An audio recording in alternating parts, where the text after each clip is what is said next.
picking them up. Ski skeet, then I'm kicking up dust.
esports fanatics, welcome back to the den of the best esports student athletes in Cebu, the one and only CESAFI Esports League. I'm Jane, your host, and we are finally on our fifth week for our Valorant preseason group stage. And starting today's series, our first contenders are the USC Warriors versus the USPF Panthers. USC aims to sustain their winning streak with the fourth win, sitting at the top of Group A, while USPF seeks to dethrone USC and bounce back from their loss against the UCLM last week. Known for their tactical play and strong midfield control, USC features top players like Aroma, DJs, and Kaijo Goki. USPF Panthers is also known for excelling in aggressive forward attacks and quick counterattacks. Their key players are Ghosty and Blurred. These intense matches are possible thanks to our amazing sponsors. Dito Telecommunity, ipakita ang galing saan man galing. And Virginia Food Incorporated, basta hotdog, Virginia. We would also like to thank PC Express for all your digital needs and Cebu Mandaue, the company, and Crayon Labs custom apparels and digital prints. Keep on supporting your favorite teams by following our social media platforms at CESAFI Esports League. Now, grab your drinks and stay hydrated because we will be serving you the fiercest Cebu Collegiate Esports only here at the CESAFI Esports League. We forge legends. What's good, CL fans? Welcome to another Sunday filled with some amazing Valorant action. Now, this Sunday is actually the last of the bracket stages of CESAFI Esports League because next week we're diving in to the playoffs. Now, there has already teams which clinched their spot in towards the playoffs, but there's still teams battling it out this week to try and keep their run alive in this preseason of CESAFI Esports League, which means you guys are in for a treat. And I'm your bronze player, Rayan Caster, along with Sunby. I'm here to make your game buzzin'.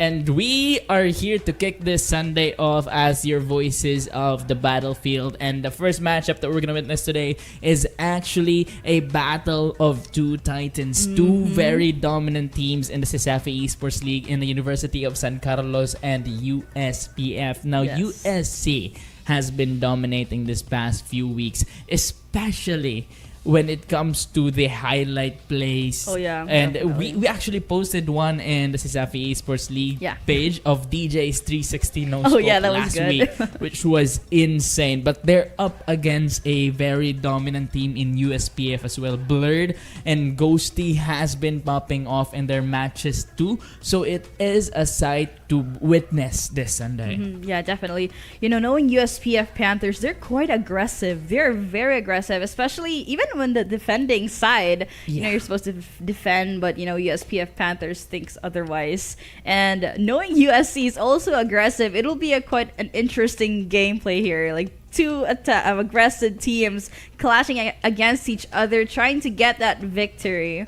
Indeed, two aggressive teams like you've mentioned. This is gonna be a sight to see indeed because Oh, we're yeah. gonna see a lot of gunfights, a lot of clashes, probably a lot of rushes as well. Yeah. But the thing is, when you put together two aggressive teams, this is where the difference will show between the two of them on who can strategize better. Oh, yeah. Because of course, when you're going up against teams that aren't as aggressive as you can get away with just W keying in towards the site, which is what happened when USC faced off their opponents and when USPF faced off against their opponents. But now, it's two aggressive teams, and of course, rushing in will not work every time. So now, we're gonna see which of the two teams is better when it comes to strategizing and when it comes to actually slowing the pace down of the gunfight. Oh, yeah, definitely.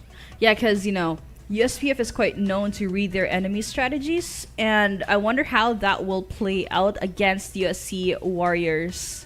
Definitely, yeah. It's just interesting to see what will bring to the table. Yeah, we are in for a good one. Oh, yeah, today. definitely. Get ready. First game, and we are being fed a good matchup. Speaking of being fed good, by the way, we have our amazing sponsors that has been keeping us fed Yes, with thank some you. amazing food. That is, of course, Virginia Food Incorporated, a food manufacturing company that touched the lives of so many Filipinos when it comes to premium canned and frozen processed meat. And so Virginia has been an amazing sponsor for us in Definitely. CESAFI Esports League. And we all know the tagline by now, Basta Hot Dog, Virginia. Of course, another major sponsor we have here in CESAFI Esports League is PC Express, the leading brand when it comes to computer and tech-related items. Of course, they have products from top brands as well, allowing you to perform at your top level. So if you need anything to upgrade your peripherals, to upgrade your PC, head on over to PC Express for all your digital needs. Also, this CESAFI Esports League is co-presented by Dito Telecommunity. Ipakita ang galing saan man galing. Also, we would like to thank the company Cebu. We are here right now, actually. Their offices are really nice and cozy and very cold. I'm shivering.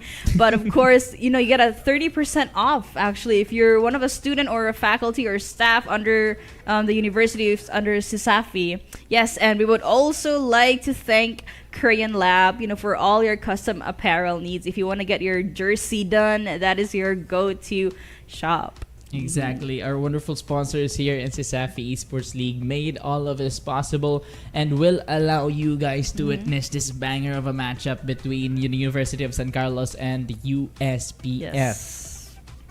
So, what are you looking forward to this game now? Yeah. I'm hoping for another trick shot, to be honest. Oh, yeah. DJs. Another Trick shot. 360 no scope, huh? Yeah, I guess, they're very aggressive, and I just want to see how this will play out. Like, both aggressive teams, I can't imagine what will happen today. Oh my.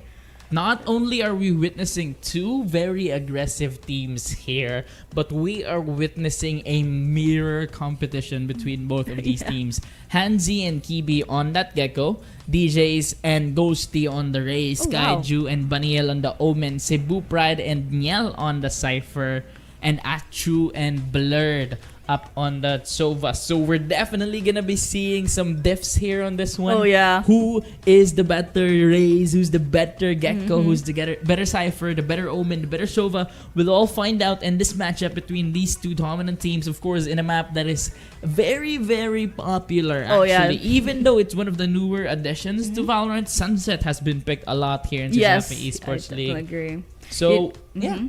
Yeah, the agents are the same. We're witnessing the same agents here against each other. And knowing Sunset has a lot of openings, especially on B site, there's so many corners to look from. There's so many openings to be aware of. And, this is a good opportunity for Omen, for Cypher to cover those, to make setups, to prevent them from pushing on site, because we will definitely be expecting them to rush on site. Exactly. With USPF on the attacking side and USC Warriors on the defending side, we will see what's gonna happen in a few seconds. Exactly. Now, when it comes to like you mentioned, Cypher covering sites up, I've seen a lot of creative placements for Cypher Strip Wars. Not only on the defending side, but on the attacking side as well. One of note is actually something I witnessed in the pro scene with John QT, actually putting the trip war outside of the playable area near the entrance towards B site to watch for the flank. A lot of very creative Cypher trips has been placed as well here in CESAFI Esports League that allows a team to basically take control of that site, even if the Cypher is this one exactly. That one exactly is what I was talking that's actually about. smart. Yeah, the tip of the Cypher trip is on an unplayable area, but still possible to locate. I don't think it's a bug because that's been there for a while, and the dart will tag Ghosty, actually allowing Cebu Pride to get that elimination. And there we go, the Cypher setups that we mentioned has been very, very crucial on this one. However, those setups won't be in use for this round anymore, as Cebu Pride will fall. DJs will get rid of Baniel as well, so that's the controller down for attacker side. It's gonna be a bit of a difficult push for them here. Blurred will be deep towards the site now, being peeked by one Hanzi will fall, but Kaiju will get that trade, and Achu will clean this out for USC. An early lead for them, 1-0, with two players going down. Oh my goodness, that was a really fast-paced action game there. Like, just as what we expected. immediate rush from USPF. I don't and think then it's a bug USC because that's stands been there for a tall while, with and the their Dark will defense. tag With Ghosty that after this one. Cypher However, no tripwire there. That was actually creative. Push for them here. And we will get to see how their strategy go here with USC, the tripwires on the defending side. Exactly. Now that we are heading on towards the second round, the University of San Carlos will go for buys here, allowing them to get that advantage in weaponry as Blurred will try to clear out the B area of the map. The rest of his crew actually heading towards A. So that is a fake for the side of USPF here. Blurred will get rid of one of the tripwires and obtain the orb on this one though, as that would be good for their crew. However, DJs will pop three immediately, gets a fourth, and now he's hunting. Blurred alone near the spawn area. DJ will satchel through. Will he find the ace on this one? This is two ace players going up against one another. DJ will get the 5. Blurred will fall, and that's 2-0 for USC. An early ace by DJs. A quick one as well for him. That was insanely quick. Notice how they just the timing even. They're just perfectly aligned. It was bad timing, but it was perfect timing for USC DJ as on their end. That was insane. That was phenomenal. Yeah. Unfortunate for USPF, they're walking in towards the line of sight of DJs, falling one after another. Blurred tried to do something, but DJs just too much for USPF on that round. Hansi will pop a flash on this one to try and get some information. However, no one there. They're heavy pushing in towards the B side. An aggressive one for USPF as well. Their gun round for them. There goes the plan for the wingman. Will not be shot down. Actually put behind the wall. Anchu will fall to Blurred. A little bit of a sober diff early into the matchup. And now it's a 4v5 situation. USC losing that 3-take potential of Sova. But DJ's putting a pain shell, not allowing a push deeper in towards the site now. Ghosty just chilling for now, but he will be spotted. The drone will be popped as well. Kaiju Goku will be found, but DJ's will find one. Ghosty finds two of his own. The showstopper prop will not find anyone as of now, and Kibi and Baniel cleaning it up for USPF as they put their name on the board. 2-1.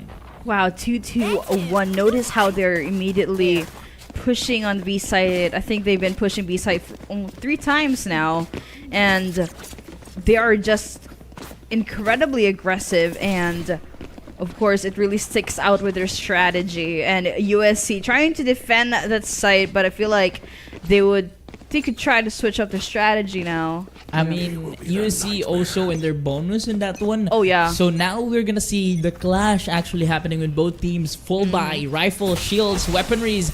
Now in towards the B side as the shock dart will not miss. Kaiju Goki will find Ghosty for the first one in this one. The engagement will now fall. GJ's will find one of his own. And now it's a 5v3 situation. All of a sudden the shots through the smoke will not find any. However, Kibi down to a low HP. Blurred still healthy on this one. And Niel with a really good flank for USPF. Now with Cypher, USC Cypher's taking in A, trying to look around for potential threats while USPF is just checking mid. I think that's their usual go-to strategy here. They like peeking at mid, checking that opening over there, and from the center and the left side on USPF side. They're actually, time's clicking, and they're slowly making their way to B. They're kind of trapped in there. Should they push or not? And now with Omen's smoke dissipating, will they push through? Dart will not find anyone. DJs will find his third on this one, but Kibi will get that trade. Now it's all up to him and the wingman with a spike on hand, running in towards the site, going in for that plant.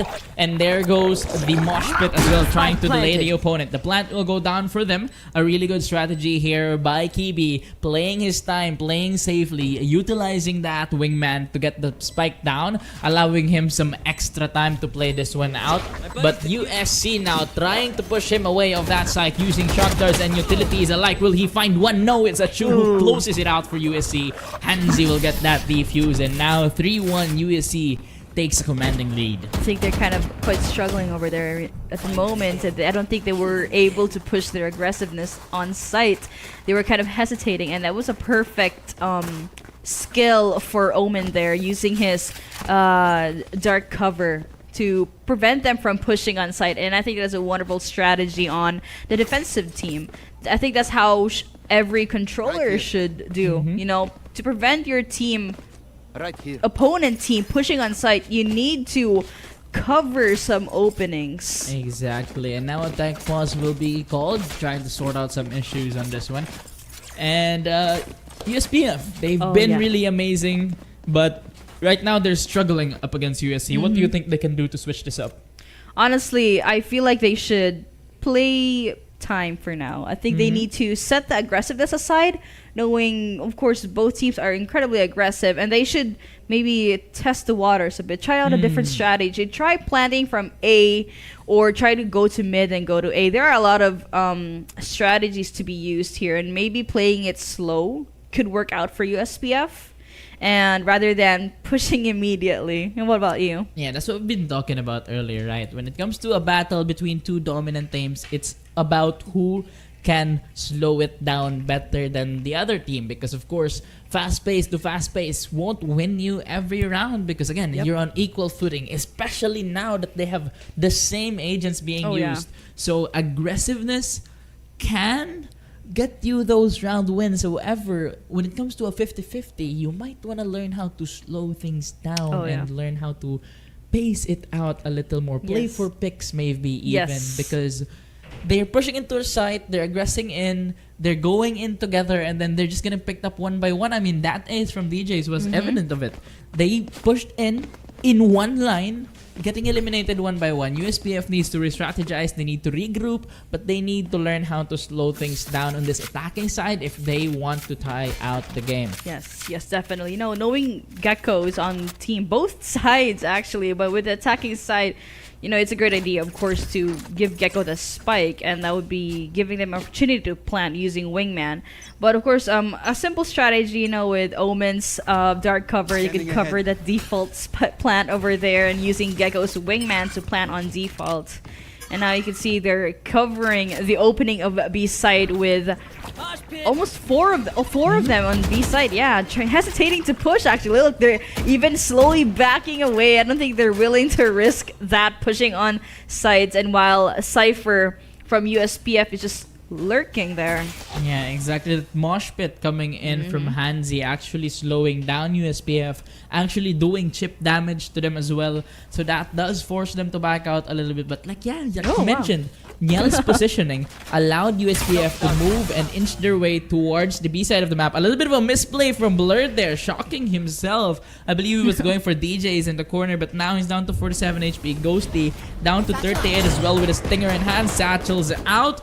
Will actually get into engagement here. DJs will find two. The Hunter's Fury will be popped. Kibi will find DJs on that one. It's a 3v3 engagement as Ghosty finds Kaiju with that stinger. And now, down low HP, Chu will get rid of him on that one. The flash will not spot anyone as of yet. USC now finding Kibi. And now it's all up to Blurred once again. The star player left alone with no spike in hand. Sheriff in a dream, a recon dart online as well. What can Blurred do on this one? 47 HP as well. That drone will tag him out. Wingman will be thrown. The dart will try to get information. Wingman gets the hot twine. He will be out. Hansi takes the win for USC. 4-1 now. Wow, notice how they're quite struggling to push on B side there.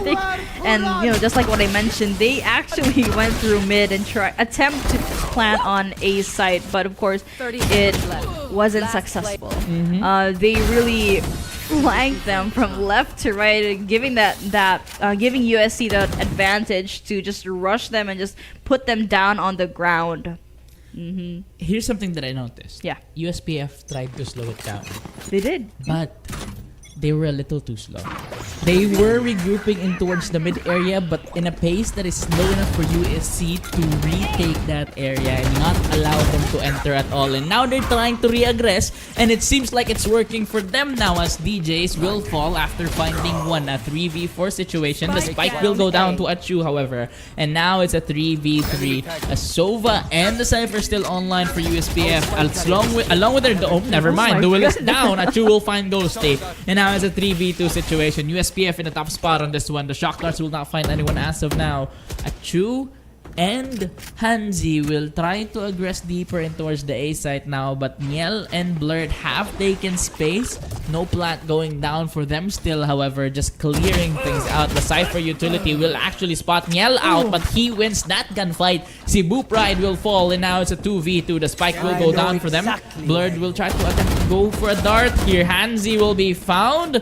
Gets into engagement but doesn't fall as of yet. USC full HP on this one. Niel low, Blurred damaged. What can USPF do here? Holding a tight angle. Hands one will find Niel. And now it's all up to Blurred once again. The peak misses the shot. Now it's Achu trying to aggress with a pistol on hand. He will fall as well. Blurred will fall to Hanzi. And that's 5 for USC. Blurred almost clearing it out on that one. But Hanzi quick enough to finish the elimination and get the defuse going. Yeah, it's quite hard to be at the Warriors site, at their area.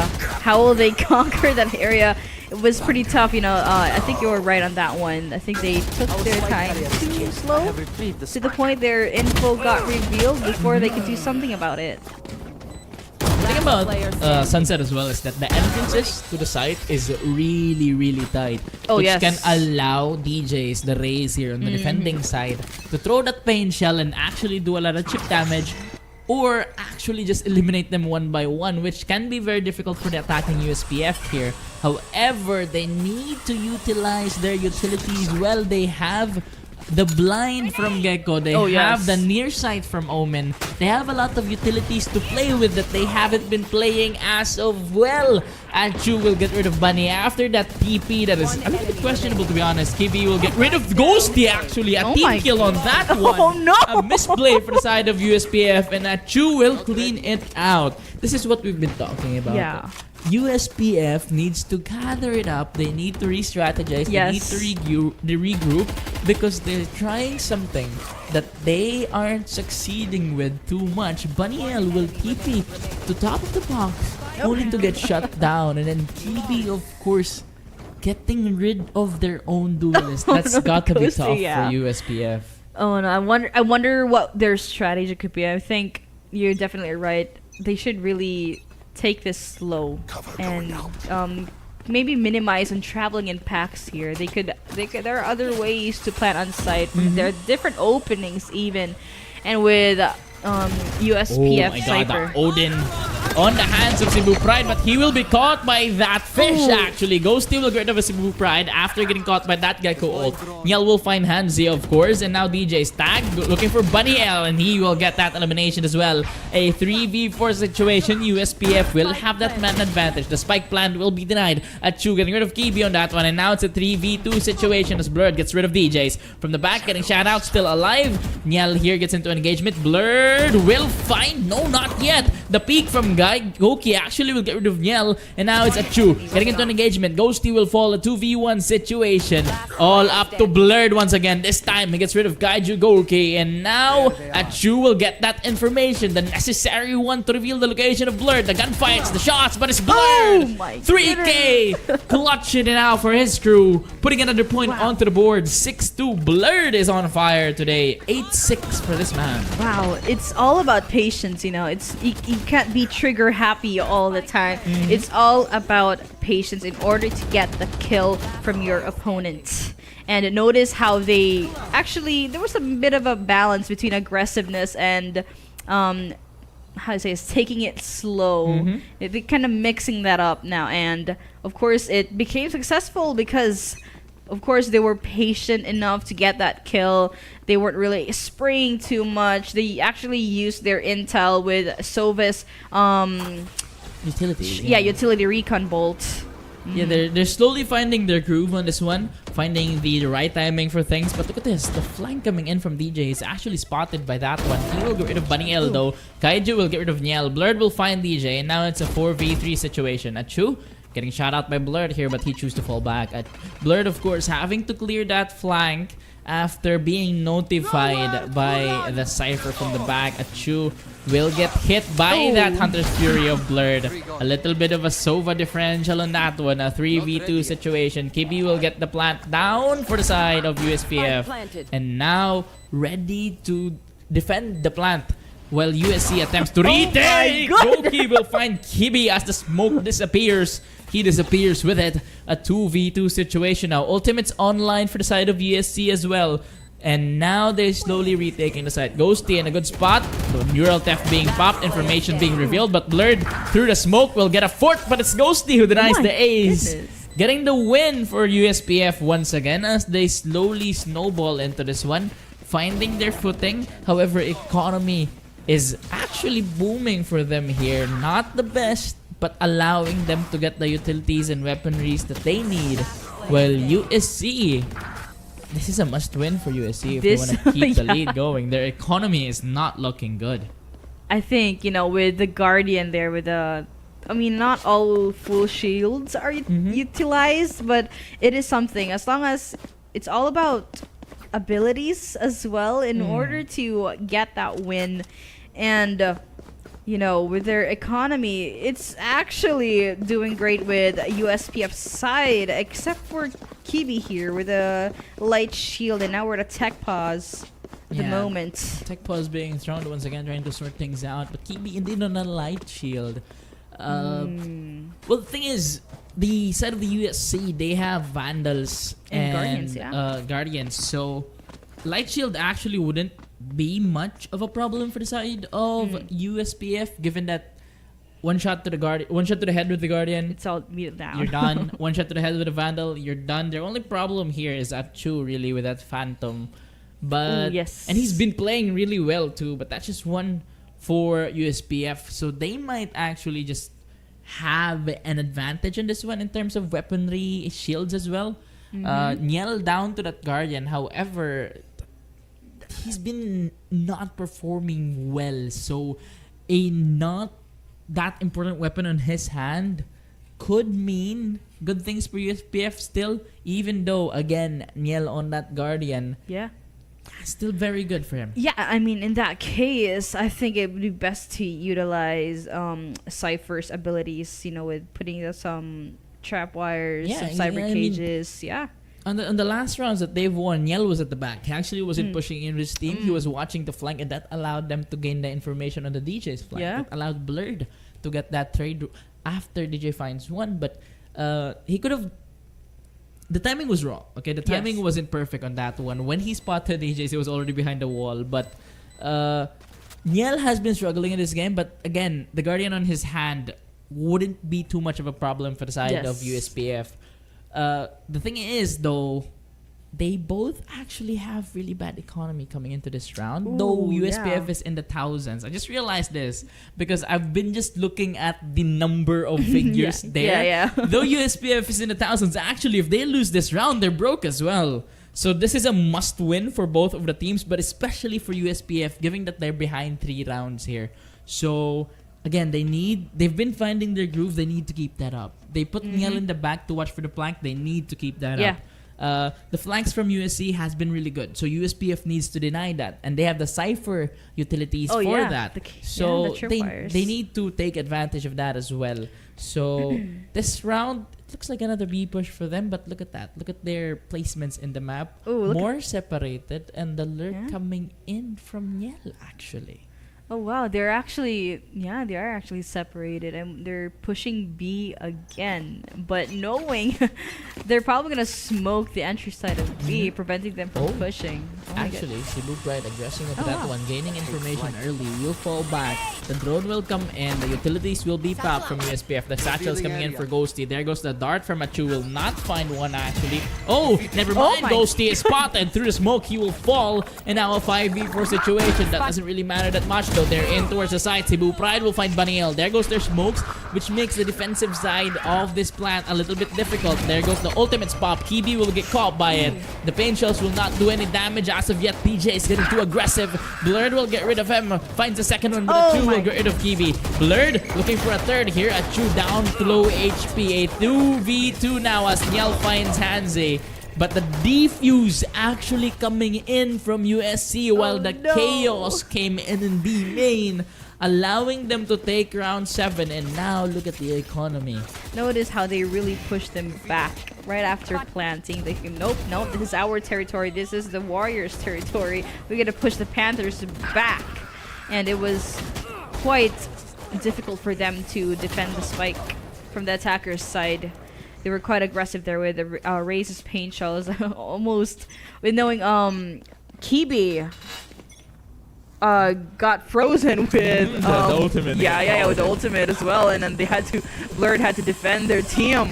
But of course, Kibi with an ultimate of his own now, using it as well. The fish looking for food to eat in towards the side in this one, but not finding one as of yet. But again, USPF deep in towards the site now with the better weaponry and a better buy than USC on this one. The spike will go down for them as the rest of the USC crew tries to retake on this one. The drone by Alchu will now find Ghosty. Actually, Cebu Pride will fall. DJs will get that trade. However, now it's a 4v4 situation, and the retake from USC will fall in. The showstopper will not find anyone. The blind from Kiwi, Hands one and the Chu will find one of their own, and now it's a 2v2 as Blurred and the rest of the USPF crew will get their eliminations. Hansi will catch Bunny L on that reload, gets the defuse going, and another round falls for USC. 8-3 now, a very commanding lead. 8-3 situation. I think that puts a pressure on USPF actually. You know, with knowing duels of USPF, Blurred and Ghosty. They're actually a good duo together, yeah. And it's kind of giving USPF a challenge, knowing that USC is highly territorial with their sites. I wonder, there could be different strategies to put in here. I think they actually push with the aggressive side now, but maybe being unpredictable could be one thing to get that win from this round. The defensive side of USC proving to be really strong on this one. USPF chose to attack A.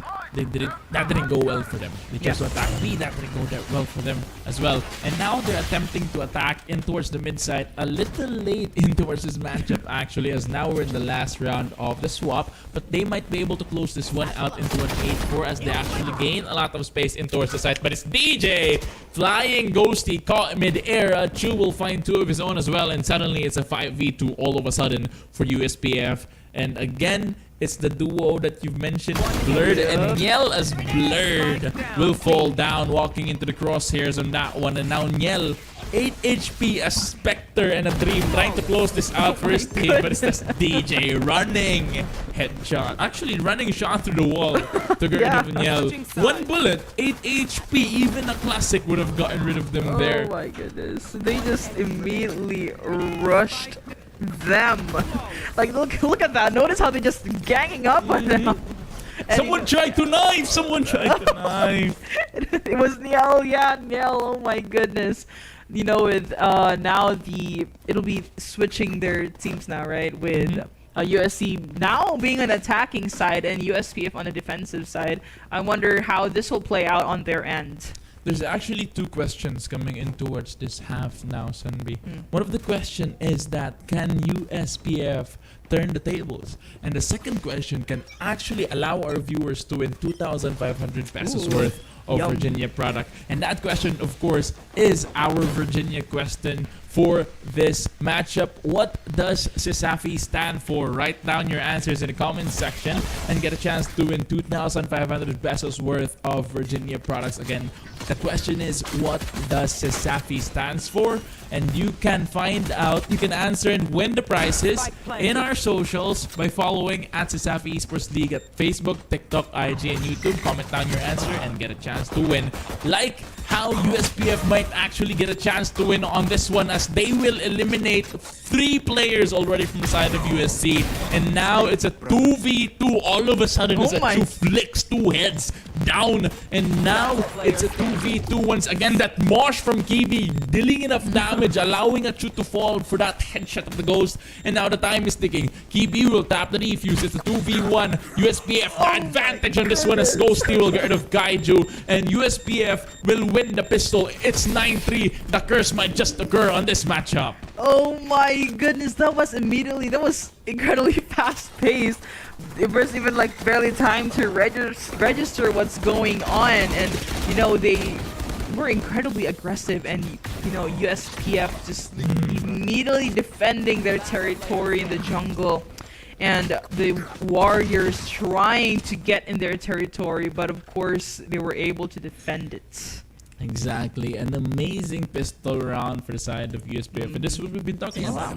They've been struggling a lot in the attacking side, but their defender side is where they're gonna finish this matchup off, and that's where they wanna dominate. And so far, pistol round wise, they're doing good. They have the economic advantage. Does the buys for them coming into this round, but a little aggressive Bunny L will actually fall, and DJs will find Ghosty as well. They had the weaponry advantage. They had to play it properly. But Niel will find Hanzi, and now it's a 3v4. Niel actually allowing more life for his crew there. However, he's down to low HP as Achu will find him, shooting him in the leg, getting rid of him in that matchup. And now Kibi will find Kaijo Goki, and now it's a 3v2. USPF still down, but Blurred is still alive. He has a Spectre in hand. The plant will go down for Cebu Pride, and the rest of the USC's crew are now hunting, but Blurred will get rid of Cebu Pride on that one, making this a 2v2. Kibi will find one of his own, a third for Kibi, as USPF gains their 5th win, inching closer and closer to that lead that USC built up. Suddenly, that dominant performance from the attacking side slowly going away now as USPF closes the gap. 4 more round wins till the tide is up. They need to keep this going, especially coming in towards the next round as USC will be on their rifle buys, while USPF will remain on that bonus. Yeah, that's actually smart of them to save, knowing that their economy is kind of, it's okay, and you can make something out of it. And, knowing how USPF is very territorial on when they're the defending team, they actually utilized their agent's abilities to prevent USC pushing onto site. Oh wow. That shock that was supposed to get rid of a tripwire on that area, but it somehow didn't do it. But look at this. The rest of the USC crew now looking to flank this one. The tripwire the shock dart attempted to remove still there for the side of USPF. USC now pushing backwards behind the lines of the USPF crew as they slowly inch their way. TV watching, but he will be shot out of position. He's still full 150 HP, however, so he has a chance still. Blurred with that sheriff on hand, getting 66 HP off of that pain shells, and now the dart will not spot anyone actually as USC now inching closer and closer in towards the B side. DJs will find the space. The utilities from the Cypher will be used. Wingman will be down to plant the spike. The taps will not find anyone as of yet. Kibi is now looking for an engagement on this one. The rest of the USPF crew still struggling for the retake here, given that they have the worst weaponry compared to the side of USC. DJs will find Ghosty on that one. Blurred looks to find one, but the double peek by Cebu Pride will get rid of him.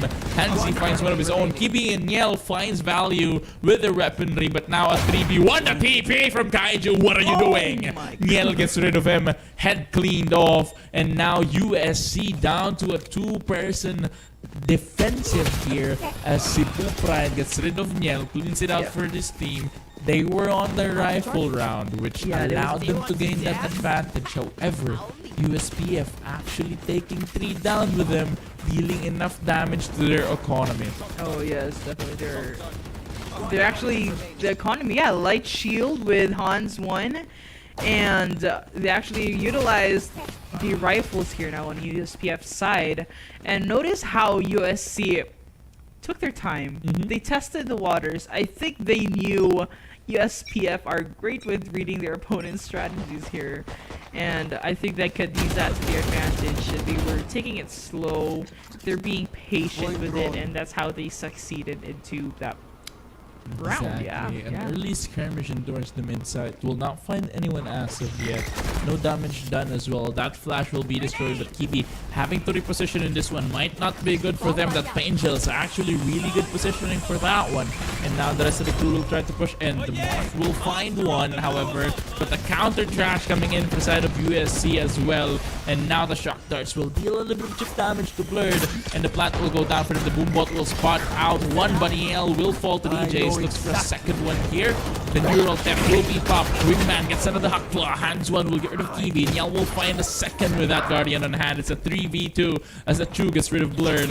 And now the plant still ticking. The weaponry retrieved now for the side of Ghosty. Vandal on hand will fall to Hansi. And now it's all up to the Cypher, who gets one tapped through the wall. Now it's an 11-5 situation here. The pressure is on the USPF side. Notice how USC really put their eyes on every opening, every corner. I think that is something. That is how you attack a site.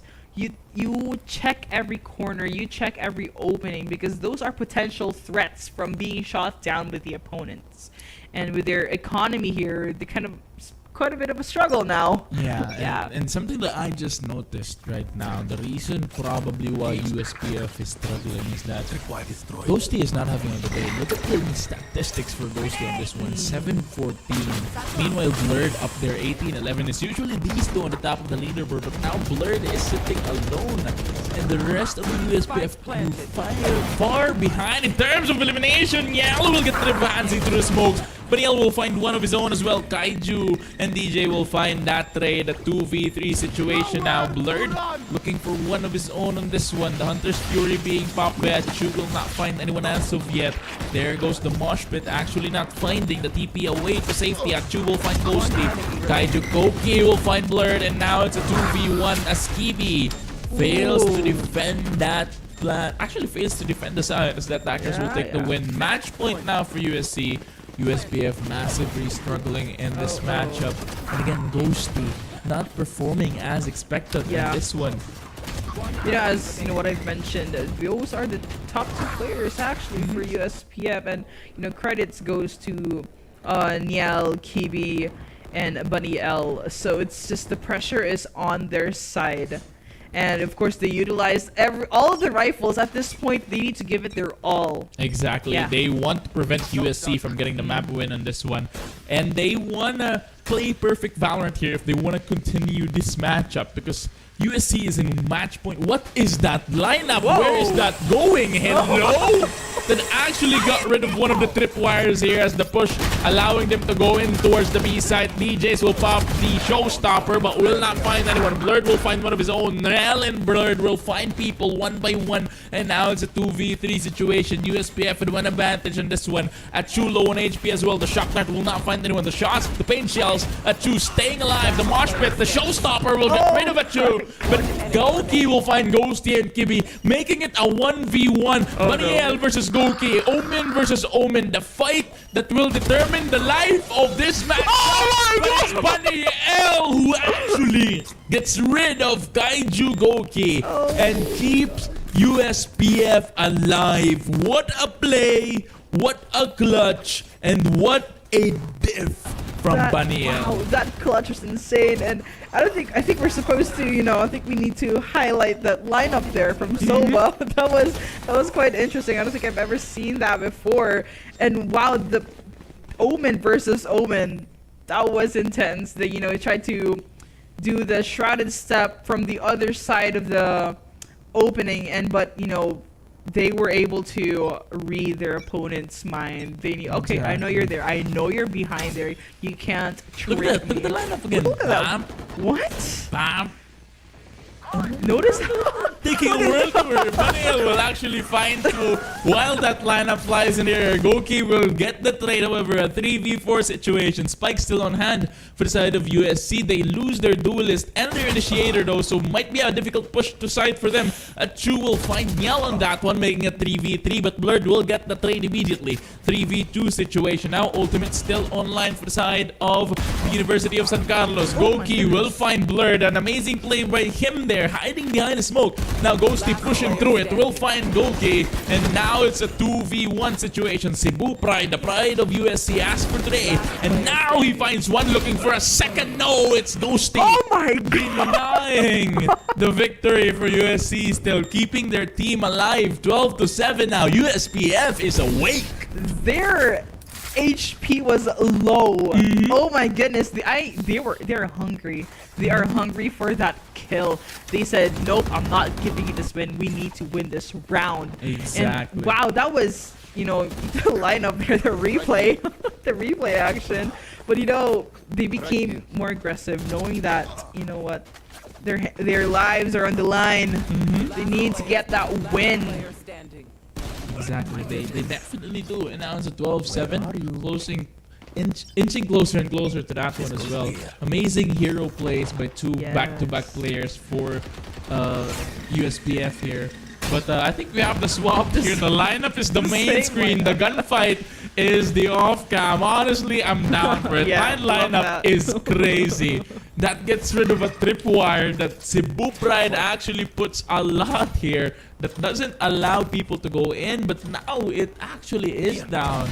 Cebu Pride will get the shots down. Actually, that's Niel Basaya for not Cebu Pride. My fault there. But Kibi all the way in towards the mid area. USPF actually splitting each other up now into this defensive round. This is what they failed to do in the offensive side. They were grouped up every time and they were struggling with that. Now in their defensive, they split up and they're actually finding success with it little by little. Kaiju Goki will watch that tripwire. As soon as it gets tapped, he has the sheriff ready to to put a bullet to the head of his opponents. But USC slowly regrouping on this one. They're looking to find possibly an opening in towards the side, which they don't know. A is actually free. Bunny Yeah, oh my holding God. that alone. That is a one-way though. You don't want that. But then the blind will go in. That allows USC to push in towards the side. I believe that's a team paranoia on that one. But Bunny L will hold it down, trying to run away. Will try to TP out, but USC already trying to take space. Ghosty will find one, looks for a second, but he falls. Cebu Pride will get rid of him. Kaiju Goki will find one of his own. Bunny L will be found by Achu. The Vandal is retrieved. And the plant coming in for side of USC. Cebu Pride holding it down, and now it's all up to Niel. Missed by ultimates, but it's Cebu Pride who closes it out. A Cypher diff to end map 1. 13-7. USC takes Sunset. Wow, that was a phenomenal match. Look at the smile on their Thumbs up. faces there. Wow, the thumbs up. Yep. You know, they were testing the waters at the moment, you know, slightly testing the waters. They were taking it slow. Should we plant B or should we plant A? But they slowly creeped their way into A, leaving. They actually, USPF left A site slightly open with USPF Omen watching that site. A little bit of a questionable decision for the side of USPF there, leaving Bunny L to hold the site open, considering how Bunny L performed that whole game. It's a crucial site, which means that you want to have a player that can hold it down, and no offense to Bunny L at all. Bunny L has been performing well in the past few weeks, but not in this matchup. They've been struggling, and so the decision to put the site on his hands has been a little bit of a questionable one as well. Of course, Achu getting the MVP of this matchup. I mean, he had the lineups. He had that crazy lineup. It was insane. And not only the lineup, he can line opponents up as well. Getting 26 kills and 11 deaths on this guy. 10 assists as well. That's something a lot of players actually don't mind. I don't think it's a bug because that's been there for a while. Very crucial in this type of matchup. And USC will take map number 1. They will take Sunset. They will be fighting in a second map later on as well. But let's really look at the highlights of this matchup. It's mostly Achu with the scans that allows their opponents to get that win. Bunny L, of course, has been again struggling a lot on this one. We see him falling and the kill feed quite a lot. Of course, DJs with an ace on the round 2 as well. This matchup has been fun indeed. And the rest of the USPF crew still actually trying to find their footing in this matchup. Blurt being their best player as of now, 21-15. Niel coming up next with 11. That's a technical differential for the side of USPF. So they definitely need to switch things up here. They need to find something. They need to all of them to step up, because look at the statistics on this one. USC has all have double digits except for Cebu Pride, but he has 10 assists, so he's that's good. Yeah, it's fine for Sentinel to be at the bottom, you know. But everyone in USC double digits. USPF, however, struggling a lot individually for them, and so USC taking map number 1. But again, the question is, can USPF switch this up? Can USPF find their footing in map number 1? And can we see the first ever 1-1 in CL Valorant? It's been all 2-0s. We might just see a 1-1 on this one. But another question, once again, will allow our viewers to win 2,500 pesos worth of Virginia products. And that Virginia question is, what does CESAFI stand for? Write down your answers in the comment section and get a chance to win 2,500 pesos worth of Virginia products. Of course, to qualify, you must share the stream and follow our socials at CESAFI Esports League on Facebook, TikTok, Instagram, and YouTube. Again, that's what does CESAFI stand for. Yes, definitely. And of course, with going back to what she said, how will they win? How will USPF get that victory? You know, they would have to think of a strategy here, and knowing, okay, their USC is quite aggressive. They're very defensive. So do we. But why can't we do something different? Maybe a different strategy would be a great play for them. Going back to Bunny L's struggle there as Omen, I think he was kind of too trigger happy.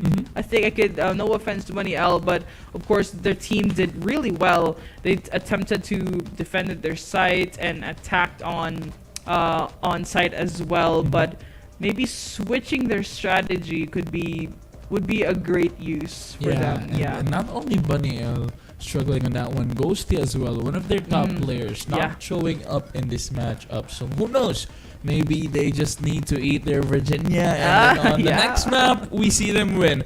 We'll find out. But of course, these games are brought to you, of course, by CESAFI Esports League, and CESAFI Esports League will not be possible without our amazing sponsors. We have Virginia Food Incorporated, Basta Hot Dog, Virginia. We have PC Express for all your digital needs, and of course, CESAFI Esports League is co-presented by Dito Telecommunity. Ipakita ang galing, saan man galing. And of course, we'd like to thank our minor sponsors, the company Cebu and Grayon Lab, for making all of this possible. That was map number 1, Sunset USC versus USPF. There's more to come, so stay tuned here on the official Facebook page of CESAFI Esports League and YouTube as well. I believe we're on YouTube too. Yeah, definitely. We are. So stay tuned, like and subscribe, I guess is what the kid says. Comment down below. But we'll see you on the next map between USC and USPF. This is Forward, your bronze player Radiant Caster, joined by Sunbeam, here to make your game buzzin'. We'll see you after a short break.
we're back once again here in CESAFI Esports League. What a map one that was between USC and USPF. Once again, I'm your bronze player, Radiant Caster 4, joined by Sunby here to make your game buzzin'. and it was indeed buzzing on that first one. An incredible map number one between USC and USPF.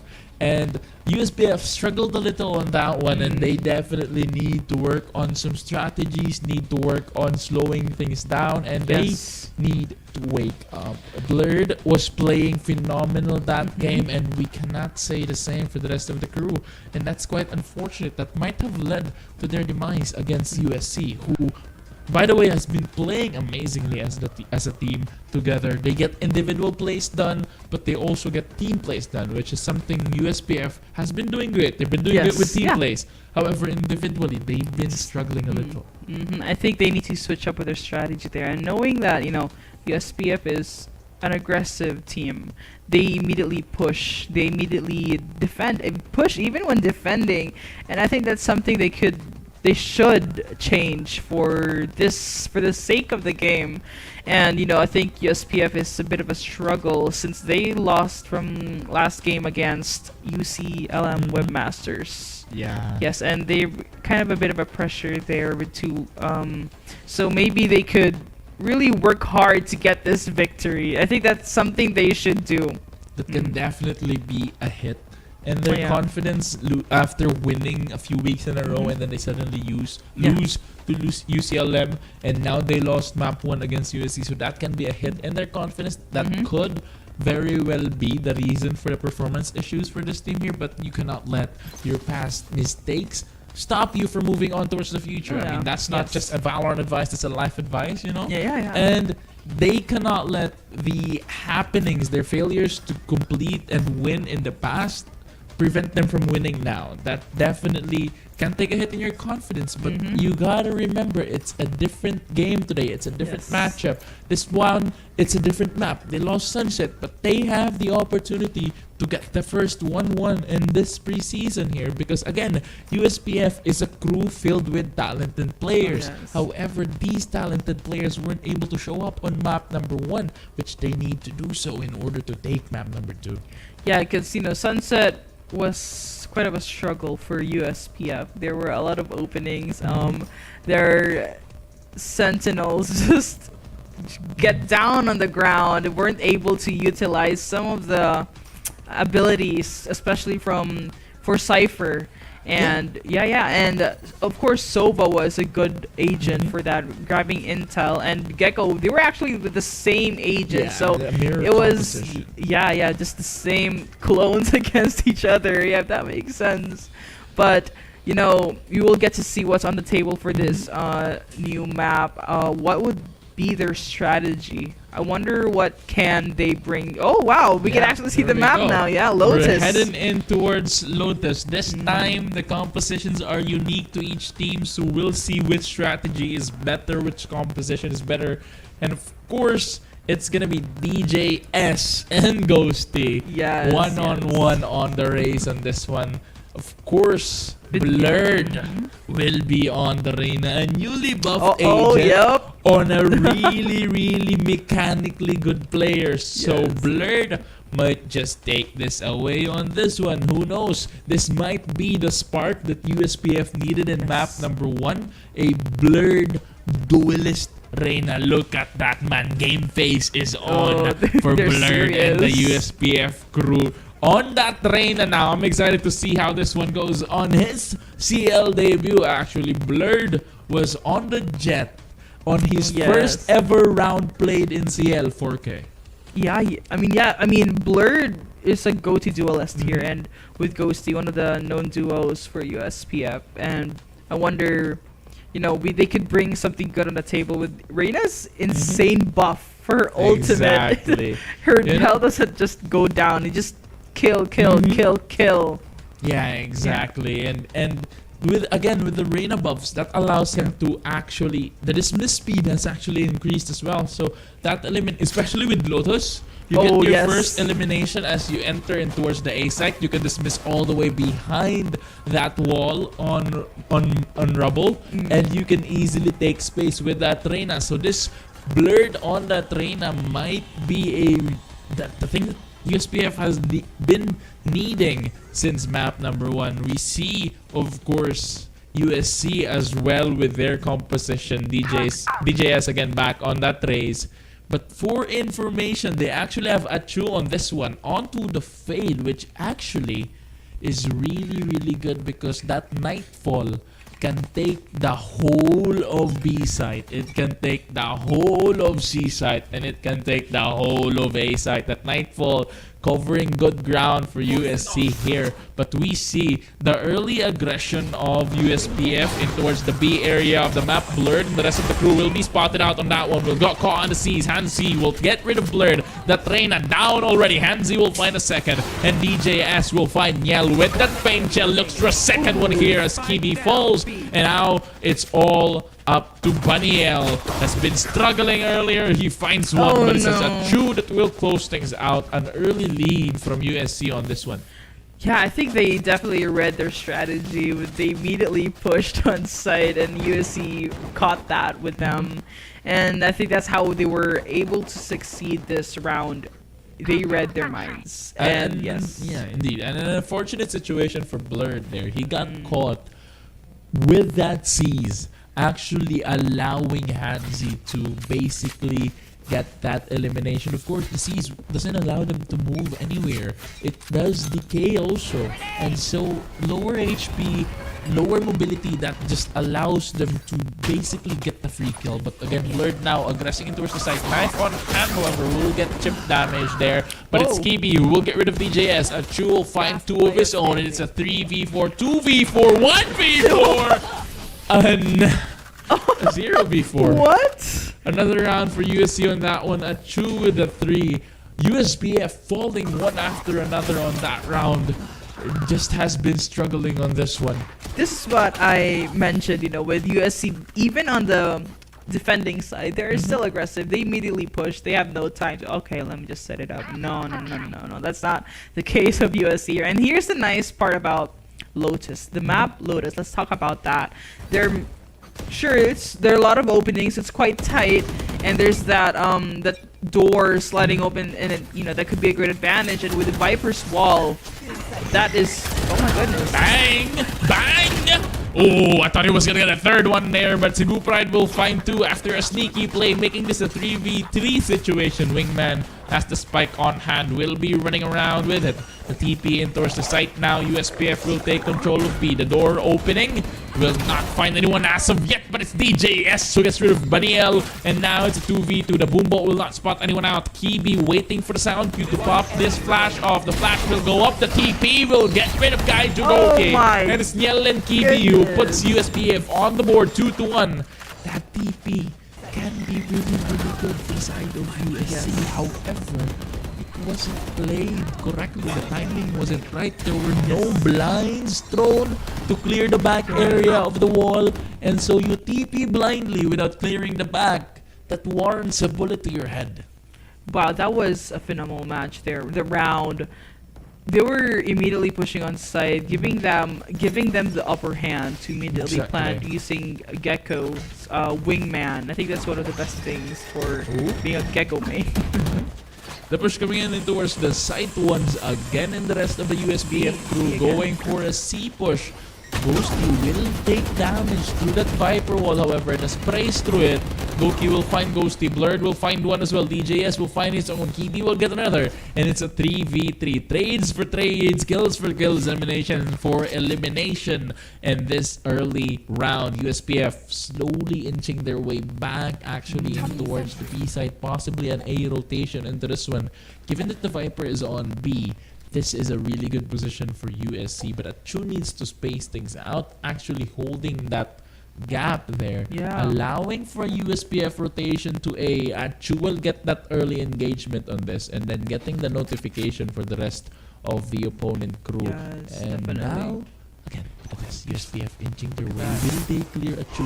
The smoke will pop. The Nightfall actually popped by USC, and there goes the Prowler spotting opponents up, and the spams to the smoke will not find anyone. However, The decay puts USPF very low HP here. The spams to the wall. Wingman is down. Oh no! And now the rest of the USPF crew separated by that push in towards the side by the Gecko. The rest of his crew is nowhere near. Niel will try to peek out. Will not find anyone as of yet, but it's hands one bullet to find his head. 11 seconds remaining as Cebu Pride cleans it out. Kibi falls. 3-1 now. USC once again leading in this matchup. 3-1. They really pushed USPF back. They weren't able to push on Seaside. I think they actually tried to push Seaside many times now, and then USC read that, and that made them push back and maybe try a different side. And when they actually did try to plan on A side with the default, it was unsuccessful.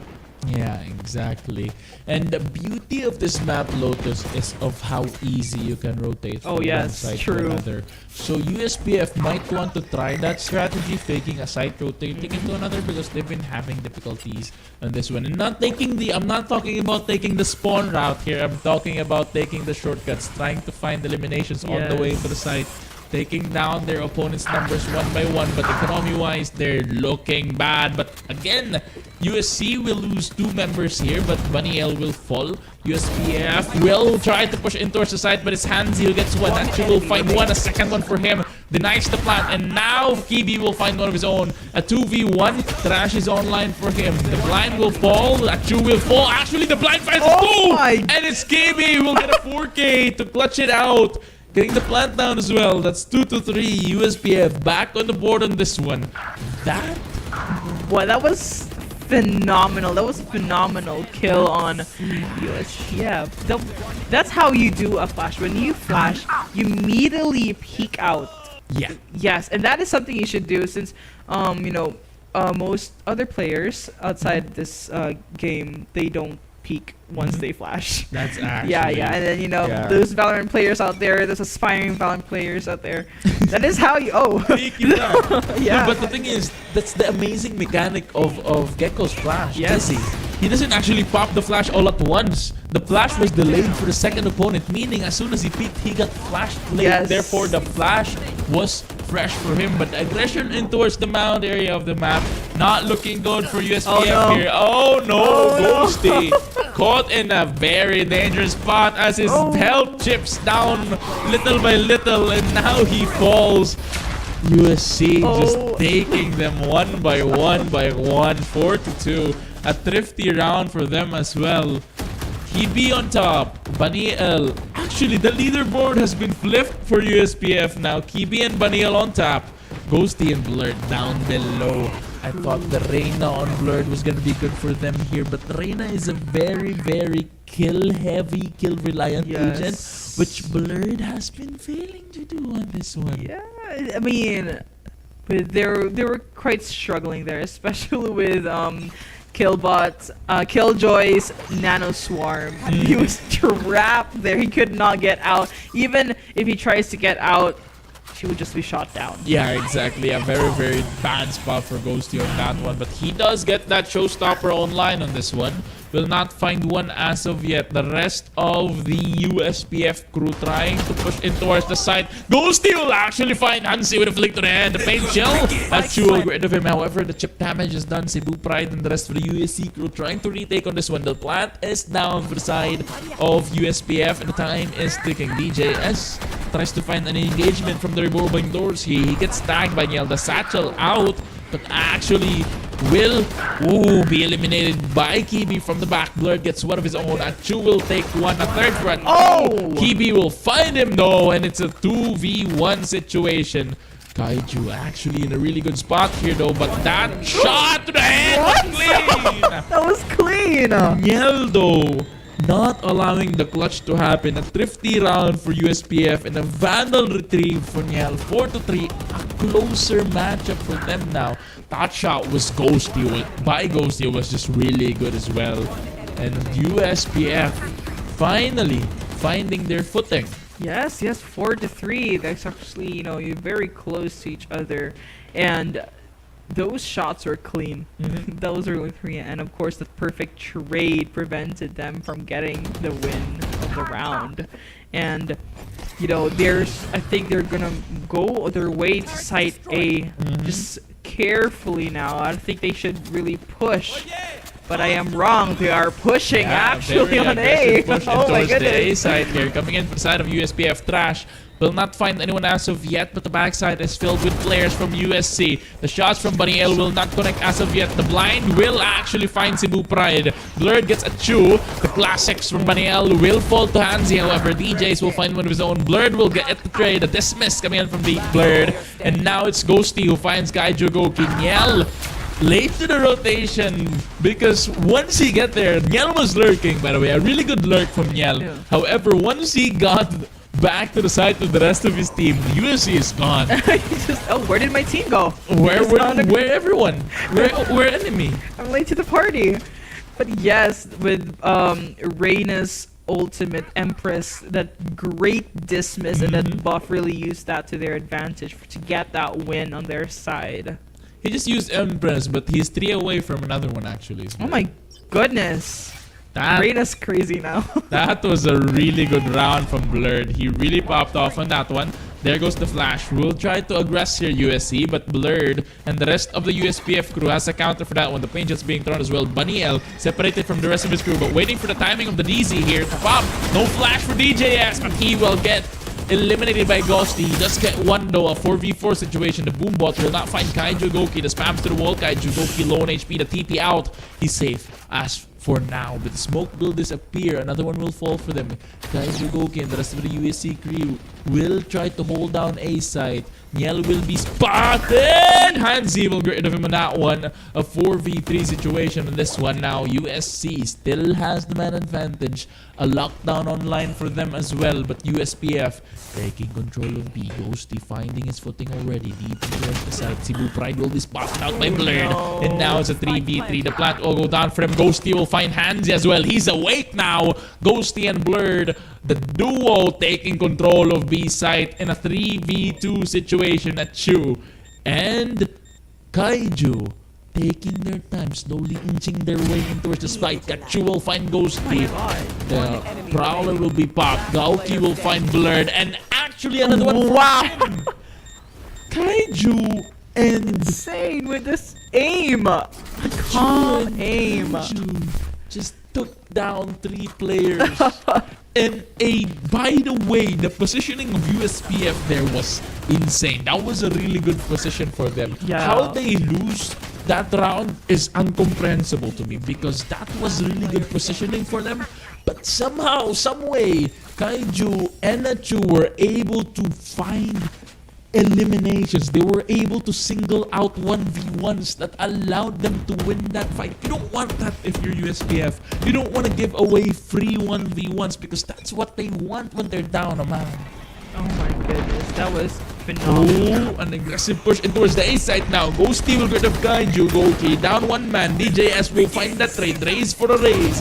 And now the elimination from Blurred along with the Empress being popped, denying that showstopper from DJS. Blurred will find a June now one as well. A 4v2 situation. USC down 2 man. Cebu Pride will fall to the hands of Blurred as well. And Blurred now dismissing, not away but closer to Hansi. He's sniffing him. He's trying to get this elimination. That Empress that lasts forever now. Hansi quivering on the side, looking for something on this one.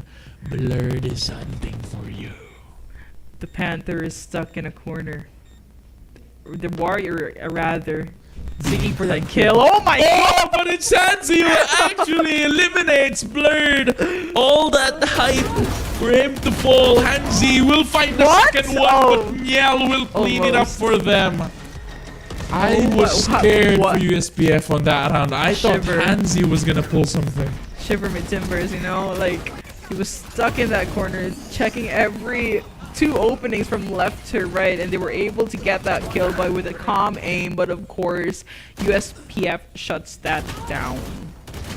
But that win from USPF will put USC in a tight economical spot on this one. Look at the buys for the side of USC. It is indeed a tied match, but the economy is far from tied. USC looking like a Friday allowance in this one, while USPF looks like a Wednesday at the very best. Not a Monday as of yet, but a Wednesday. They do have that gun advantage though, so this might be a very good round for them. However, USC has that thrifty potential on this one. The plant actually going down already for the side of USPF without any engagements happening. Look at this now. The Prowler will spot Kibi though. The plant will go down for them to try the retake here for USC, but that throw for the Fade Utility actually missing on that one, not allowing USC to push deeper in towards the side. USPF will find one. The showstopper will be popped by Ghosty. Trash online for Kibi as well. That Nano Swarm actually saving DJS for this one. But Ghosty will find that too. Hanzi will find Baniel. Niel will find Hanzi though. And now it's all up to DJS. The member of the USC squad that has been popping off will have his legs popped off by that Nano Swarm. As he gets eliminated. USPF gets the lead. Now their economy is trembling in their boots right now. With that, giving that USPF that upper advantage of their economy with all full Vandals here, and with, of course, USC, they had to sacrifice their money to get those good rifles to get that win. And notice how they kind of, USC kind of left B-side open, giving USPF that advantage to plant, but of course, with a fade. The USC now forcing a buy here, but a Chu will get that rifle down immediately. A 5v4 situation. Ghosty getting rid of DJS as well. A 3v5 now. USPF has a good man advantage on this one, especially after the forced buy from USC. This is not looking good for them. The Viper Spit being popped, but a counter lockdown by the Killjoy is popped as well. Viper cannot stay in that for long. He will be spotted by the Boombot as well.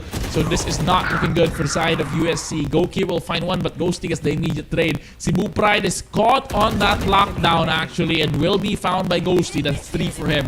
Hanzi will find Kibi, and it's Niel who cleans it out for the side of USPF. 7-5 now. 3 players up, and USC now down. This is something that we haven't seen in this matchup. And USPF, like we mentioned, needed to wake up. They needed to step up the individual plays, and they did. And look at that now. They're 7-5. Our question has been answered earlier. Can USPF flip the table? And they have. Yes, they actually did. You were absolutely right. I think that map from Sunset was kind of like, ooh. But now they really proved us wrong. Yeah, but you know what question hasn't been answered yet though? What is our it? Virginia question, which our viewers can still have the chance to win 2,500 pesos of Virginia products. And the question is, what does CESAFI stand for? Comment your answers down in the comment sections, and make sure you're following our socials on Facebook, TikTok, Instagram, and YouTube at CESAFI Esports League, and get a chance to win 2,500 pesos worth of Virginia products. That's a lot of good food for you, your friends, or your family. And now USC slowly inching their way in towards the site. The revolving doors will actually be triggered. Yeah, they left the spike here, trying to retrieve this one. I believe that was more of an information gathering, dipping their toes in towards the seaside. As if we look at it actually closely, deep in towards the A site is Hanzi and Cebu Pride. Look at the positioning on this one. And now the smokes will pop. The rest of the USC crew will follow. And now the push will commence. The push in towards 3, clearing it out. No one there as of yet. Ghosty will throw a paint shell on that one. The Haunt will find them. And now USC will push in towards the site. BJS gets the first pick. Falls back. The rest of the crew has his back. However, the smoke will pop, but the push in towards the site still there. Dizzy will not find anyone. BJS already inside. Blurred will fall. Looking for a second one. He does find it. Cebu Pride gets one of his own as well. Baniel will get a trade on this one, but he's left alone in the site and he falls. Hanzi will find Niel in that one, and it's a 6-7 round. USC will take a pistol, and that lead from USPF now down back to 1. Well, they really gave it their all once they were in that tightly packed room. They were able to use their abilities to the best of them, and using Raze's paint shells to cover that area, knocking Bunny L down. That was a phenomenal kill. They were aggressive. They immediately rushed in. They don't have time to test the waters. And seeing their economy here, USPF with their classic They're opting to save for this one here, given that they lost round 1. They're saving to get a bye round on the 3rd round. Meanwhile, USC will be on their force. In terms of economy, if they lose as well, it's not looking great. But again, if they win, they can go to the bonus. They can snowball their economy in this one. Hansi in a really good spot there actually, but will be spotted by Ghosty. Cebu Pride will find one with a Bulldog. DJS will find one of his own as well. Gaiju Goki will get an elimination too. That's one for each. And now 2 players of USPF remaining. Goki will find a second. Yell will fall. And now it's all up to Blurred, the star player, the Rain, the player with insane capabilities for the side of USPF. He's left alone up against a USC squad filled with weaponries. DJS will spot him out on that one, though the Prowler will confirm that location. The Hunt, a second confirmation, and DJS from the back! Welcome to Kulon as DJS will get the knife on Blurred. Sneaky there by DJS. No! Just got stabbed in the back. The Warrior taking that Panther down. Oh my goodness, they were in it for the kill. Kudos to DJS slowly inching their way to Blurred. DJS farming clips on this one. Last week he had the 360 no scope. He had the ace on the last map. Now he stabs Blurred in the back, tying the game up as well. 7-7 now as the push from USC goes in towards the C site once again. Blurred not affected by that Prowler, however still well and alive. Vandal on hand, looking to get eliminations here. The Pain Shells will not eliminate anyone as Kaiju Goki teleports in towards the safety. He did take a little bit of chip damage there, but still in a really good health space there. Niel will try to hold down the A side for them, but USC flooding in now through the smokes. DJS double satchels in towards the site, getting rid of Niel, and now they have control of site. Achu will get the plant down for them as well. USPF having to do a 5v4 retake on this one with USC's retrieving rifles left and right. And now USPF in a very tough spot. That Hot will not find anyone as of now. The engagement's coming in as well. Bunny L will not find anyone. It's Kibi who saves him though. A 4v3 situation. A retake coming in for the side of USC here. Achu will find Kibi, and it's Ghosty who will find one. A 3v2, 3v1 as Blurred gets the elimination. And Ghosty will find Achu. Getting the defuse for his team. Does he have time? He has enough time. He does! Very nice one.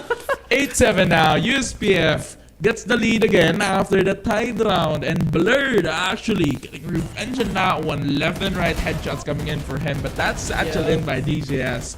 That was something. Yeah, that was a really successful retake for USPF. You know, USC immediately flooded in with the site, and they immediately just, retake their territory.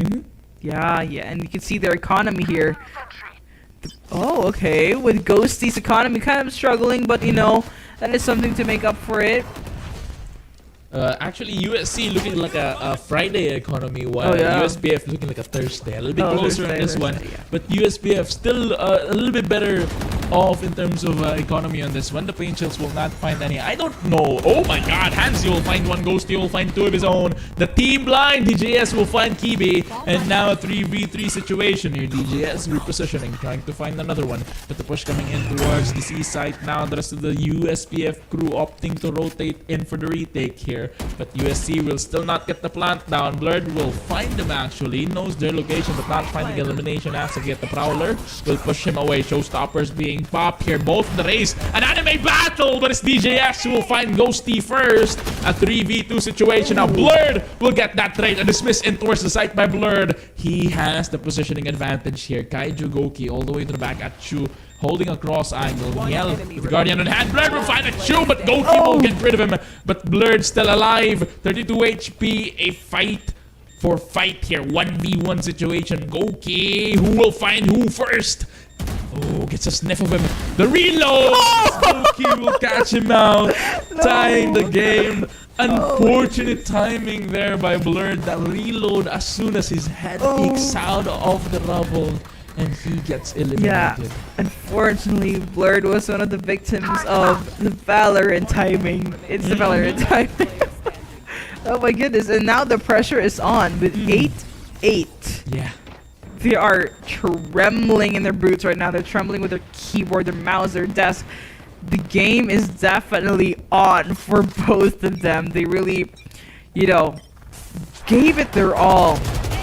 But for USC, right, this has to take a tank on your confidence. This is the team that you have dominated in map number 1, but now you're tied.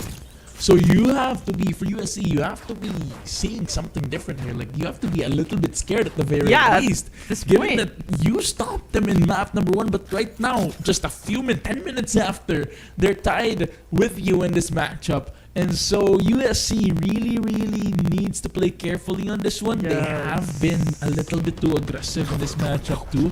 USPF just waking up on this one. Everyone having contributions to their team now. Ghosty and Blurred away. Kibby up in that too. And the rest of the USC crew has been doing well as well. So USPF and USC on equal footing on this one. Now this is the matchup that I hope to see in map number 1. An equal fight between these two teams. But right now, we're looking at a stalemate. Yeah, with their economy there, with they're using with the Sheriff and the light shields. Of course, that could be slightly disadvantageous, but of course, it is in order to save, you need to get those good guns. Yeah, they have the defensive positioning advantage. That can allow them for a better spot here, but the Nightfall will be popped. The Prowler will spot them out as well. DJS a little bit too aggressive in this one, but he will find Blur. That's one down to the side of the USPF crew. The spike will be planted. Time is ticking down. DJS will find Baniel to the smoke, and someone check in PC. And now it's a 5v3 rich situation here, but Ghosty will find DJS. Niel will find one of his own. Hansi will close things out, but Kibi finds another, making this a 2v2 actually. The trash pop finding one. Kibi takes out Hansi, but it's Cebu Pride who closes things out for USC. 9-8 in a round that could have gone to USPF. Oh, the trade was perfect with Mosh, with Thrash there taking Killjoy down. Wow, they are incredibly aggressive, just like what you said, Despite saying that they could kind of take it slow, they were aggressive either way. And that gave them that point for this match. They kind of did the opposite. I was Yeah. take it a little bit slowly because they've been aggressing. US is like, nope, more gas pedal, steps on it more, and then aggresses even more. No here. breaks. And look at this, USPF trying to counter with aggression as well, and the Kibi will actually find 2 immediately on that one. The rest of the USC crew now scrambling away from the seaside. They will have that spike on hand, but that's DJS and Kaiju Goki down for them. They're 2 top players, and in this the controller and the duelist down for them as well, making this push just a little bit more difficult for them. But that one way still stands for USPF, and the swiveling door will be open. The rest of the USPF crew trying to deny this rotation here. Blurred, left alone, but we know what this guy can do solo. Never mind. He falls to Hansi. No. And a 3v4 situation now. The caster curse coming in active for that one. My fault. And now a 3v4 situation. The push in towards the seaside. USC looking for something here. They will have open that sights. lockdown online. And there we go. It will be pop up from the back. TV will find 4 actually. And now it's all up to Hansi. Baniel will deny that ace. But either way, it's a 9-9 USPF. Very Brooklyn. My goodness. I love that reference, Brooklyn Nine-Nine.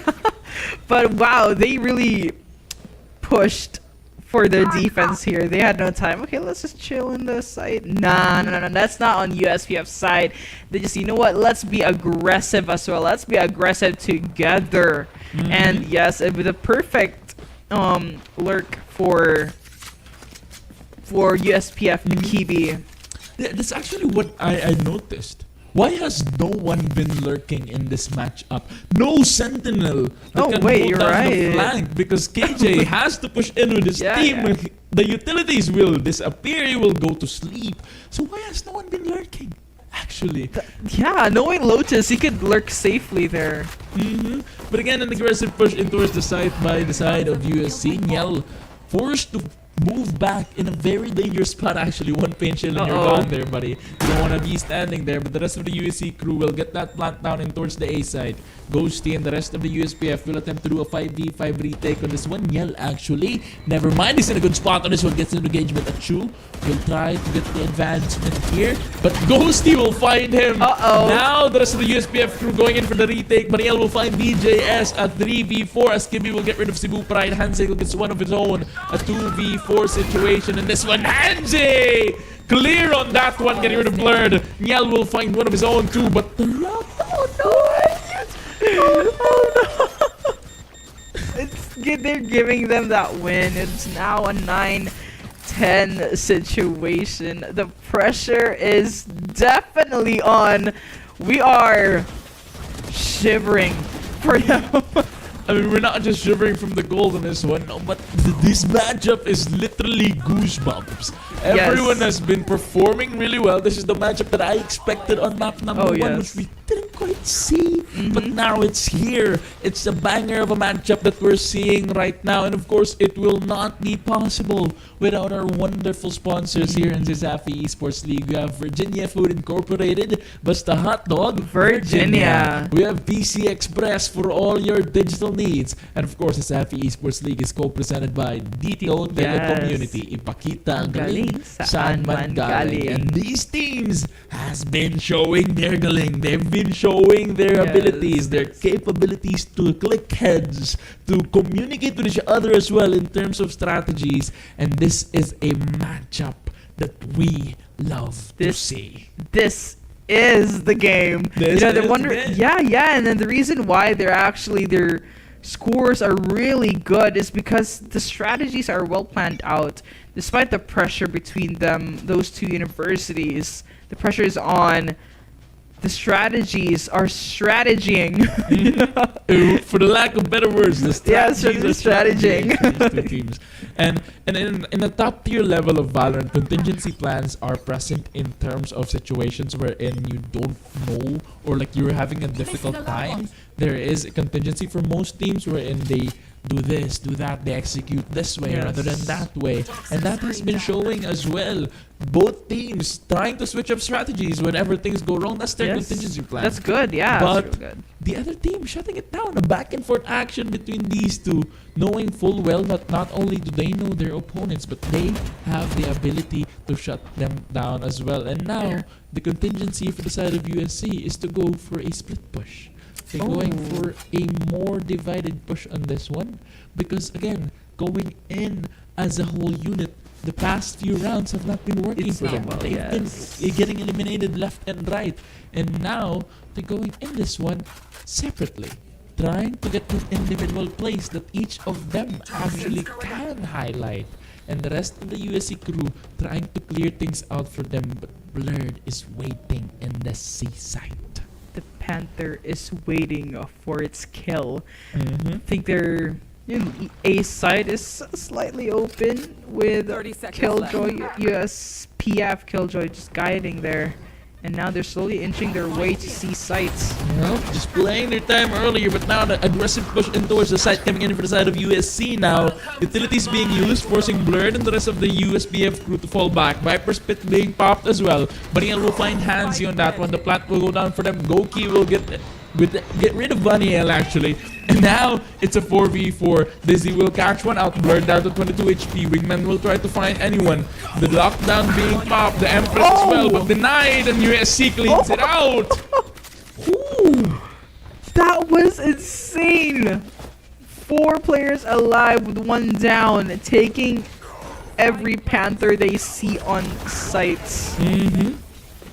That was a really, really good defense on the side of USC. That was really good. Defense in terms of course, defending the spike that they planted. There's 2 kinds of defense in Valorant actually. Defending the site and then defending the plant that you planted. Not allowing the retake to come in. And USC just didn't allow the retake to come in by flooding out on the site and preventing the Panthers to get in the entrance. What a strategy actually for this team. And something that USPF didn't see coming. Yeah, I mean, USPF, when it comes to defending, they are on site, but right now it's quite different. They tend to kind of move back once this plant is. Once the spike has been planted. Hansi and Blurred in a 1v1, and it's Blurred who actually gets rid of him. That is missed away, but he's low on HP. Baniel might just get the timing on this one for the side of USPF. TP's away. Watch will be popped. Achu will find Ghosty, and now it's a 4v4. The Pain Shells will not find anyone as of yet, but USC will take the B side. USPF in a good spot to retake on this one, though. The smokes will pop. The Nightfall will be utilized. Goki will find Niel. That's one down for them.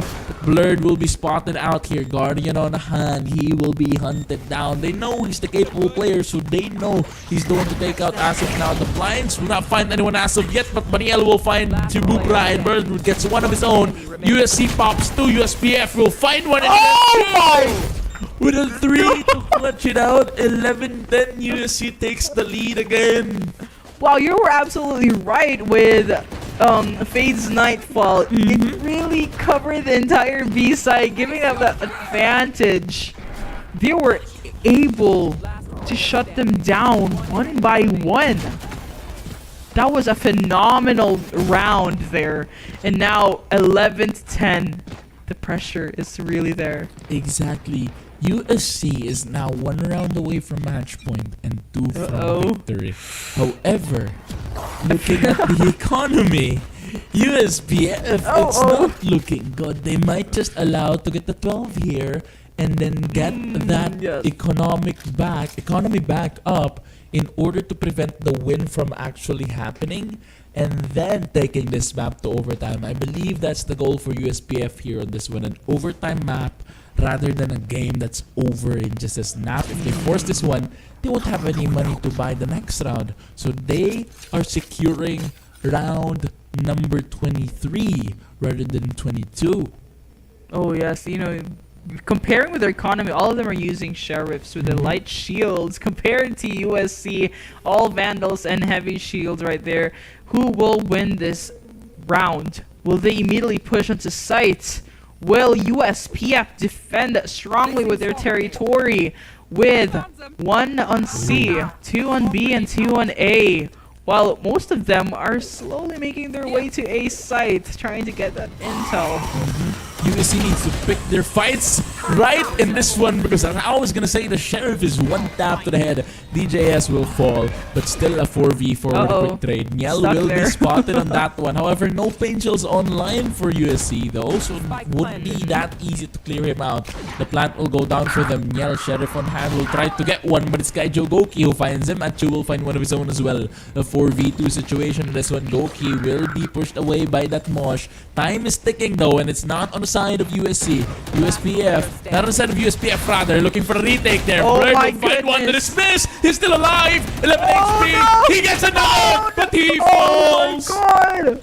Blurred almost clutching it out for his team, but it's USC who gets to match point. It's a match point. It's already a match point. Notice, this is what I mean forward, you know, when the spike has been planted, USPF kind of struggles with the retake. Yeah. And that is something they could switch it up with their strategy. And, you know, with Blurred just being shut down, the pressure is on, and the timeout is up right now. Well, yeah, but that's kind of what USPF wanted on that one. They went for the Sheriff, they tried to take as much as they can, and now coming into round number 23, they have the weaponry. In order to prevent a victory here for the side of USC, they have the guns to take this to 11-12 and hopefully a 12-12 for them. So that's what they wanted, saving up on round number 21. And so the damage has been done to the economy of USC as well, though Achu and Hansi are looking good. DJS and Cebu Pride down to hundreds in this one. However, they can still be bought weaponry. The problem now comes is if Ghosty actually doesn't come back. Oh, whoa. Sticking with the classic there. Ghosty with the classic. Okay. They're actually right on that, you know, they're saving. But now Okay. it's a timeout. The It's timeout active being again. I popped think here. they're Okay, thinking, okay. thinking real hard. Yeah, I think the first one was a USC timeout. Just try. Oh, okay. Yeah, it's a Oh. timeout or a tech pause. Okay, there you go. Yeah. Tech pause it is. Tech pause it is. Then I believe the first one was a timeout, and then the A tech tech pause had to pause. happen because of the Yes, disconnect. yes. Anyway, again, USPF now in a good spot here in terms of economy. They have the weaponry to prevent the win from USC and take this match up all the way towards match point. Yes, yes. But the thing is here, look at the replays here. The clean shots coming from both sides of the team. Both teams showing great mechanical prowess, being able to click heads, get the eliminations going. And the only thing that really has been separating these two teams is strategy. Oh yes, yeah, definitely. You know, with the aggressiveness of USC, I think with the situation right now, 12 to 10, I think it's best to let's keep this slow and Because steady. the knife by I- DJ The knife was insane from the replay, but of course, 12-10. Why they gotta replay it again? Oh no, they They showed it again. Will they show it a third time? I don't know. If they actually show it a third time, we'll find out. Okay, no, it's not a third No, time. they're not gonna show it a third time. That was an Ghosty insane is show. back. There we go. A Vandal on his Oh, hand there you as go. well. USPF now again in a good spot to take this match up to the distance.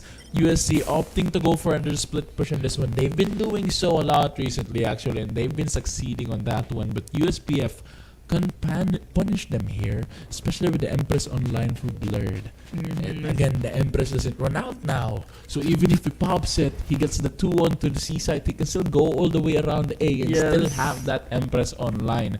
But USC looking to close this one right now. This round can actually go either way, but Blurred trying to aggress in towards the C side here as they look away. The engagement, the flash will not Oh find my anyone as of yet. The flash was again Blurred, will fall back as of now. This is a very tense moment here in the mountain area of the map. Two smokes being popped to protect both of their players, USC and USPF, popping one of each. Baniel actually in a really good spot on this one as well. USPF just slowly inching the way. DJS and the rest of the USC crew here are now slowly walking in towards the A side. 5v5 situation in this one. Online showstoppers for both teams along with the shrouded steps. So two ultimates of the same agent online. The DC in towards the side now as USPF tries to explode away. But Kaiju Goki will find Kibi. Showstopper will get and now it's a 5v3 situation. USPF has been saving up for this round, but so far it's looking bad for them. Kaiju Goki will find another one as well. It's a 4v2 situation. Now the TP. Now the showstopper being popped. Now the shots from Blurred will get the true. Suddenly it's a 3v2. Suddenly it's a winnable matchup for USPF. And Blurred with the Empress online hunting his prey. The Panthers looking for a warrior to eat and devour. DJS will peek out but will not find that elimination as of yet. The Nano Swarm shot down. The top of the spike. DJS will peek but it's Kaiju Goku from the back who finds Blurred. And it's DJS who cleans it out for USC. 13-10. Wow. A matchup that could have gone either way. Got by USC. Oh. What an amazing matchup on that one. USC almost falling to the Panthers, but still another 2-0 for CESAFI Wow. Esports League. I thought it was gonna be our first 1-1. Yeah, but nope. Wow, now it's a winning streak for USC. The winning streak continues. They keep it alive on this one. The Panthers will fall a second week in a row, I believe. Yes. Which might not be that good of a look for them on this one. Baniel and Niel still at the bottom of the leaderboard for USPF as Ghosty and Kibi pop off. Blurred right there as well. However, those were not enough to stop Kaiju Goki and DJS, the duo that has been storming the league. Actually, USC as a whole has been really dominant individually.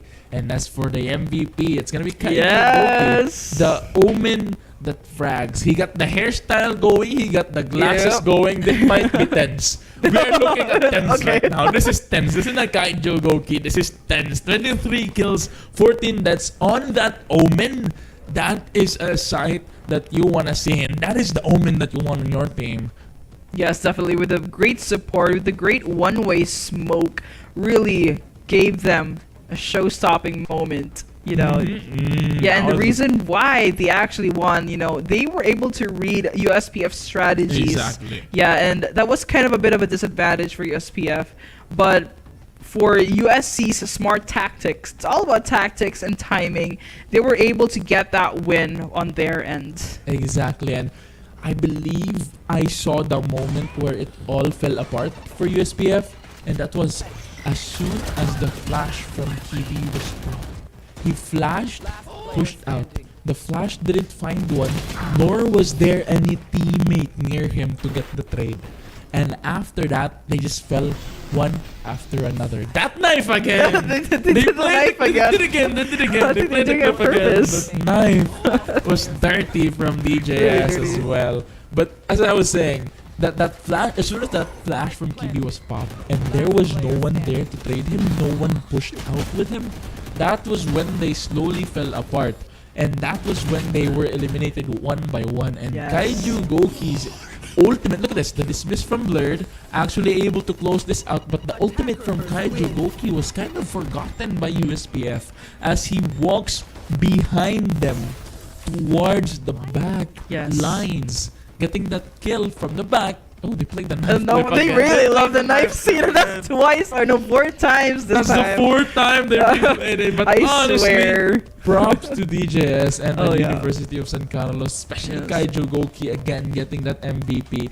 As you can see, my hair is messed up. Wow. That's how stressed They were up I was. gripping the That's tables. how stressed up I was seeing that matchup. Yes. Going the distance on that one and just hoping that USPF will give us our first 1-1. But no, USC shuts them down. Yeah. They get the win. They get the winning streak going. Yes. And USPF takes another L on this one. It's a Mm, little bit of yeah, difficult for definitely. them to take here.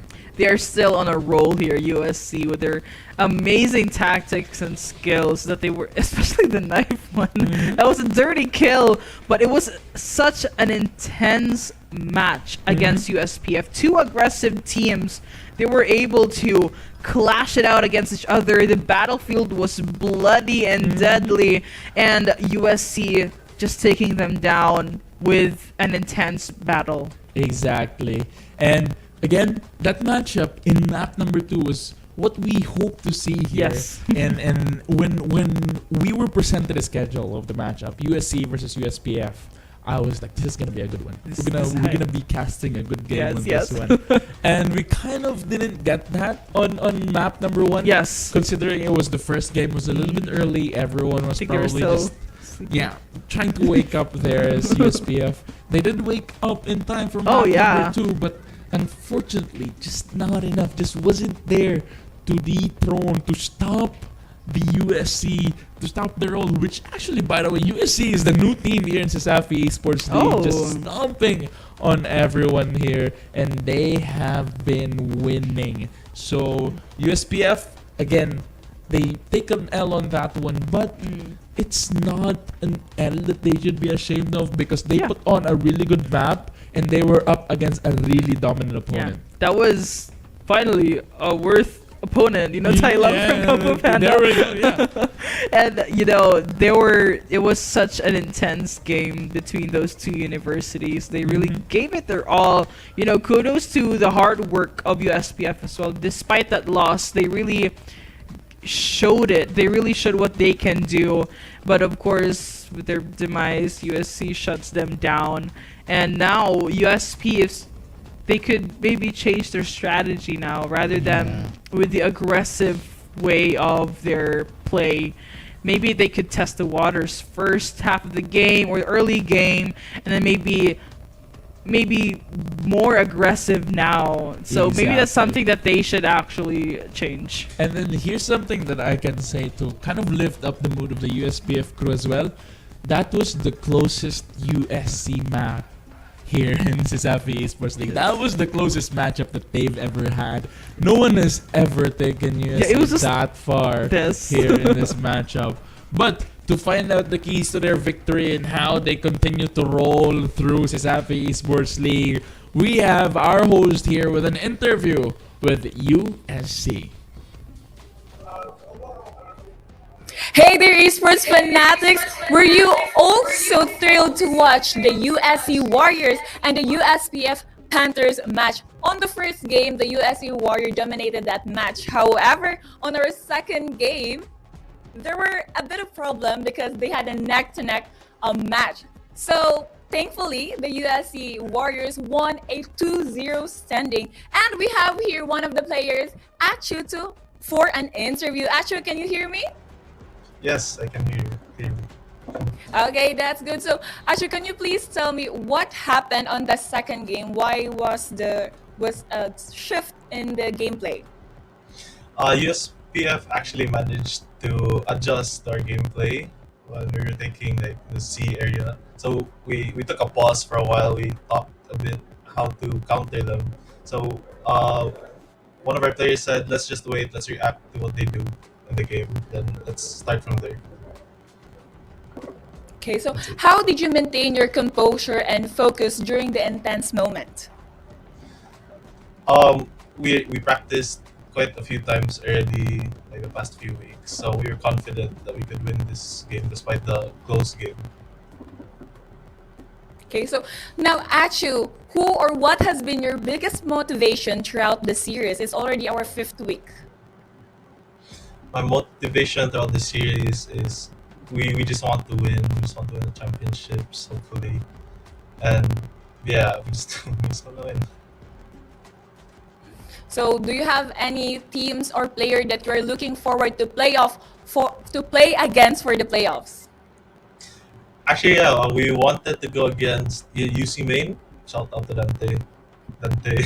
Then also CIT-U, since they're strong team also.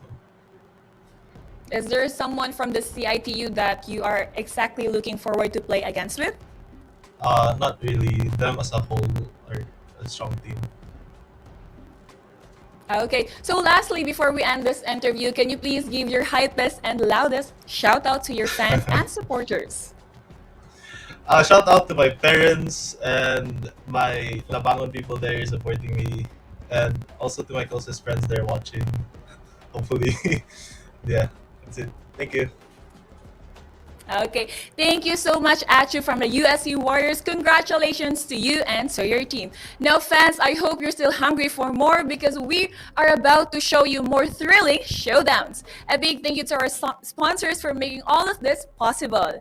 Dito, Telecommunity, ipakita ang galing saan man galing. Virginia Food Incorporated, Basta Hotdog, Virginia. We also have PC Express for all your digital needs. And thank you to the Cebu Company, Cebu Mandaue, and of course, the Crayon Love Custom Apparel and Digital Prints. Stay tuned to our live broadcast to find out. And of course, we love hearing your thoughts on our social media platforms. So follow us on Facebook, TikTok, Instagram, and YouTube at CESAFI Esports League.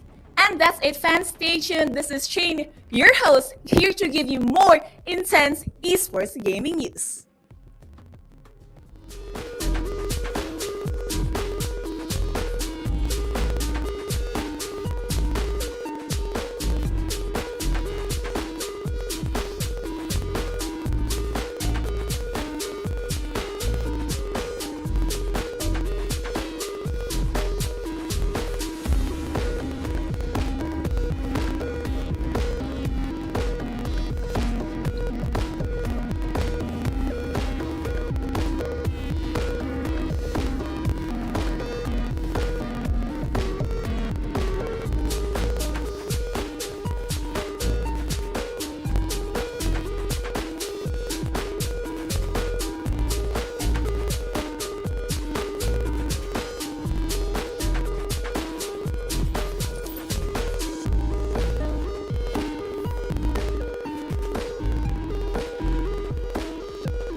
I'm picking them up. Skeet skeet, then I'm kicking up dust.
What's going on, CL enjoyers? Welcome back once again. I'm your bronze player rating caster, this time with Moik. Yes, welcome everyone. And of course, it's gonna be the game 3, right? Game number 2. Game number 2. Game number 2. First map. Of course, we had USC versus USPF. An amazing matchup that featured a lot of highlight plays, including the knife kill by DJS. Welcome to Little Moments. Shouts to the University of San Carlos as well, who was able to bag that victory even after a close map 2, which almost could have been the first 1-1 in CESAFI Esports League. But next up, Moik, is an amazing matchup between UCLM and CEC. UCLM, a very consistent contender here in CESAFI Esports League. They've been in the top 4 from the beginning. Meanwhile, CEC still struggling to find their footing, only able to find their first victory here in CESAFI Esports League, and they're looking to add to that. Yes, exactly. And of course, this is the second game for UCLM, right? And being that second game, maybe it gives them an advantage in facing CEC because of course you've already had that heat of the moment, and when bringing that to the game to your second game, of course that's gonna be something that we're gonna see. Yeah, exactly. They've already had a warm-up and they're already ready to go. But of course, CEC out there as well had that free time to talk to their team, to relax for a bit and calm the nerves coming into this one, because nerves come in as a very, very big factor. And that we've seen that happen a lot of times where a player can win a gunfight but aren't able to do so because of the nerves kicking in. Exactly. And so it is a must-win match for both of the teams if they want to cling on towards the playoffs that's going to be happening next week. So they have been in a bit of a shaky spot, both teams. Even though UCLM is a consistent contender, this preseason has not been the best for them. But that's mainly because of the changes made by other teams, along with the, of course, introduction of USC, the University of San Carlos, coming in, dominating everyone in their path. So UCLM has not been, let's say, blessed with a bracket that they can run through. They have been fed to very difficult matchups, and so that resulted to them not having the best results here in this preseason. So they are both struggling to get into the playoff, UCLM and CEC. Yes, and of course, CSC, it's really a must-win for them because they have to stay in the top 4, to participate in the playoffs.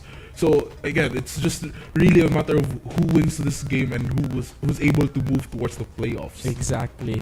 And that's what we've mentioned earlier, me and San. We talked about this as we began the stream. There are going to be a lot of teams that are still buying their way in towards the playoffs. Some already qualified, but we are going to see hungry teams who wants to participate and continue their run in the preseason of CESAFI Esports League. So this matchup is probably gonna be a tough one to see. Yes, it's just really who moves forward. That's all it says. And watching those games, you have to have that in mind. You have to think about that because every round it's gonna count for sure.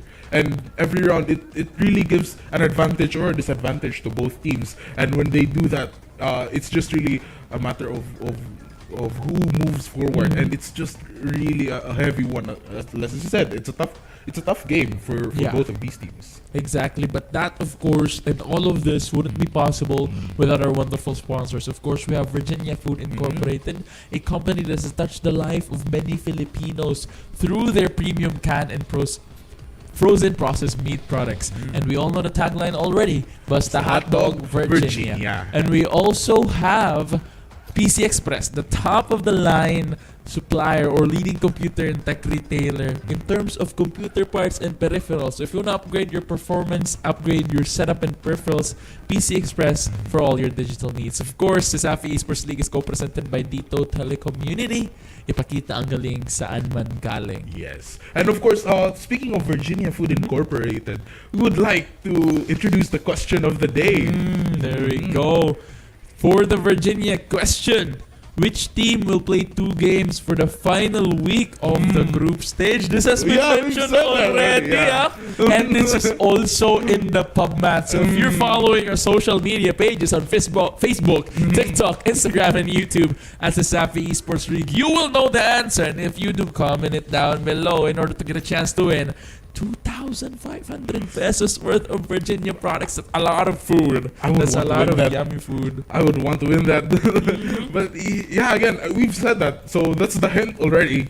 We've talked about it. Yeah, and which team was gonna play 2 games for today, right? Yeah. For now, I think the teams are preparing as of Yeah, now that's on their match 1. Which, do you have an idea on what their map would be?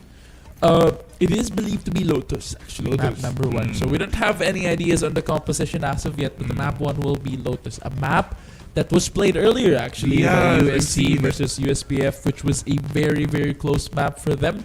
And this could very well be the same for this matchup.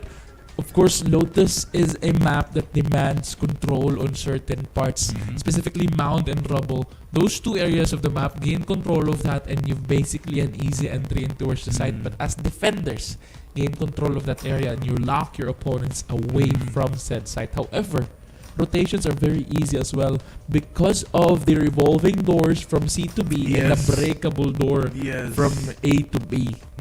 And of course, what we've seen from last game on how they really utilized it, because I've always thought that A is a good site to enter, and what I've realized from their game is A is hard to take hold when you're going for that when the enemy is trying to retake. However, in C, it is a bit hard to get inside, especially with that narrow entrance. But once you get that site, it's in your advantage already to hold that when the enemies are trying to retake. Exactly, but the main key difference here between A and C for the defender side going for a retake is actually that C has 3 possible entrances for the retake. Yeah. The backside, the area from B, and of course the area coming from Rubble. Yeah, While front. A only actually also has 3, but it's like a bit of a tighter space Yeah, to get it's into. tighter. But we can see the compositions in now for both the teams. UCLM will rock an Omen for Punch.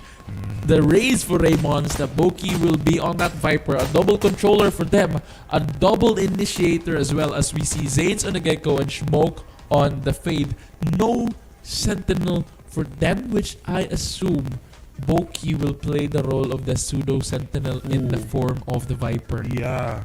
Of course, with the Viper script, I've seen UCLM utilized, especially Viper, and of course, in a map like Lotus, they can really utilize it to use it to their advantage, and of course, combine it with Punch's Omen, and the responses, the Rays, they can really do something out of it. And I think in this match 1, we can actually see some amazing plays here. Yeah, exactly. And for the side of UCLM, rather CEC, we see Jet Utoy, a series on the Omen, Kroon on that Sentinel, the Cypher, Zenitsu on the Breach, and Domsque on the Gecko. So a double initiator composition for CEC as well.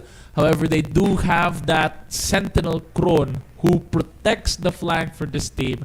As of right now, it's a stalemate. No one going in deep in towards the site as of yet. The Spike actually still at spawn. And now the engagement is actually coming in. As Domsky will get the first blood on this one. Boki will fall down, but that's about it for now. Domsky. That's the A flank coming in for the side of CEC. The rest of the crew actually taking control of Rubble already.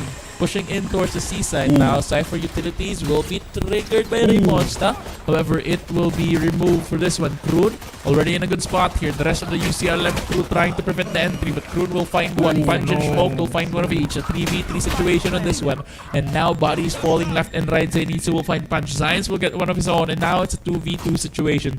Low in HP. Smoke, however, Wingman will get that detection. Zions will get rid of Domsky. A little bit of Gecko on this one. And a serious and Smoke, rather serious, and Zanes in 1v1. But it's Zanes getting the 3 on that one. Gets the round for his team.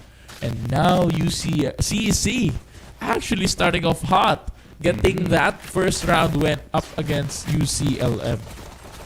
Oh, it's actually like UCLM getting the first round already, marking their the start of the round, and it really just shows. It really sends a message to CEC that they're not gonna give this win to them that easily. Yeah, the UCLM, they're known to really stand their ground and just really contest for that spot. Exactly. UCLM actually winning that first round on this one. And now they attempt to do so once again coming in towards round number 2. They will have that bye. The Bulldogs coming in for their crew. Boki has his hands on the Guardian and the Spectre coming in for Ray Monster. And the rest of the UCLM crew looking at that C site once again, but Punch will get rid of Utoy early on. Kroon lucky enough to fall back for that one. That would have been bad for him. However, Raymond satcheling in towards the site, getting rid of Kroon. Gets the assist as well for the two of the team. Domskwe actually will find one of his own, but suddenly it's a 4v2 situation. CEC in a bad spot on this one. Boki will find one as well. And now it's all up to Sirius. He is left alone in a 1v4 situation with a spike down. Sirius will not find anyone though, as Punch will get rid of him. A straight punch to the face. 2-0. UCLM will get that win. And I think they were, of course, they were on eco. That this round they can actually try to get that momentum back. But really, their goal in that previous round was just to at least try to destroy the economy of ECLM. But they kind of failed at that one. But for now, it's gonna be the bonus round for UCLM and a chance for CEC to take back the points. And seeing here, Kroon here also setting up the site. Just of course they've been pushing C since the first round, so they've already expected a little bit of that. That's why Cypher is already prepared in that area. Kroon just waiting for them because as you've seen, Kroon was also good at dealing with ending VCLM when they're pushing, Exactly, but that might not be much use for them here as Trash will be popped. That ultimate will be detected by the Prowler actually. Trash will now search for an opponent, but no one found as of yet for him. The rest of the UCLM crew, however, will have the site to their hand. I believe Trash was used as a scaring tactic there. CEC being pushed away with that utility. However, Domsky from the back actually will find the Boki and will get rid of him on this one.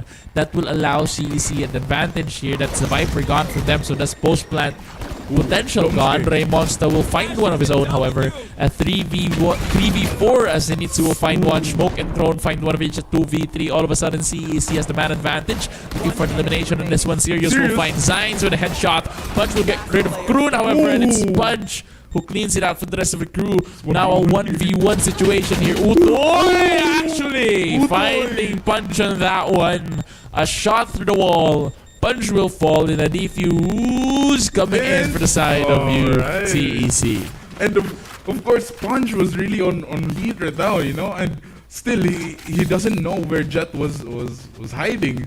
So it was just really unfortunate for him as Uto was able to find him right on and just was able to spray ahead through the wall banks, Exactly, and I think he might have gotten caught with the Valorant timing on that one. I believe he was reloading when the shot was fired, so that was a little bit unfortunate for Punch there. Could have been a very winnable round for him, but the timing was just not it, and it was Utoy who puts the team on the board. That was his first elimination actually of this matchup as well, so that allows them to go 1-2 on this one, with the advantage still coming in for side of UCLM. Zines will find Utoy after he tried to dash in back and forth, tries to get the advantage using movements there, but you're not playing Neon, you're playing Jet, and he falls to Zines. Now with a man advantage, UCLM walks their way in towards the A site. That wall actually preventing line of sight from Domsky here, allowing them to safely cross, but the wall will fall down. They are behind the wall already. The taps coming in now. Domsky down 85 HP. No shields for him. The satchel from Raymonsta. That Mosh actually preventing him from pushing in, and Sirius will take advantage of that. Boki will find one. Punch will find one of his own as well. A 2v4 situation here as CEC will try to retake the site. The flash, no one there as of now. They regroup Kroon and Zenitsu together now. Zines will find Kroon, and the spray will try to transfer, but Zenitsu will get rid of Zines. A 3v1. Zenitsu has a possible clutch here. He heard Punch. He knows Punch is behind him, but the pincher from Boki and Punch actually getting rid of Zenitsu there. He wasn't able to thunderclap away as he falls. he was awake. That was his problem. If he was awake, he would have killed Boki. It was really unfortunate for him because he knows what's coming. He knows that they're gonna do a pincher attack, and Zines, Boki was very ready for that, but the problem is Zenitsu, he wasn't able to pinpoint the exact location of Boki to at least try to isolate the gunfights and have that winning chance. But now we are heading towards round number 5 here. Seems like nothing's happening. Of course, they're just getting some information before they finalize on where they pushed. Exactly. It was funny here in CESAFI Esports League here in Valorant. We actually have Zenitsu, and I believe in MLBB they have a Danjiro over there. So we just need an Inosuke You just need to a complete the trio on this one. But the rest of the UCLM crew seems to again take their time on their attacking side here. Not really aggressing too much, but they have been getting it done. Utoy will get spotted in this one. Was shot to the wall a little bit. Chip damage done for them there, but still very healthy. The stuns will force UCLM to fall back on this one. They open the revolving doors, but no engagement coming in. They take B, a free sight for them. The satchels in from Ramos, the soul stopper spot. Will not spot anyone though. Zanes will get the plant down for them using the wingman. Kroon will attempt to retake with a sheriff on the hand to the side of the head of punch. Neural theft now online. They can utilize that, but Smoke preventing that from happening as he takes out Kroon. And now a 2v4 situation here. Domske with a classic in hand. Gets a dig on Smoke. I think it's not enough. Utoy will get the headshot on Ramos. However, Sheriff on hand. He does have a Vandal now with 8 bullets. But that's 3 people. You can one-tap everyone in the head. He gets caught. And they're low. No! 3 people was just facing, he was just greeted with the 3 of them. Of course, they were low. They have to do something about it. And with that play, really just greeting him all at once. And that again, that point goes to UCLM. And we have to take note, UCLM's Smoke was the MVP last week. So it's a very, when facing Smoke, they have to expect that threat when it comes to him. Exactly. And him getting caught on the C's as well. Allowing it for that was of course very expected for him. Getting caught in the C's. He got caught. They found out he was there. People peeking him. Not much you can do there unless he had a magic spray that can eliminate all 3. The 10 spray. They kind of lined up as well, so that would have been possible, but not for that round, of course. He falls, and now it's 4-1. Zenitsu and the rest of the crew will attempt to find one here. Kron actually getting rid of the Monster early on. That's the duelist gone for the side of UCLM, so they might struggle a little bit here getting in towards the side. No more Rays taking space for them, which might be But they difficult. do have Nightfall. They do have a Nightfall online. They do have the utilities from Zines online as well. And with that Nightfall in hand, they might attempt to take B here, but Sirius getting rid of Punch early on. The revolving doors open now. The rest of the UCLM crew will try to flood in towards the B side. Zenitsu will flash but will not find anyone as of yet. Boki! He will catch Kron lacking. Pulls the knife out. Unfortunate for him as Utoy was right there to get the trade. The double. Gets a second one here. He's looking to get rid of Zanes. The revolving door will reveal the location of Zanes. Here he's online, but he has... Oh my god! Oh my god! I thought Zanes was gonna pull something there, but it's Domske who puts a stop to his shenanigans. Thrash online for both teams here. But looking at the side of CEC, they are looking healthy in terms of ultimates. Yes, but of course we have to consider that Zanes and Punch, they only have I think their economy is quite healthy as well. Seems like they all have guns. For now, Utoy will be having a classic, probably a Blade Storm. Yeah, the Blade Storm. Yeah. And of course, CAC again, they all have ultimates. The hunt is already in. That is a really good hunt actually from the side of UCLM. And the aggression in towards the site now. They take control of Mound, rather Rubble. And now they try to push in towards the site. The opening of the door here towards the garden area tries to clear it out. The smoke from Sirius actually preventing line of sight here, but he's just trying to spam through it. Not a idea when you have a Guardian on hand that could allow a spam by the Phantom or a Vandal to go in. Thrash actually getting stuck on that wall. Unable to find anyone as of yet. Zenitsu will have that Rolling Thunder online. I believe will be popped as soon as the retake comes in. There we go. The Nightfall is in first, along with the Rolling Thunder actually for the side of CEC. Moki will find Zenitsu with a poison mist, and the smoke Zion's getting caught in the ultimate by Domske, and another one will try to run trash online. Domske will find him. Another one for Domske, and now it's a 3v2 situation. Go for the Domske going for a defuse on this one. Utoy will create a punch, and now the action continues. Oh, that's Left great. alone. Smoke to the smoke. He finds one, but it's Domske with a third to clear it out for his team. The defuse as well will go in 3-4 CC. What a crazy round! All ultimates were just exchanged, except for Viper and Omen and Neural Theft from Cypher. But dude, that see even the smoke from even the spray got smoke in a low health, but still Domski was able to finish that off, even though Smoke was able to take down Utoy. And now seems like UCLM is left with quite of a bad economy, with Punch here only having that Vandal, but I think they will go for an all save. But seems like Punch will really finalize on that Vandal, and of course Raymonsta with a Marshall. But for now, they're gonna at least try to pick people off before they finalize their push, or at least destroy their economy to have the upper hand in the next round.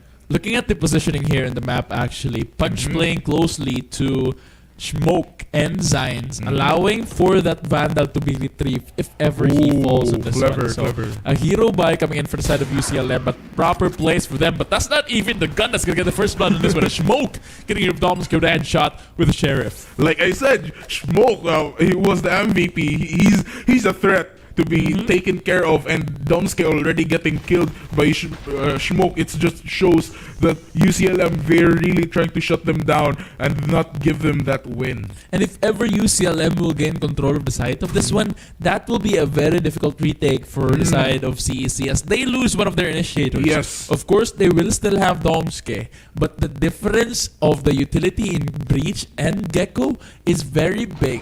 That the difference could 30 very well seconds come left. to the part that Zenitsu doesn't have a wingman to refuse to spike for them. Yes. But now the push in towards the site is about to commence now. UCLM already has control of it. The plant coming in from Zion's Utoy in a really good spot here actually to take control. But that team Aftershock actually almost costing them that round possibly. Raymonsta with a martial and Sirius will take him down. Zenitsu will get rid of Buki actually. Canceling out the Viper's pit. Utoy will find two and Kron will find one. That allows CEC to defuse the bomb, getting them up now 4-4, an equal footing for both of the teams. I feel like this is gonna be one of an intense match as what the previous game as well from USC, you know, and now seeing this game that's gonna be CEC and UCLM, it's gonna be I think it's very intense because now UCLM, they have the upper hand in terms of weapon advantage. But you know, talking about CEC, they also have the ultimates from Omen and the Neural Theft from Cypher. So they still have a chance to even to not give them that momentum of points right there. But still, UCLM, they have the advantage. It's just a matter of really who takes who at this round. Exactly, but in terms of weaponry, actually kind of equal for them here, but a must-win for both teams as their economy might suffer if they do lose. But again, Domske will get that elimination towards this through the smoke, and that is their Viper down for the side of UCLM. That's Boki. That's they very big handicap. Yeah, exactly. Considering that they haven't gotten in towards the site yet, that's half their controller, and that's their post-plant potential disappearing as well. So Boki falling might have costed this UCLM this round as of now, but as of right now, they're trying to fall back on this one, regrouping, looking to find something as they attempt to push in towards the C side of the map. And if you notice the positioning of the Cypress utility, then the right side is actually open for them to push through. But there is an Utoy watching, so this might be a really good hold for the side of CEC now. Very prepared. Yeah. They're just waiting for smoke to go down before this. It goes in, and there goes a satchel down. The smoke falls down. Raymonsta satchels in toward the side. Will actually. No! What a play by Kron. He might just get this one, but Raymonsta shuts him down. A 3v1 all of a sudden. But now UCLM is all. Can Raymonsta do this? Oh, they might be. Just one. Showstopper blind will be popped. Now the showstopper another blind will not find anyone because of that blind, like you mentioned. This is what he has to face. Two initiators, 2 blinds, and he will not be able to finish it off for his team. 5-4. UCLM is struggling. What a against round! CEC. As what you've seen in the replay, Domsky already. Just you see, Kron just going for the triple instantly. Raymonsta going in to take his 2 as well, going in for the triple. But again, Showstopper, he tries with that Showstopper, gets blinded twice, and ends that round with Domsky just killing him and going with that point towards CEC. That's the kind of mistake that Punch had in this matchup. Raymonsta, rather. Given that he's the duelist, he must clear the corners. Yes. And if he's inside, the team... Oh, hold on. Operator Hold on on. the hands of Utoy here. As I was trying to basically analyze what happened last round. The elimination possibility could have happened there, but none so far. But again, Raymonsta, the team trusts him to clear out the area. However, unable to clear Kron on that corner, allowed Kron to get the 3K, and eventually the 3K allowed for the rest of the crew to come in, and the utilities now popped in order to not only detect the Cypher trips, but also prevent Utoy from getting an elimination of this one. Smoke with a headshot to Utoy. Kron will get that trade. However, the operator is retrieved by UCLM. However, the scans will find him. Neural theft popped at the perfect timing as Punch will get scanned through that wall, get shot in the head, and now it's a 4v3 situation. Boki utilizing the walls for a retake here. Raymonsta with the operator on hand as well. The flash will not find anyone as of now, but Cypher utilities will. Kron will find a stun. Raymonsta and gets the second one. That's gonna be the ace. Ace! What an ace! What a round! Kron is just on fire here, ladies and gentlemen. We've seen everything from Kron as early as the first half. It's still round number 10 and he's already on fire. When you pick a Sentinel, you expect him to be at the bottom. Yes. You expect him Timeout to is hold in. the side and die. Yeah. You don't expect a Sentinel to kill every single one of your teammates. The Sentinel is defending, he's doing his job. He said, I'm gonna take it into my own I'm gonna take matters into my own hands and just kills them all. See, of course. A timeout from UCLM, definitely something that you need to call, because with zero offense to CEC at all, until last week, no one considered this team as a contender. Yes. They were up against teams that would dominate them, but that didn't mean that they would give up. Last week, they got their first win. And this week, they're taking UCLM, a consistent top 4 contender. And they're pushing them to the limit. 6-4 with the lead. Kron with an ace. CEC has been stepping it up. Of course, I mean, you have to. When talking about UCLM, they're also a good contender, right? And again, as what you said, no one was expecting CEC to really at least go into the top, But like again, CEC is just really standing their ground. They're proving everyone that they're a team that is hard to deal with, and seeing I think the other teams are taking notice of that. The message is already being delivered, especially by Kron and his teammates, But now, as we head into round number 11, almost ending the first half, I think their UCLM is going to attempt an A push. Yeah, exactly. A timeout call, trying to re-strategize, but not only that, reset the mental as well. Yes. But UCLM now taking their time once again. The up back in the hands of Utoy, so this could be very dangerous for them. The Nightfall being pop utilities as well, but Domsky will get rid of Boki early on. Trash Science will pop the trash as well. Raymonsta will find one. Serious falls after the TP. Kron holding down sight once again. No one found as well with the trash. There's indeed through Raymonsta. Tries to spray through the smoke, but will not find anyone as of yet. Smoke will try to get the plant down for the rest of the crew here. The operator on the hands of Utoy will not get any shots to the wall. Punch getting slain into. Raymonsta will find him as well. Utoy finally finding value with the op. Signs will fall to the battle of the gun of Raymonsta found. Utoy pops a shot but will run away. He will not find anyone as of now. He's gonna try to save his operator.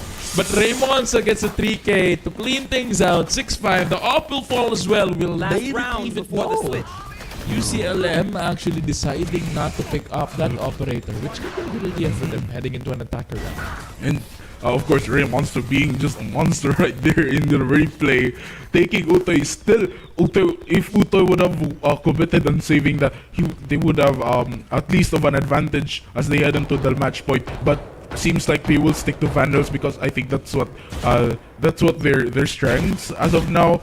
But second half they could be actually pushing for an up next round. Oh, the haunt, another good haunt They have there. really good haunt And placement. it really just forces them to rotate. Utoy now looking at the Utoy rubble preparing. area of the map, looking for an engagement on this one.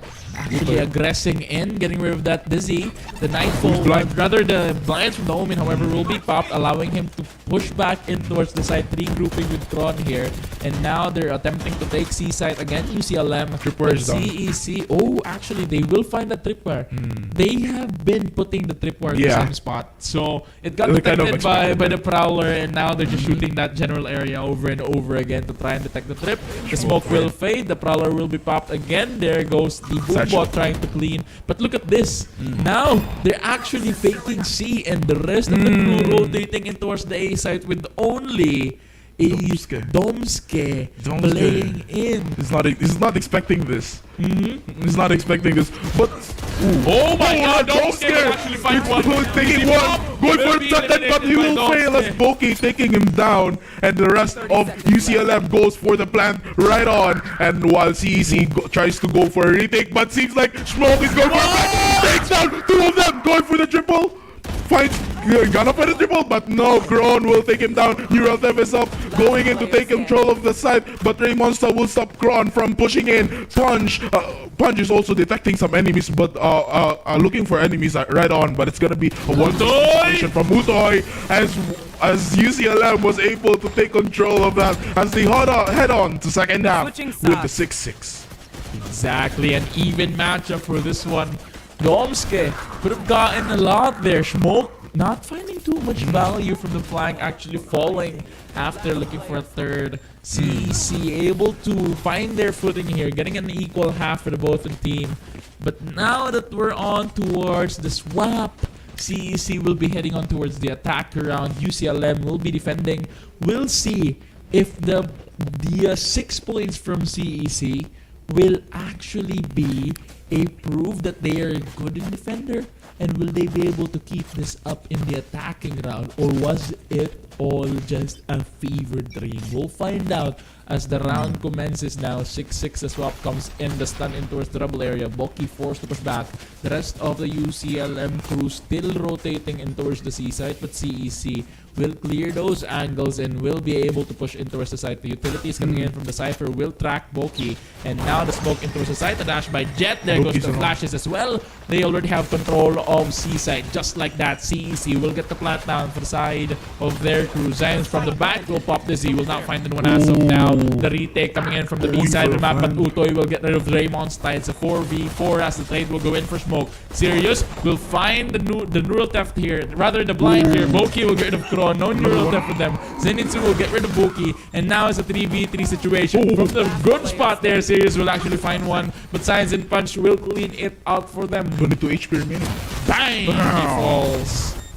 And that ends for the round. Of course, the advantage, the site is already, the point is already in the side of UCLM, and they will actually they will try their best to take control of that momentum because they already know that CEC is a threat to deal with, and they've prepared. I think after the timeout, they have prepared their strategy on how to deal with the CEC, especially when it comes to Utoy, and Kron. I think they're kind of like the two major threats in CEC, and of course CEC has taken note of Smoke as well to be also a threat because they know Smoke is kind of unpredictable and hard to deal with, and but for now the economy is gonna be very bad for the side of CEC. Exactly. They lose the pistol. They aren't able to get the buys down, but UCLM will actually force this round, allowing them to hopefully have a better odds of winning. But Eco rounds do happen, thrifties do happen, especially with the sheriffs on hand for CEC. This might be dangerous for them still. Boki will now find value of that Guardian. The Hunt will not spot anyone as of yet as well. UCLM will actually get the first blood on this one as Boki will get rid of Utoy. Now a 5v4 situation. The spike is all the way towards the B site with only a Domske watching. However, CEC being very cautious of it. That's actually a really good angle being held by Domske. As soon as the push comes in, he will spot them and he will be able to try and get the elimination, but he has a classic on hand. Rather, that Zane's actually with the Bulldog. I got teams confused, but the swap has occurred already. It is UCLM on the lead and CEC on attack. The push is in towards the side. Zane's in a good spot, but Kroon will get rid of him. Smoke will get the trade though. Domski with a classic blind smoke. And now it's a 3v3 situation. The spike will be attempted to go down. Here it does. Just the and the push Domski! Domski only by its with the classic. The triple! 3K with the classic. UCLM, what are you doing? You Even don't in wanna a allow 50 that round. to happen. Ramos picks up a Bulldog, tries to get an elimination on this one, but they are taking their time. CEC playing with Ramos. He will get serious down with a paint shell, but he will take chip damage from it as well. The flash is online. He's for having a hard Zenitsu. time. Oh, actually no flash for Zenitsu. CEC just backing off, Yeah. taking their time. They win this round. They don't want Ramos to get blown. Oh, he got it. That last bullet.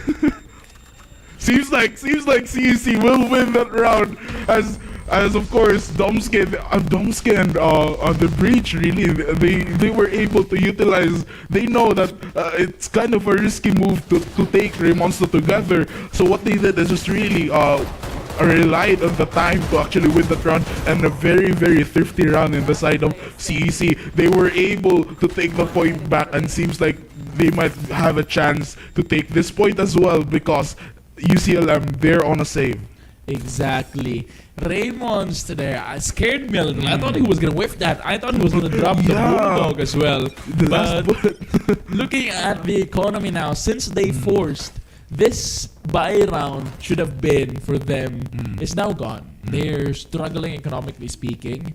But again, if CEC was able to thrifty, UCLM might just be able to do the same as they well. might. This is the buy round of CEC though. They have full shields and vandals on the hand, but that sheriff can be very deadly in the right distance. But the pushing towards the site will commence now. Utoy already deep will do damage to Boki here. The spam to the smoke will not find anyone as of yet. There goes the aftershock pushing punch away, allowing him to reposition on this one. Domski will be utilizing that movement to get the plant down for him. From the back now, UCLM has Preparing control of for the the side. retake. CSC trying to Domski with a double. Raymonsta will try to find one as well. Utoy gets one of his own. Serious finds one. Raymonsta finds another. It's Pain gonna shows be a being clutch. popped. A 1v3 situation. Still He gets another triple, one. And but now, he's very, very low.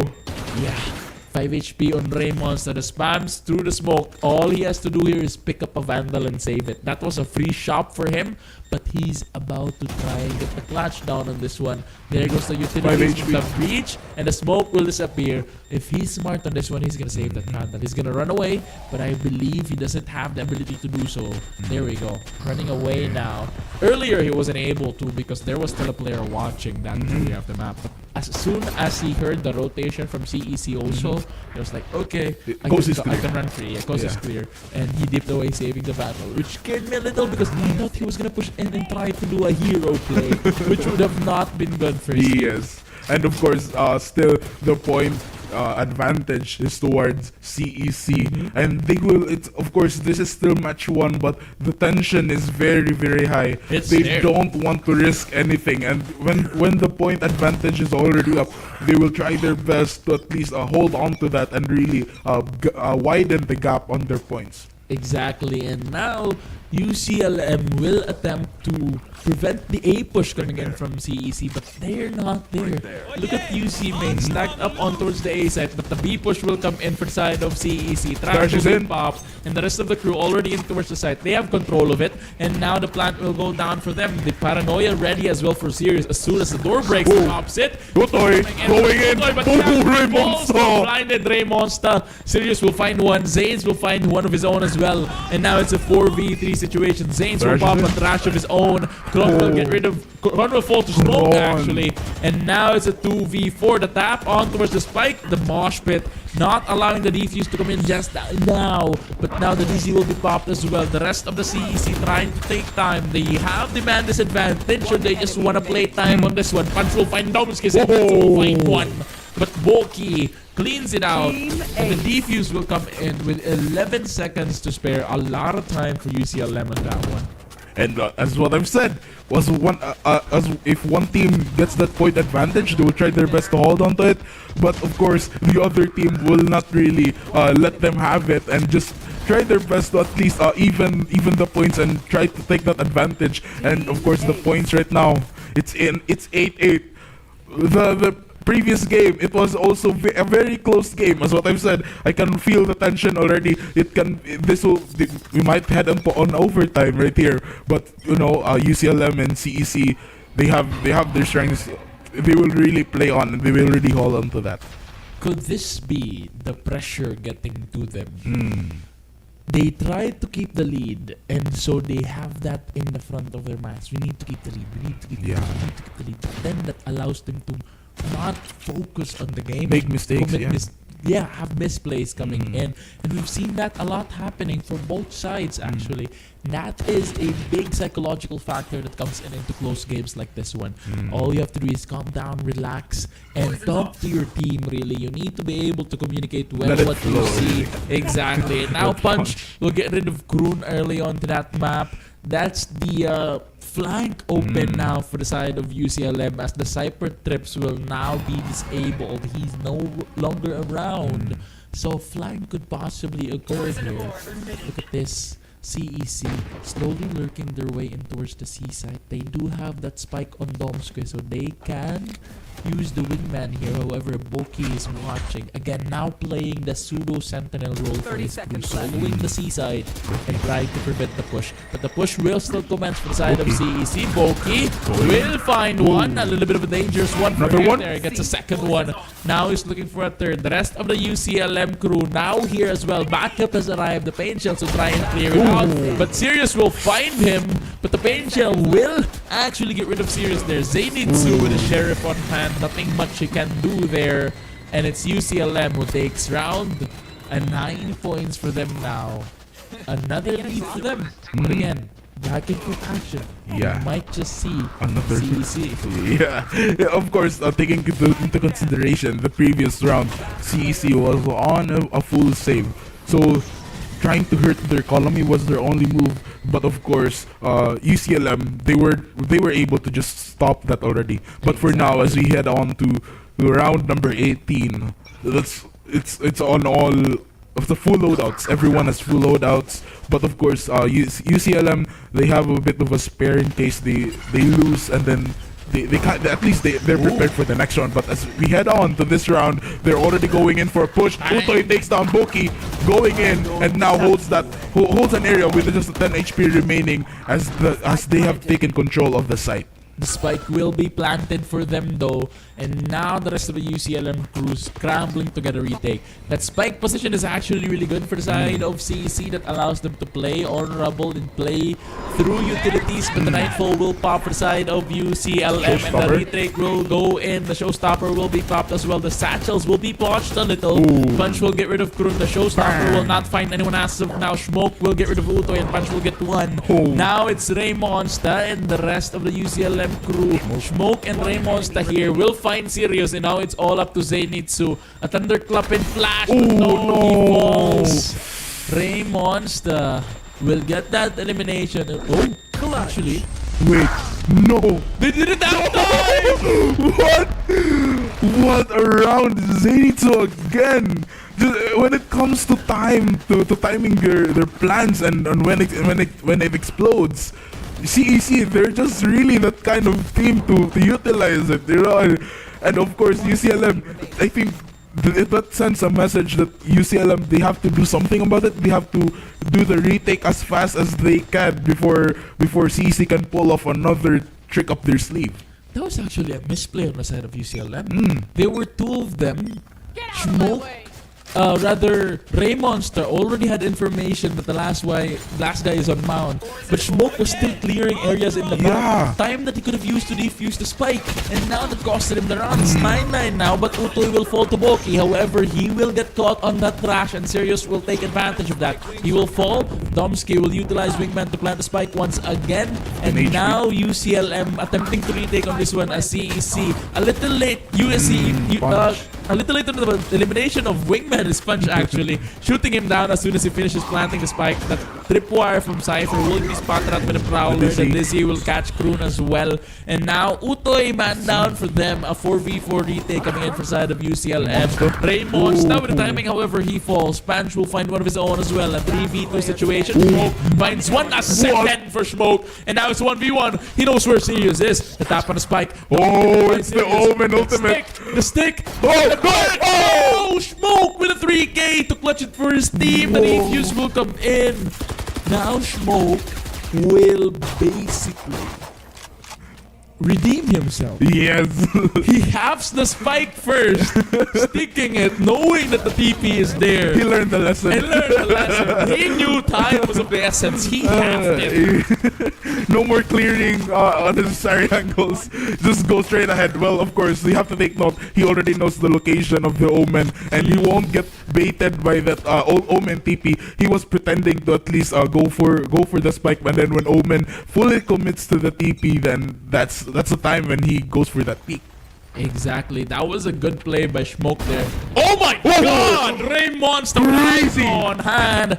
Catches Utoy lacking on that one. And now they lose that duelist. They lose that dive in towards the site and that angle clear. But they will have the two initiators online still, however. The smoke dissipates and now they wait for the push to come in. Zanes will have that Dizzy online. As soon as he gets the sound cue, he will pop it up and will get that blind. However, the rest of the CEC crew are inching their way slowly in towards the site here, gratefully avoiding Raymon's the side, but Sirius will fall. Zanes will find Kroon as well. Smoke trying to spam the wall, but no one there in that specific position after now. Zanes will actually find Domske on that one. Right after I said no one's there, Zanes will find a third, and Zenitsu will fall.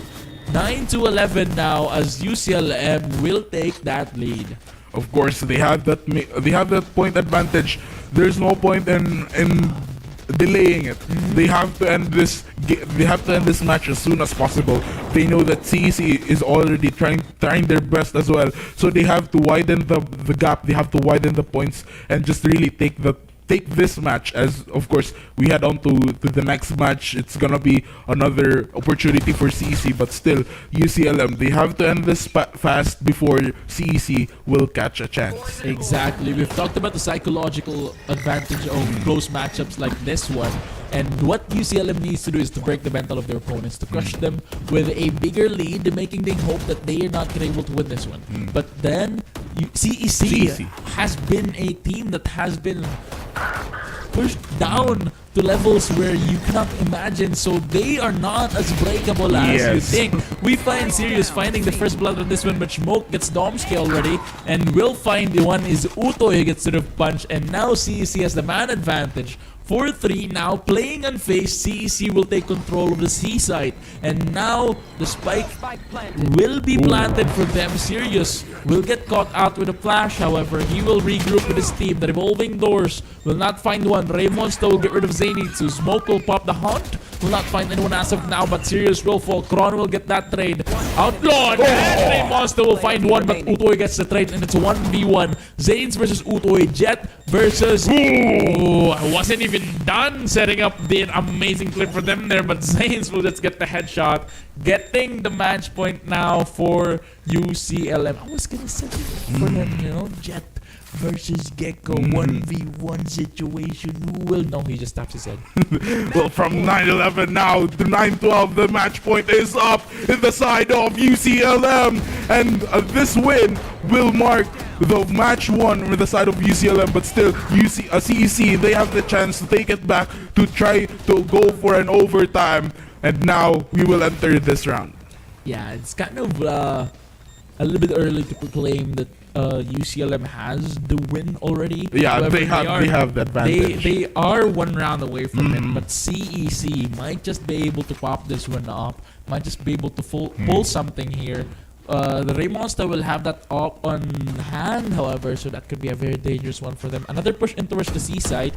Now Smoke and Raymonsta actually ready on the double door. So as soon as the visual cue is popped here, I believe they will open that and will attempt to get a play going. But Boki playing very, very safely behind the boxes here. Domske and the rest of the CEC crew taking their time very well. They noticed the one-way actually being popped.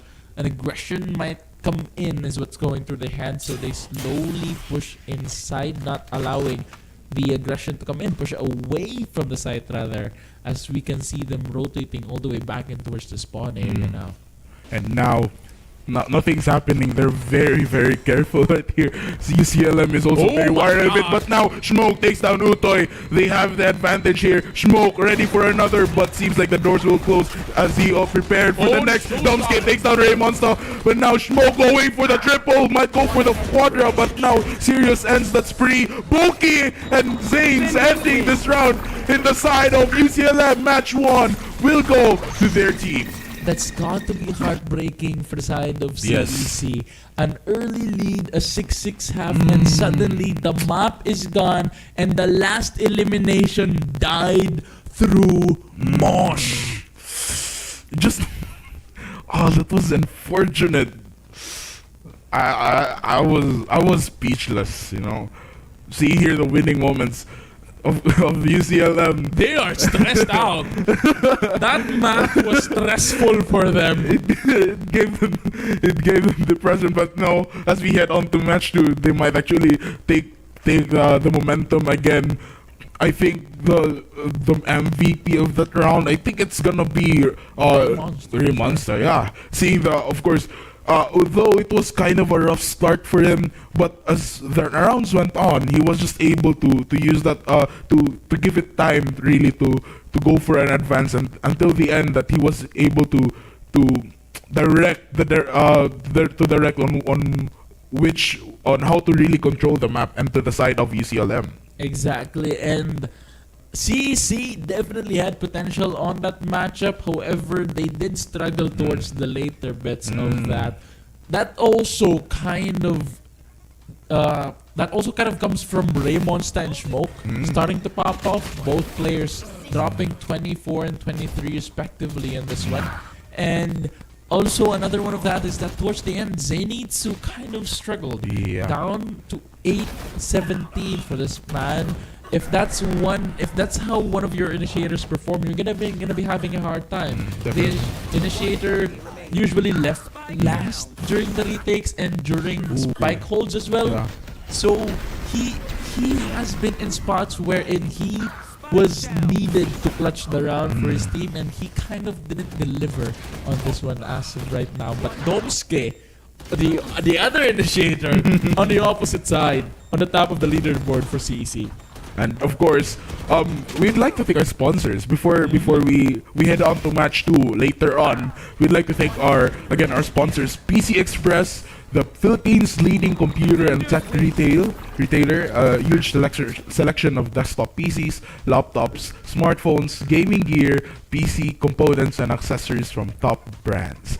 PC Express for all your digital needs. And of course, Virginia Food Incorporated, a food manufacturing company that touched the lives of Filipinos with its premium canned and processed meat products. Basta Hot Dog, Virginia. And of course, this is co-presented by B2 Telecommunity. And we'd also like to thank our minor sponsors. Yeah, of course, we have the company Cebu allowing us to be here, the venue where we're streaming at, and Crayon Lab as well. Thank you so much for allowing CESAFI Esports League to happen. Man, Moik, the matchups today has gotten me very intense. Every game, my hair just gets worse because I'm just doing this the whole time. I don't know what's going on. Everyone's just being on a different level today. Considering this is the last game of the bracket stage before we head into playoffs, everyone's hungry. Yeah. Everyone wants to get their wins. Everyone wants blood. And yeah, exactly. Everyone is just going on a different level here. A level we haven't seen that much in the past weeks, and everyone's stepping up their game. They want to be able to make it to the playoffs. They want to continue their run in CESAFI Esports League. And CEC has shown that on this one. Just not enough for map number not 1. enough. So will they be able to pull it off for map number 2? We'll find out after a short break. This is your bronze player rated Gaza 4, joined by... Moik, and we will see you later on.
And we're back again with another amazing Valorant action here. We witnessed map number 1 between CEC and UCLM, and boy, was it a close one.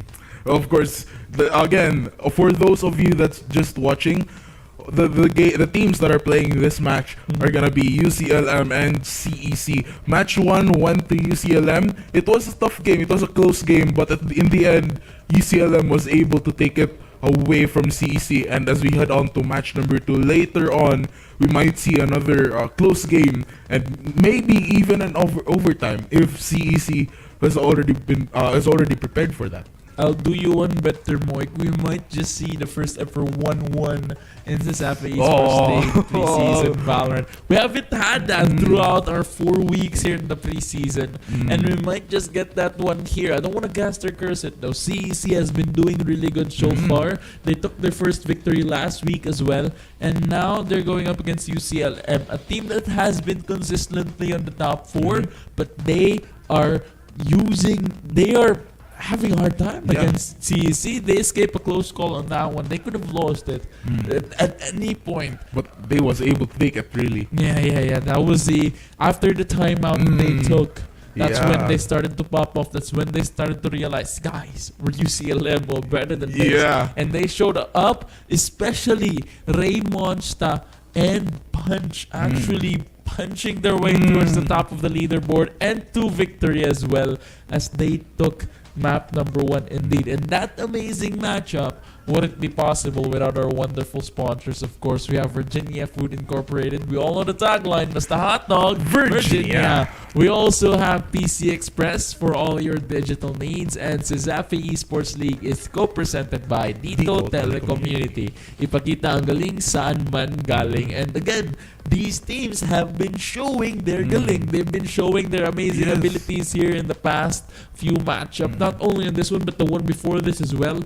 All of these teams has been showing everyone that they have the ability to put on an entertaining fight to the people watching the stream. Yes. And I mean, when it comes down to it, when you said a while ago that during the match 1 of UCLM and CEC, the both of the teams, they were making mistakes, and which is why in the end it was really a tie game. You know, the points, someone UC goes up by 1, CEC will go up by another one, and I think it's you're right about the teams being pressured about keeping the gap very, very wide when it comes to the points, when in the end it's just both teams being tied. And I think UCLM, they heard us. I think they heard us, and they were able to calm down really, and was able to take match 1 into their hands. Exactly. They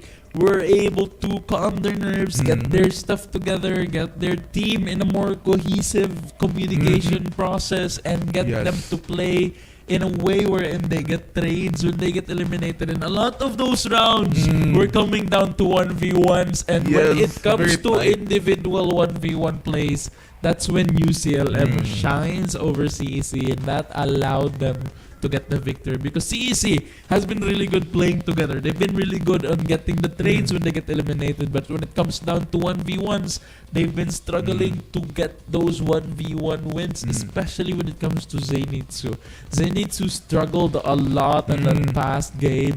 On that breach as well, a very crucial role when he's been dying a lot early. So we'll find out in a bit once we get the draft pick on which agents each team will select now, and if we get a switch up on the roles, especially for the side of CEC, especially that the map. Oh, here we go. That was fast. That was really fast. But Punch will be on that Brimstone, Raymosta on a Yoru, Boki on the Viper, Zains on that Sky Smoke, back on the Cypher, Utoy still on that Jet, Sirius on that Gecko, Kron on the Ray, Zenitsu as a Sentinel now, and Domsky will be on Brimstone. So Kruna actually, after showing up last game, will be on the race this time. A duelist role for him, but the pick that I'm very well noticing here that I'm eyeing on our screen is the Euro pick by Raymond. I mean, in previous game of UCLM, when it went to the bind map, Raymonsta, we were all surprised as well with Raymonsta going with that Euro, and of course we were also surprised on how he was able to utilize it. But yeah, I mean, if it's bind, Raymonsta will really prefer a Euro pick. Of course, in other maps where he goes for a raise. Well, exactly. Yoru is actually a really good agent in Mind, especially with the teleporters. You can fake that out a lot. But the thing about Yoru is that the ability to play Yoru is not very easy. It has a high skill ceiling. Yes. And Raymond has been able to master that Yoru in a bind. Something that CEC might have difficulties dealing with, given that Yoru isn't an agent that is usually picked. He's not even one of the agents that received buffs in the recent patches. So in terms Very of challenging. yeah, in terms of the agent itself, Yoru is not the most viable. However, in terms of the player playing the agent, that's a different story. So we'll find out how UCLM will utilize that Yoru on Raymonsta as the game commences now. A little bit of a slow push coming in for the side of CEC. They are grouped up here and they will attempt to push in towards the A side. And of course, bind is a place where it only has two sites, so they're fixated on it's a bit faster when they're fixated on which site to commit. And for now, I think it's gonna be really an A push. They're still not aware that Punch is in the lamps, but he might go backward. Wingman will go for that plant instantly. Ray's going in, and now Kron trying to spot one, but seems like they will settle for a spike plant and then just wait on the enemies. And of course, seeing here Boki already trying to go for the sprays, going through the wall bang, but the shots won't connect. Punch, however, greeted with, of course, Gecko. He knows already on where they are, and now Punch and Smoke goes in. They're going straight for the retake, as now Zane's trying to shoot them down while Boki tries to defuse. Zane needs to try to shoot the diffuser, but seems like he's being greeted by Smoke. Raymonsta, on the other hand, taking down Utoy, and that's the round for UCLM. And we already see glimpse of Raymonsta's Yoru coming into play on that one, as we witness the Yoru clone actually being used to get not only blind the opponent but actually prevent the bullets from hitting the head of Zines on that early right click on that one. That allowed them to get that round win, that allowed them to get the advantage on that one. And Raymonsta's Yoru already showing glimpse of potential in this matchup early on, just round number 1, and they take the lead. And for now, round number 2 again.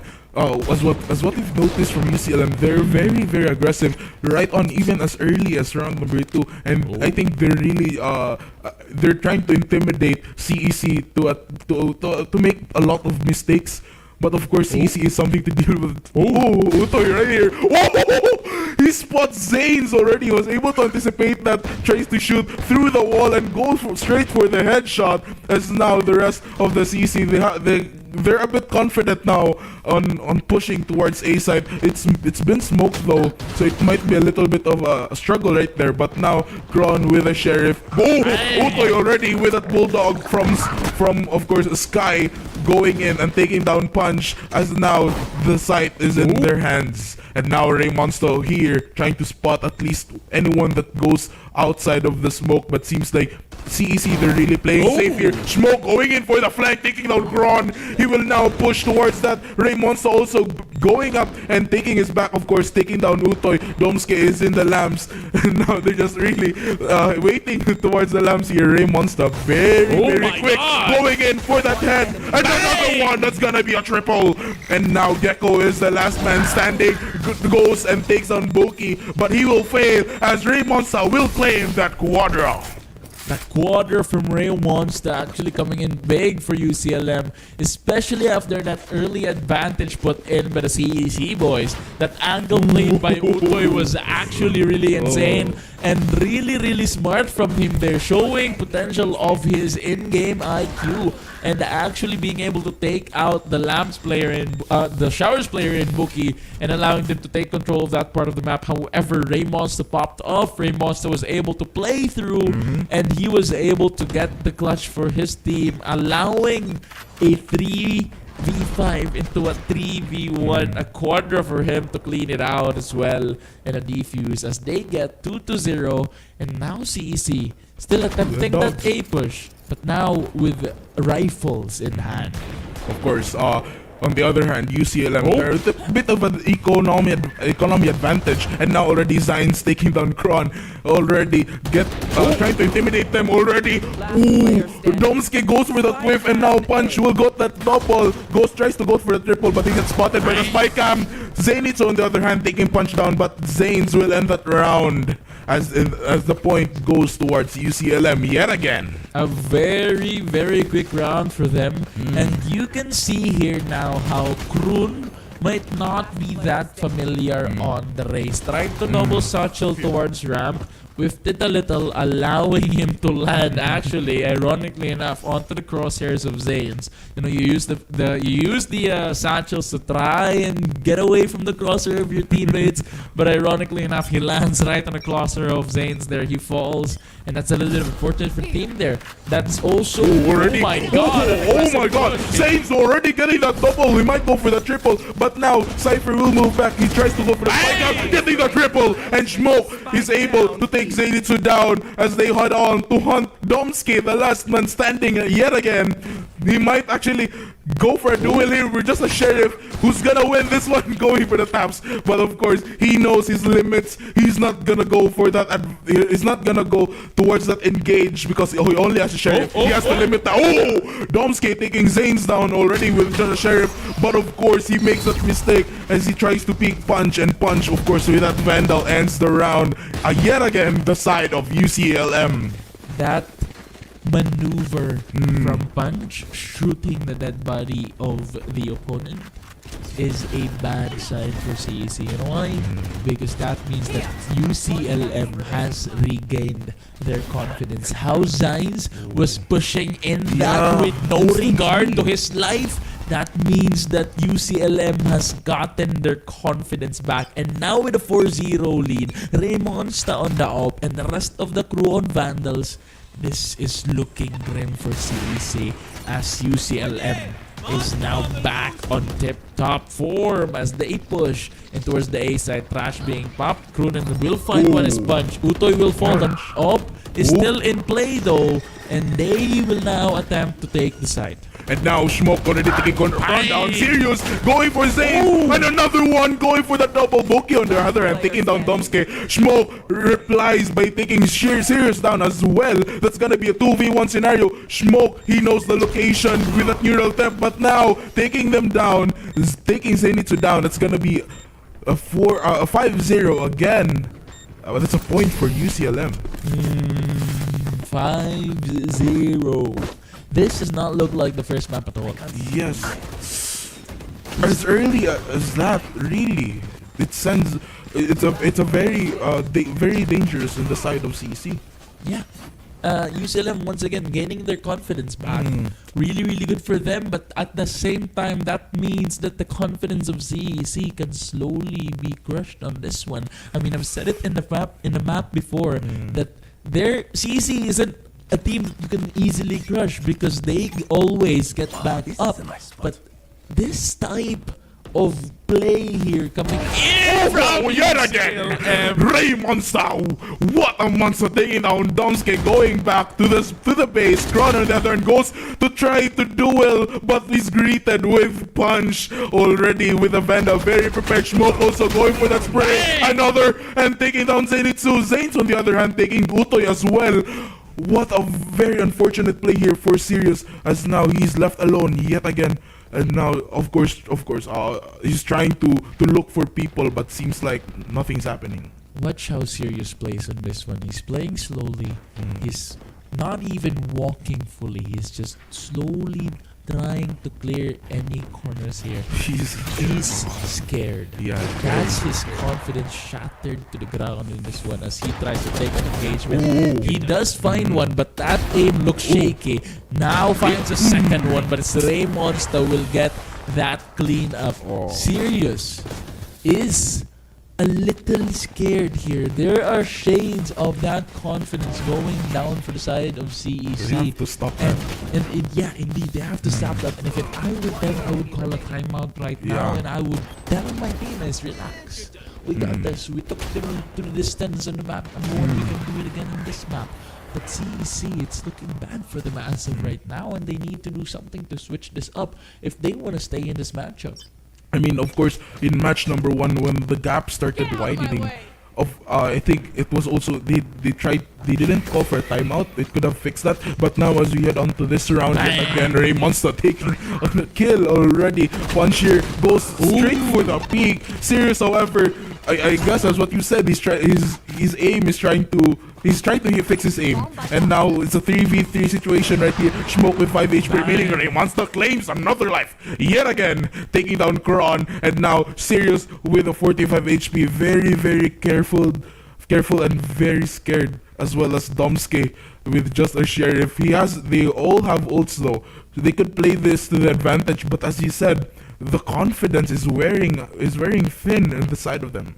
We're seeing cracks from the side of CEC now as we've seen they walk in towards the sides of the op one by one. Yeah. They're possibly not communicating as well as they were, and they're definitely slowly in the brink of a bad the downfall on this one. They're in not a good spot here in terms of strategy, in terms 30 of seconds communication, in terms of mindset. As of right now, they're struggling a lot, and they need to fix that if they want to stay in this one. The wingman will be popped, and that will be utilized as well.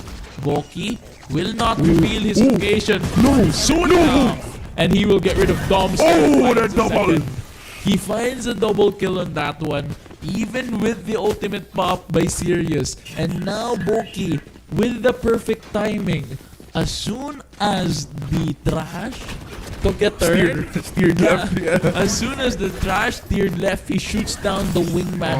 That would allow Sirius to turn the trash back to him in time, and so allowing him to get that clutch. CEC is in a really bad spot right now, and they are struggling, but they can still has the ability to flip this one out. They just need to call a timeout. They need to realize they need that. they need to realize themselves that they're not in a good spot, and they need to realize themselves that they need to fix that, because just W keying in towards the side ain't gonna go in With that double! Outside up! One shot, 2 kills! Raymonsta is really just a monster at this point. Punch on the other hand, taking down Kron with his ultimate. And now Raymonsta going, of course, with a continental drift. Zane's going straight ahead, claiming another 2 lives, ending that round again at the side of UCLM. CEC is just really in a painful spot right now. 8-0.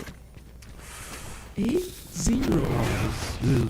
is sad. They have to call a timeout here. Yeah, if they don't call a timeout, if they don't try to fix this, when are they gonna do that? When are they gonna try and fix their strategy and reset their mental when it's already 12-0, when they're already in the brink of losing? CEC needs to do something. If they want And Raymonsta again going how did in. that shot not hit? How did that shot not hit? Zane's here going for the flash. Tries to take down Domske again. Raymonsta going in for round 2 and taking down Kron. Utoy claims alive, and now Smoke responds by taking him down. Raymonsta yet again is now in B side. He's just reading them like a book, and of course he's just prepared on wherever they try to approach. So now they have an information where Zenitsu and of course Gecko is hiding, so they can actually go for that flank here. It's a 2v4 in just a blink of an eye, and my now God. CEC are playing like wet puppies in a rain. They're scared. They're looking for shelter. And they need to do something about that. They haven't been calling any timeouts. They haven't been trying to fix what is so difficult for them to find here. But look at that. Oh, the that's decoy from Raymonsta revealing the position of Sirius. He needs to do something on this one. Regather with his He's team. gonna go for a try? Find something. A Drizzy might be popped here. A jump peek. And now the blind from Raymonsta will not get anyone as of yet. The smokes will be popped. And now the rest of the CEC crew has no 12 time. seconds remaining. They have to find. Zenitsu will find one, but Smoke with a quick train. Sirius will not find the elimination. And it's 9-0. CEC is struggling hard on this one. And they need to do something about it. Of course, as what you said, they really do have to call a timeout here. But of course, looking at the replays, Smoke, the rest of all of UCLM, they're just really decimating all of CEC. As what you said, they're very, very scared. It's a very good opportunity to call for a timeout. But yet again, round number 10, they still haven't called a timeout. It's already 9-0 in leading. 2 kills in just one upshot by Raymonsta.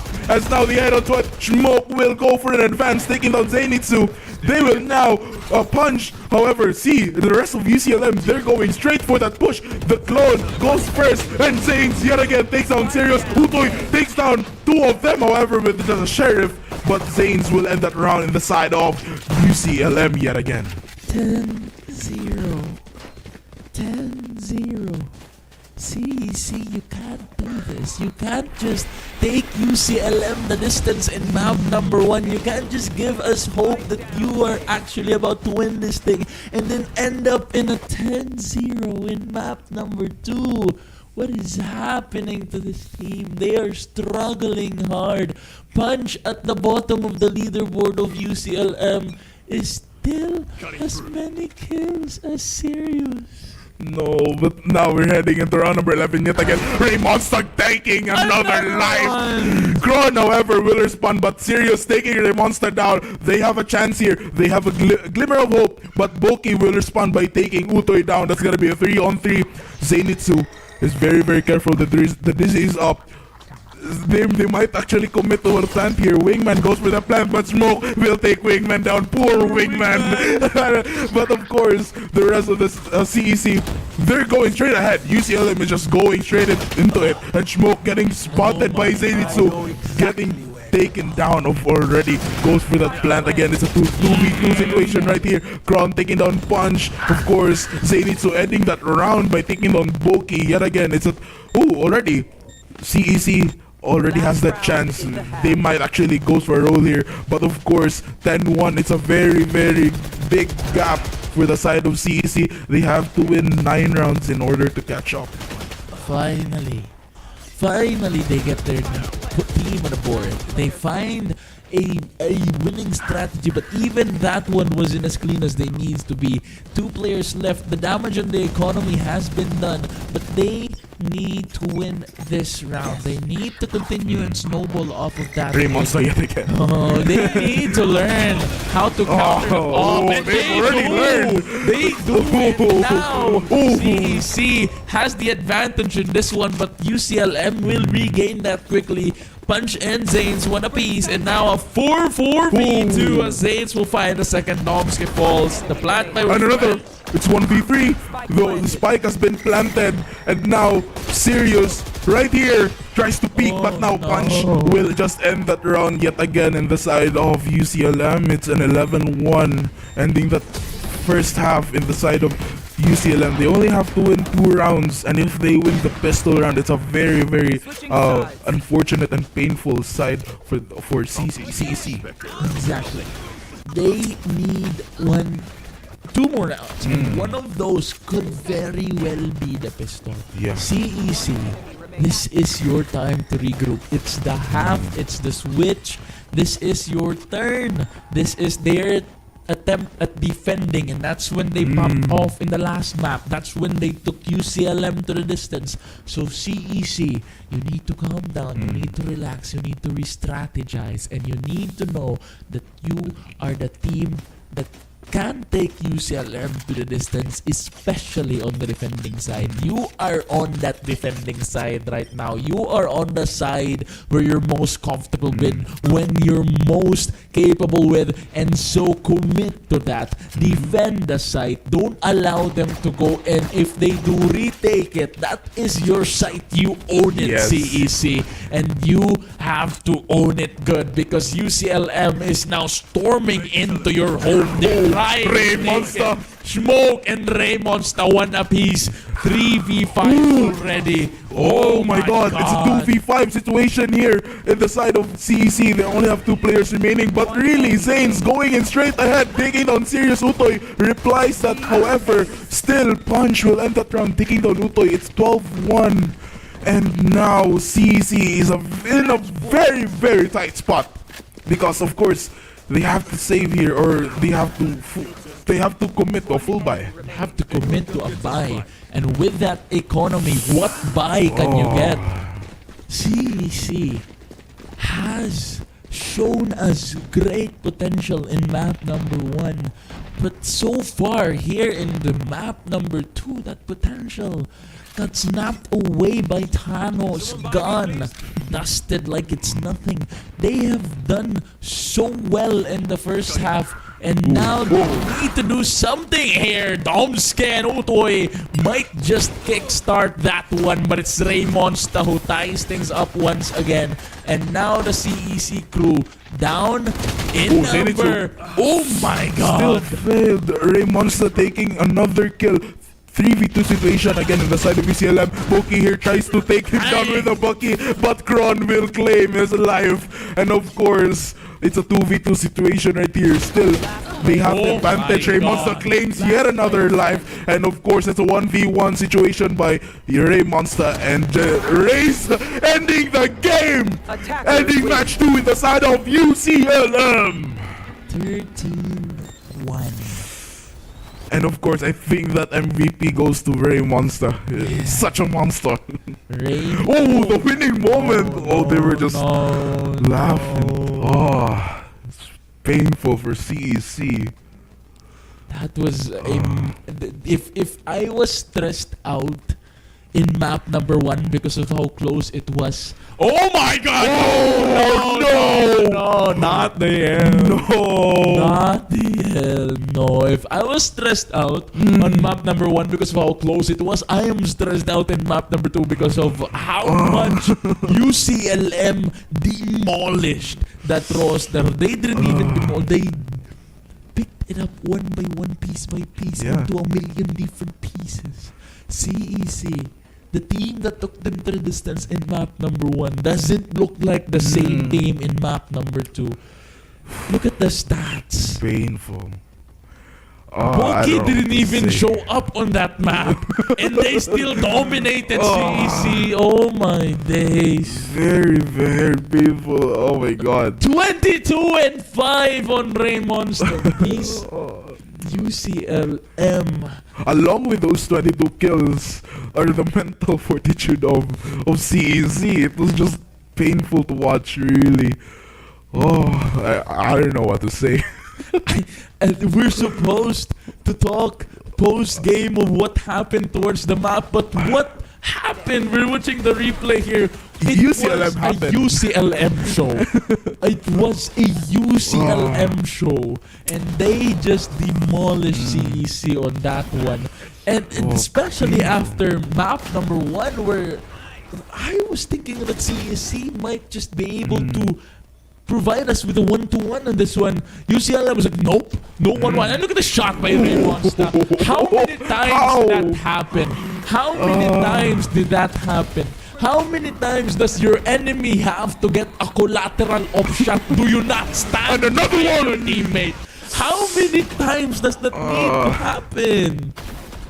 Oh my god. Just watching the replays, man. It's just something really. Ray Monster. Raymond's really just pushing straight ahead. Zanes is also one of the noticeable players that also takes the initiative, goes for an aggressive play, and really is getting paid for it, getting awarded for that. Oh, that was painful. I am stunned. I am at a loss of words. And I don't know what just happened on that one. It's so heartbreaking as well, the final two eliminations from map number 1.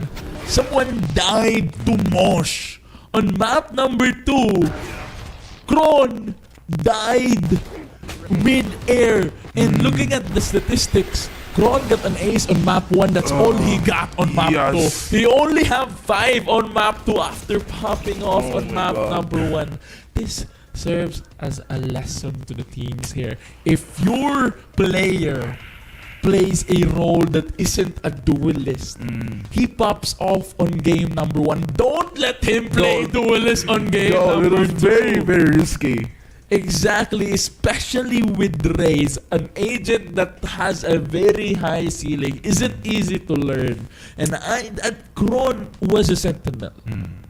He was doing great as a sentinel. Have him remain a sentinel. Don't make him play Raze just because he had a good map number 1. That's not the same play style. That's not the same type of agent. And that's not gonna allow him to get the same type of kills that he did in map number 1. He popped off with kills from the back, kills while hiding in a corner, kills with assist of his tripwires. He's not gonna do the same. He's not gonna get the same amount of eliminations while satcheling into the site as a Raze.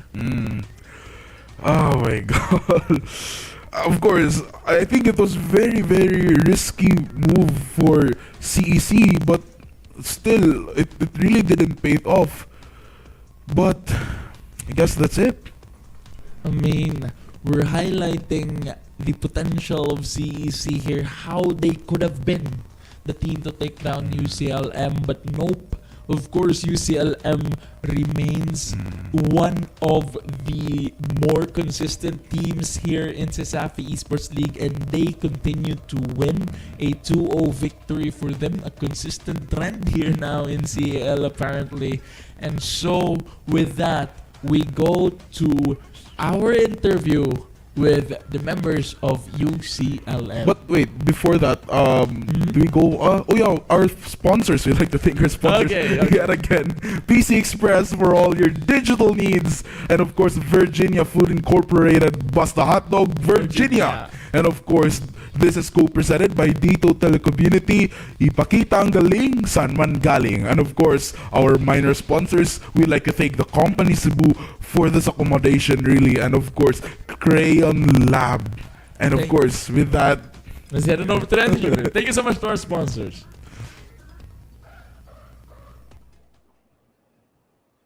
Daghang salamat, casters, and once again to all the people who are watching this Facebook Live. You're still tuning in to CESAFI Esports League Season 3, and right now, I am joined with the best player of the game, or MVP of the game, between the UCLM Webmasters and the CEC Blue Dragons. And our MVP of the game is no other than Ray Monsta from the UCLM Webmasters. So hello, Ray Monsta. Maayong hapon and congratulations. Thank you. All right. So first things first. All right. First things first, Ray Monsta. What can you say about your group stage closing performance? Overall nag-perform really well, pero right now today like our first game medyo gubot siya gamay first game din. Pag next game na are namin amo na gitaro among comms and everything, like mga plays. That's all. All right. So during the game 1, it was really a close fight, a close match between the CEC Blue Dragons. So what was going through your mind during those times? In my mind I was really not confident at first like I don't feel like playing then. Also problema sa teammates now like on comms po dato like medyo gubot mo to. Wala mi kay nagsinabot like sa retakes and pushing mo to. Pero next game man nagitarong nag-reset na mi sa mong kan. That's all. All right. Okay. So in the next 2 weeks, Nuri wants to know, it will be the start of our playoffs. So how confident are you guys that your team will win it all? We're very confident na madawag na makan. All right. How about your preparations? Unsa may mga preparations niyo in mind so that your team will be able to achieve your savored victory? Mag like mag like daily screens and like i-polish na mamang plays and comms communications. All right. Okay. So Raymond, since during the start of the season, the UCLM Webmasters has always been consistent when it comes to their support and their love. So nakaginhan ni shout out sa imong family, friends, and of course with the UCLM community. Shout out ako mga friends and family, especially sa akong family kay support team sa akong pag-do. That's all. All right. And there you have it. Once again, this is Raymond Stuff from the UCLM Webmasters. Congratulations once again. And of course, CESAFI Esports League would not have been possible without our partners and sponsors, starting with Dito Telecommunity, ipakita ang galing, san man galing. Of course, we also have PC Express, the Philippines' leading computer tech retailer. We also have Virginia Foods Incorporated, Basta Hot Dog, Virginia. And of course, we also have our minor sponsors for this year's preseason, and that's the company and Crayon Lab Custom Apparel and Digital Prints. With that being said, once again, this is Nashville Ababa for CESAFI Esports League Season 3.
Uber picking them up, skeet skeet, then I'm kicking up dust.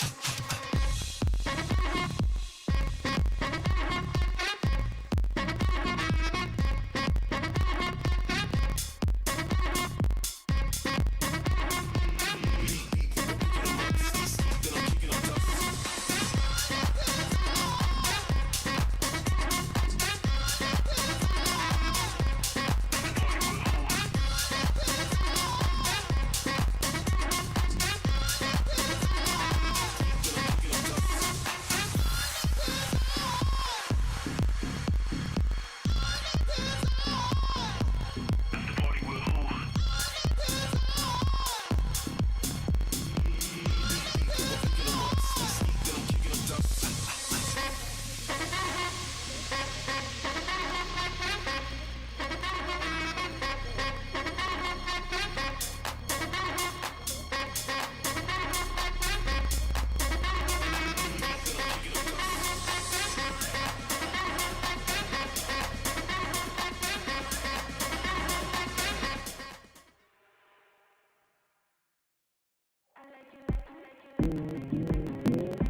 CEL fans from all around Cebu, once again, good afternoon and welcome to the last week of group stage in this year's preseason of the CESAFI Esports League Season 3. This is still Nashville Ababa, your host.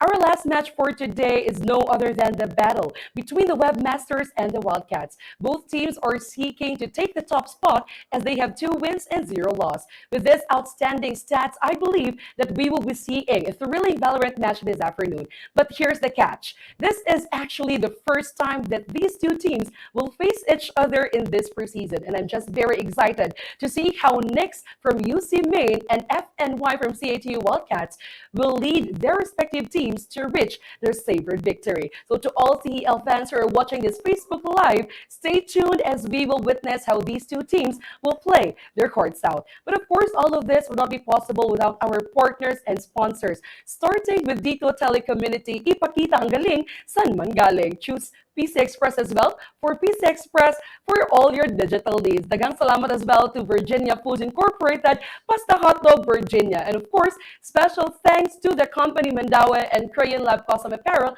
and Digital Prints. With that being said, once again, this is Nashville Ababa for the CESAFI Esports League Season 3. Welcome back, CEL fans. Once again, we are back to you again with another heated matchup. The final series of the day will be between UC Main versus CIT. Once again, I'm your caster, Ferraris. You make the plays, I make them legends, and I'm joined by none other than Corey. Yes, so I'm very excited now as these 2 teams are hoping to secure the top spot. And this is their first time going against each other for this preseason. So these 2 teams are very strong and they're hoping to get that top. And I think they have very unique styles and gameplays, especially with UC Main has been really strong-headed. 2-0, I mean, both teams are 2-0. And I really think that we have to watch out for Funny and in CIT and also UC Main's Nix. I mean, they're really good players. Yeah, absolutely. If you if you think about each team, UC Main, of course, the very notable name would be Nix. Yes. Very high performances when he's on that jet and that raise. Same for CIT as well. FNY really impactful when it comes to his role in the team and the way he's able to make the jobs of the rest of his team, so much more easier when he performs well on his duelist. It's a really good there's a really core member of the team. And if you think about it, this series is going to decide who's going to be up on top during the playoffs. They're going to have to decide more on whether or not who will be the number 1 seed who comes out of this group. Will it be UC Main? Will it be CIT? It's kind of destiny, that the top spot will be decided during the final series. It's a treat to watch. It's very exciting. You can feel the anticipation. Both teams 2-0. You can't necessarily say that one team is better than the other on paper just because they have 2 wins, both 2-0s in every single one of those wins. So it's gonna be a matter of which play style is better, which players are gonna show up when it matters most, and this is the time when it matters most. Yeah. When your back's against the corner, when you're up against the best of the best. For this group, at least, it's going to be a showdown between these 2 teams, these 2 juggernauts, CIT and, of course, UC Main. But for you, Corey, who do you think is going to be, who's going to have the edge when it comes to these 2 teams? I think just watching their previous games, especially, they haven't matched up together yet. This is their first time this preseason. But I personally think UC Main has a little bit of an edge as watching their play styles. They're really good at getting back whenever they're whenever they're put in a corner where it's really difficult, when they're in a difficult spot. They're really able to read the enemy team and change up their tactics that suit them for their game style and gameplay. Interesting. That's interesting to note, especially with how well these teams, are going to perform. leaning towards more UC Main because of their adaptability and how well they can play. For CIT, however, most of their games have been close. Yeah. There are a few times where we thought the enemy team could make a comeback, but CIT able to rally through and go for that win. But somehow, I'm leaning more towards, I think, CIT. I'm going to give them the benefit of a doubt. You're laughing right now, but I'm going to give them the benefit of a doubt.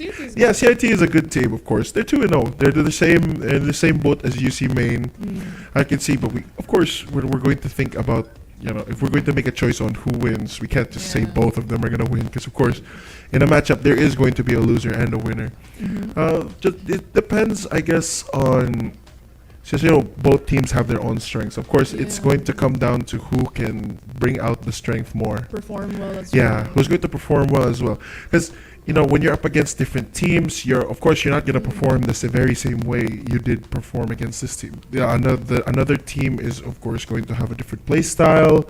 You're going to have to consider that once you're going up against them. And of course, if you look at UC Main, it's going to be a different juggernaut compared to the teams before. And if you look at CIT on UC Main, it's also a different equation that you have to try to solve when it comes to the figures on who's the team to beat. You have to think about, on UC Main side, you have to think about how are we going to shut down, how are we going to shut down, I should say this, Knicks. On CIT side, how are we going to shut down FNY? Those are going to be questions you have to ask. And with Valorant, it's not just about these players. You also have to analyze a lot of how the map, how you can play around the map. Absolutely. How you can use your agents and the composition of your team. So it's not just about how good these players are. It's about being able to actually read the enemy team and your own team. What do you have to do? Who do we have to take down? Is this a good place to put on spike? The positions. It's just... Valorant is quite complicated. Absolutely. It is going to be very complicated, but the draft has been revealed to us right now. A double controller setup. There's no sentinel on the side of UC Main. They're opting to go for the double controller and double duelists. Initiator will be Fly on that UC Main. That's a lot. That's a unique comp. That's a unique comp to say the least. A very unique comp to say the least. I do like Cypher on the side for CIT, especially with this map since it's very close. So a lot of those traps are going to be really good for CIT. And this is interesting in UC Main's side. I do like it. It's very cool, but we never know. It is a close. There's similar. Being played here and there.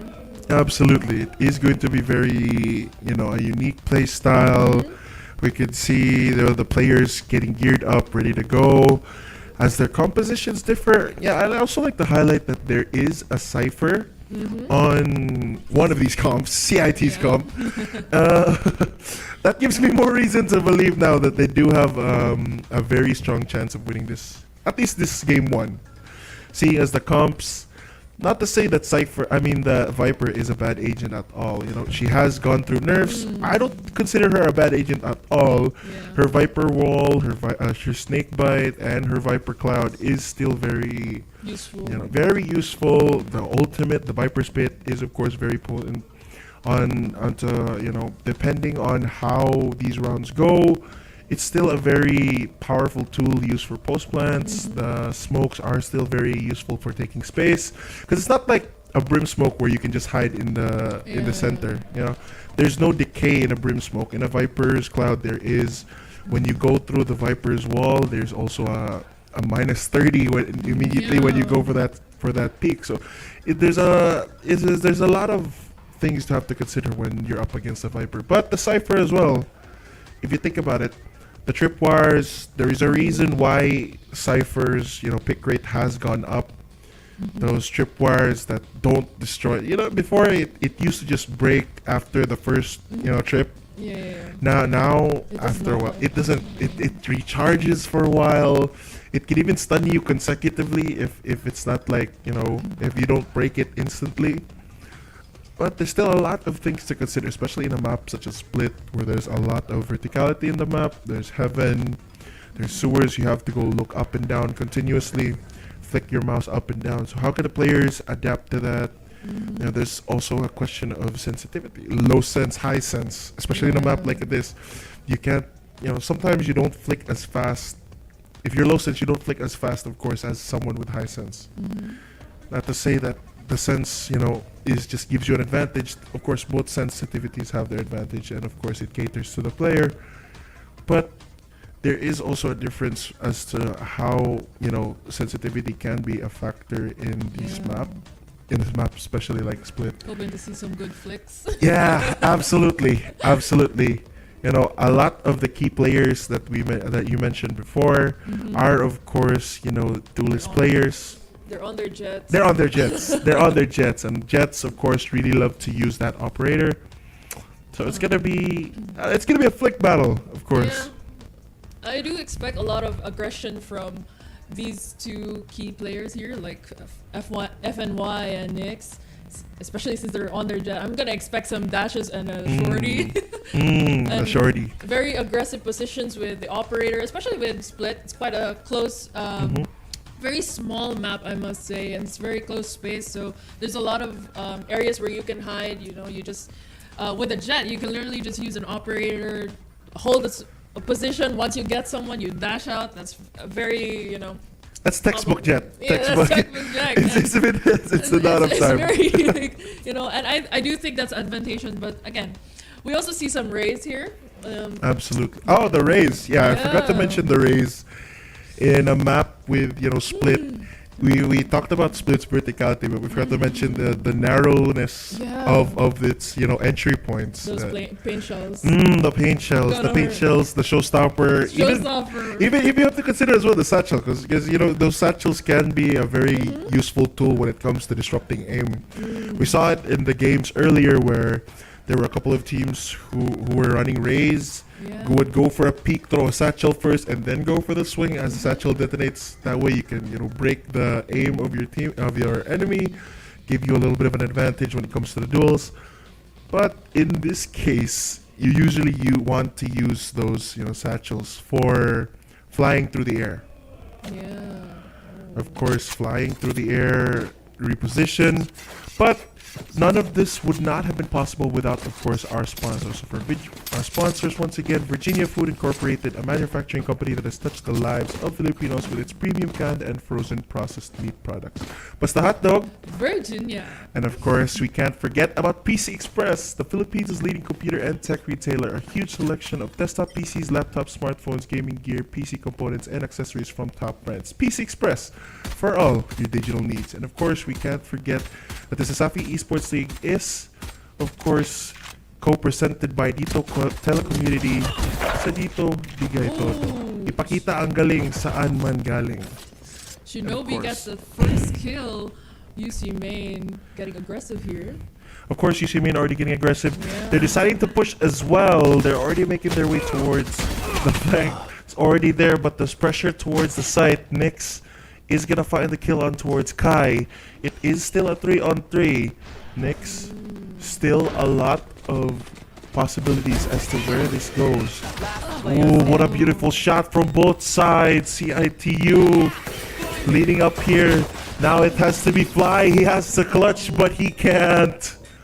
Absolutely stunning performance there from the side of CIT-U, taking the pistol. A unique approach as well. They went for the flank. They knew that, you know, UC Main was going to be heavy on one side, so they took the initiative themselves to go for that flank, outmaneuver the lurker, and they managed to do it successfully. Yeah, that was very good for CIT, as now they have a point on the scoreboard, and looks like these two teams very aggressive early on. It's still game on, but we are expecting that a lot since with the composition of this team, with the different agents that they're playing. We're gonna expect a little bit more of a dispersed play here. Absolutely, but now that the game has been slowed, now that the second round has commenced, it looks like CIT-U are gonna continue with this aggression towards mid now. Oh, and the first engagement. It's not even an engagement, I would say. Shinobi 2K just gonna get taken out for free. There's no trade just yet. But he manages to force out that heal from the sky. Now, Fly looks like he's gonna lead the way. Nyx, FNY, I should say, is gonna have a timing here. Finds through. He's third in the round, and Kai is gonna get his second with that final kill. Nyx manages to get one before going down, but still the round in favor of CIT-U. They're getting really good here. That was actually really aggressive on this. Of CIT-U, but you know, Nick's also trying to get that play. Actually gets Fly taken down, but hey, that's the point for CIT. So UC Main still has time to change things up. Absolutely. You have the credit. When you were laughing a while ago, there's been a lot of talk here, you know, friendly banter, I would say, between the players, making sure they know who's the ones on top. But still, the game still very early on, as once again UC Main managed to make their way towards the side. Finally, a change up here. They get 2 picks before the spike actually goes down. Upgrade secured for the side of UC Main, and it looks like it is going to be a 3-on-5 now for this retake. Clid on Heaven, gonna throw out those paint shells. Still, just a little bit of chip damage. Paranoia is gonna be used. Free kill there for the Omen.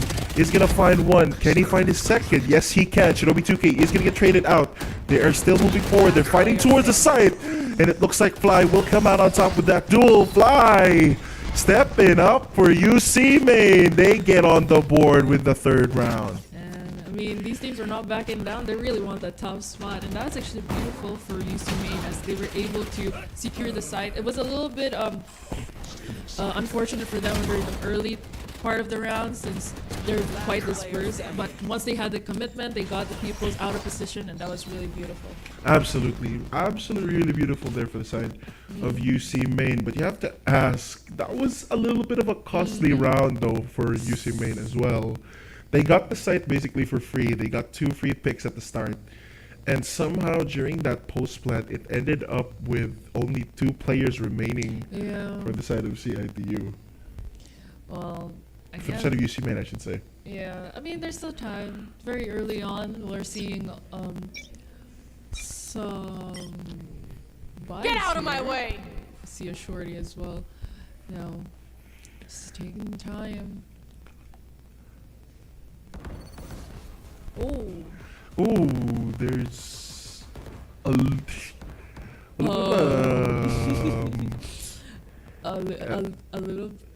Okay. We're back. Okay, we're back. Okay. Scary there, scary. Oh, that scared us for a little bit. Well, we're going back. We're back here now. Just taking a bit of a pause though. Let's also thank a bit of our sponsors. We have the company and of course the Crayon Lab as well. Of course, the company Cebu. We're broadcasting to you live right now. That's where me and Corey are of course present, and the rest of the CESAFI Esports League members are of course broadcasting to you live from. And of course, we can't forget about once again Crayon Lab, custom apparel and prints, as we engage in this technical pause. Yep. But we have to think about how the game is going so far. It's kind of what we expected. But it seems like CIT getting that aggression, really wanting to put that pressure on UC. Yeah, they've kind of adjusted. If I recall it correctly, last time CIT-U played, they weren't as aggressive as they are now. I'm glad they decided to switch it up, because that game between CIT-U and USJR was very close. Yeah. Now they're opting to go take the aggression themselves. They're not waiting for the enemy to make their move. Instead, they're making their own moves. UC Main, though, managing to get that 3rd round. Now this is going to be the make or break round, because if either team wins this, the opposition is going to have, of course, lesser funds to work with. Yep. I mean, it's gonna be hard once the equal rounds get down. Now, look at this. They're already moving their way. There's kind of a switch up here once again from UC Main, but it looks like A site is going to be the name of the game for them. They're making their way there. But it looks like it's going to be a distraction plays. Not all of the members from UC Main side are going to commit, as Clid is going to be the first one to find the kill. Nyx will fall. That's going to be the Jet and the Blaze Storm out of the way. But Shinobi 2K. Look at that. Oh, look at that. He's already in towards spawn. The lurk here could absolutely be huge. He finds one. He gets the second. He waits for it. He lines them up perfectly. Shinobi 2K with a 2K. And that's going to be B-site opened up for UC Main. CIT-U. Clid trying to get them back here in this game. And it looks like he just might. He gets his third in the round. But it looks like Fly is not going to give up so easily. It would have to be the ace here for Clid if he wants to retake this site and win this round for CIT. But Brian Tam and Fly, superior positioning. The double peak works out phenomenally for UC Main, and they even us up 2-2. Oh, I mean, these two teams, why even? Again, you did say that whoever wins this round is going to have a very huge advantage, moving forward. That was beautiful though by Shinobi. That little lurk there, that was really good. Unfortunately, he did get picked off, but again, it was still saved by his team. Absolutely, I think that was the play that kind of won them the round. Yeah. It gave them, the site for free, the plant. It gave the rest of his team full confidence that there was no one left on that B site, and UC Main, they kind of played CIT-U that previous round. CIT-U wasn't able to get the best read off, but it looks like FNY here looking to get that engagement for free. Kai, they are just going to look to retake the site, it seems like. See, right now, UC Main are just going to get a free spike plant. Not that much contests, but of course now CIT-U, after those rotations, are going to make their way toward the site. The flash is going to get used, but there is going to be no follow-up. The jump spot there from FNY to try to get as much info as possible, but there's still no engagement just yet. The spike is going to be taken away. Finally, a util dump is going to get used by... He's going to be first one to get a kill. He gets his second, and it looks like CIT-U are just falling down like dominoes. UC May convert their bonus, and it's a 3 straight rounds for them now.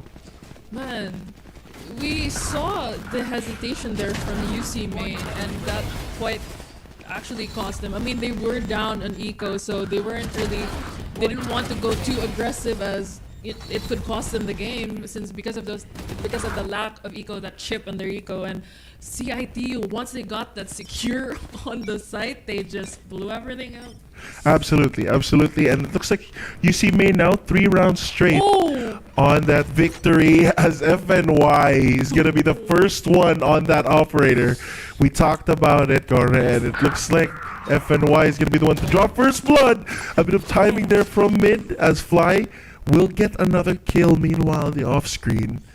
But now it looks like UC Main putting up pressure all around the map, even though there is a lurk towards that A site. They're already making their way, trying to clear as much space as possible.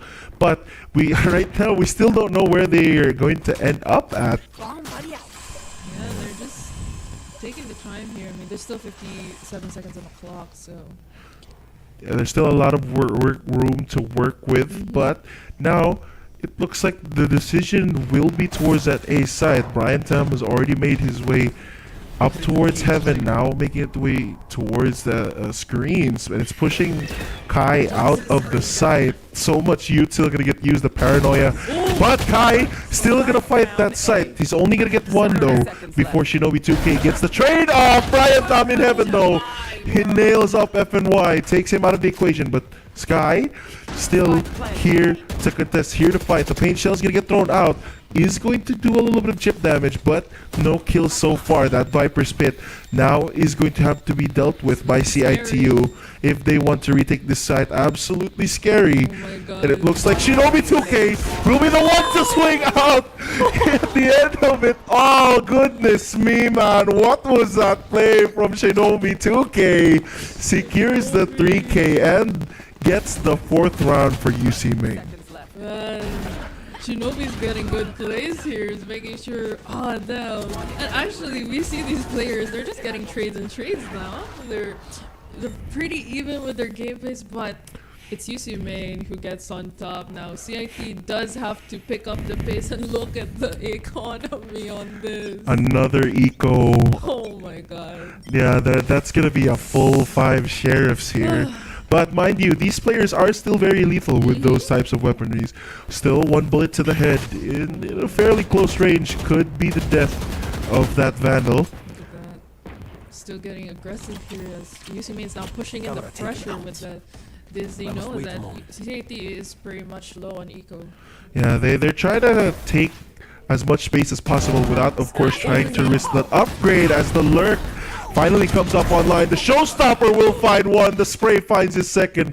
Brian Tam will be opening up that site for UC Main. The spike will go down here. Centino will make sure of that as Nix just getting the freest kill of his life. Clid holding up to a rope and a prayer. But now the Omen. Oh man. Nix just jumping around. Even tries to throw him a gun. The BM there at the end. But No, they're running to him. yeah, they're gonna try to finish off the Omen here. The rest of UC Main looking to trade us off, but he's just trying to save that Vandal as much as no. possible. Shinobi 2K though is not gonna let him run away for free. I don't think he realizes he has the Vandal. He opts to go for that Sheriff instead, and ultimately UC Main get their 5th. Oh man. Well, Oh man. I can't even like. UC Main's really. Once they got that advantage, they were like, we can go aggressive. Let's just do this. And Shinobi did not let. Shinobi just did not let him go. Absolutely. That's you have to question what Nix was trying to do there as well, throwing the Vandal in the Omen's face. But once again, it is going to be textbook plays here for the side of UC Main after their current aggression towards the first round as FNY. As I almost mentioned the aggression, now they're going back at it once again. FNY is aggressing now that they have taken out the lurk. CIT does now realize that, of course, since Shinobi 2K was taken out, that lurk dealt with, meaning that most likely the rest of UC Main are on towards that opposite side. Look at that. They're just, again, UC Main taking their time, hoping to find the positions of the other team, and it looks like CIT is trying to push them in the corner with this. Oh, the engagement on mid. Nix will get the better of course, FNY. He's gonna come out on top with that duel. And once again, the two Jets clash. Of course, once FNY had that op available, it was him to take out Nix. Now Nix returns the favor.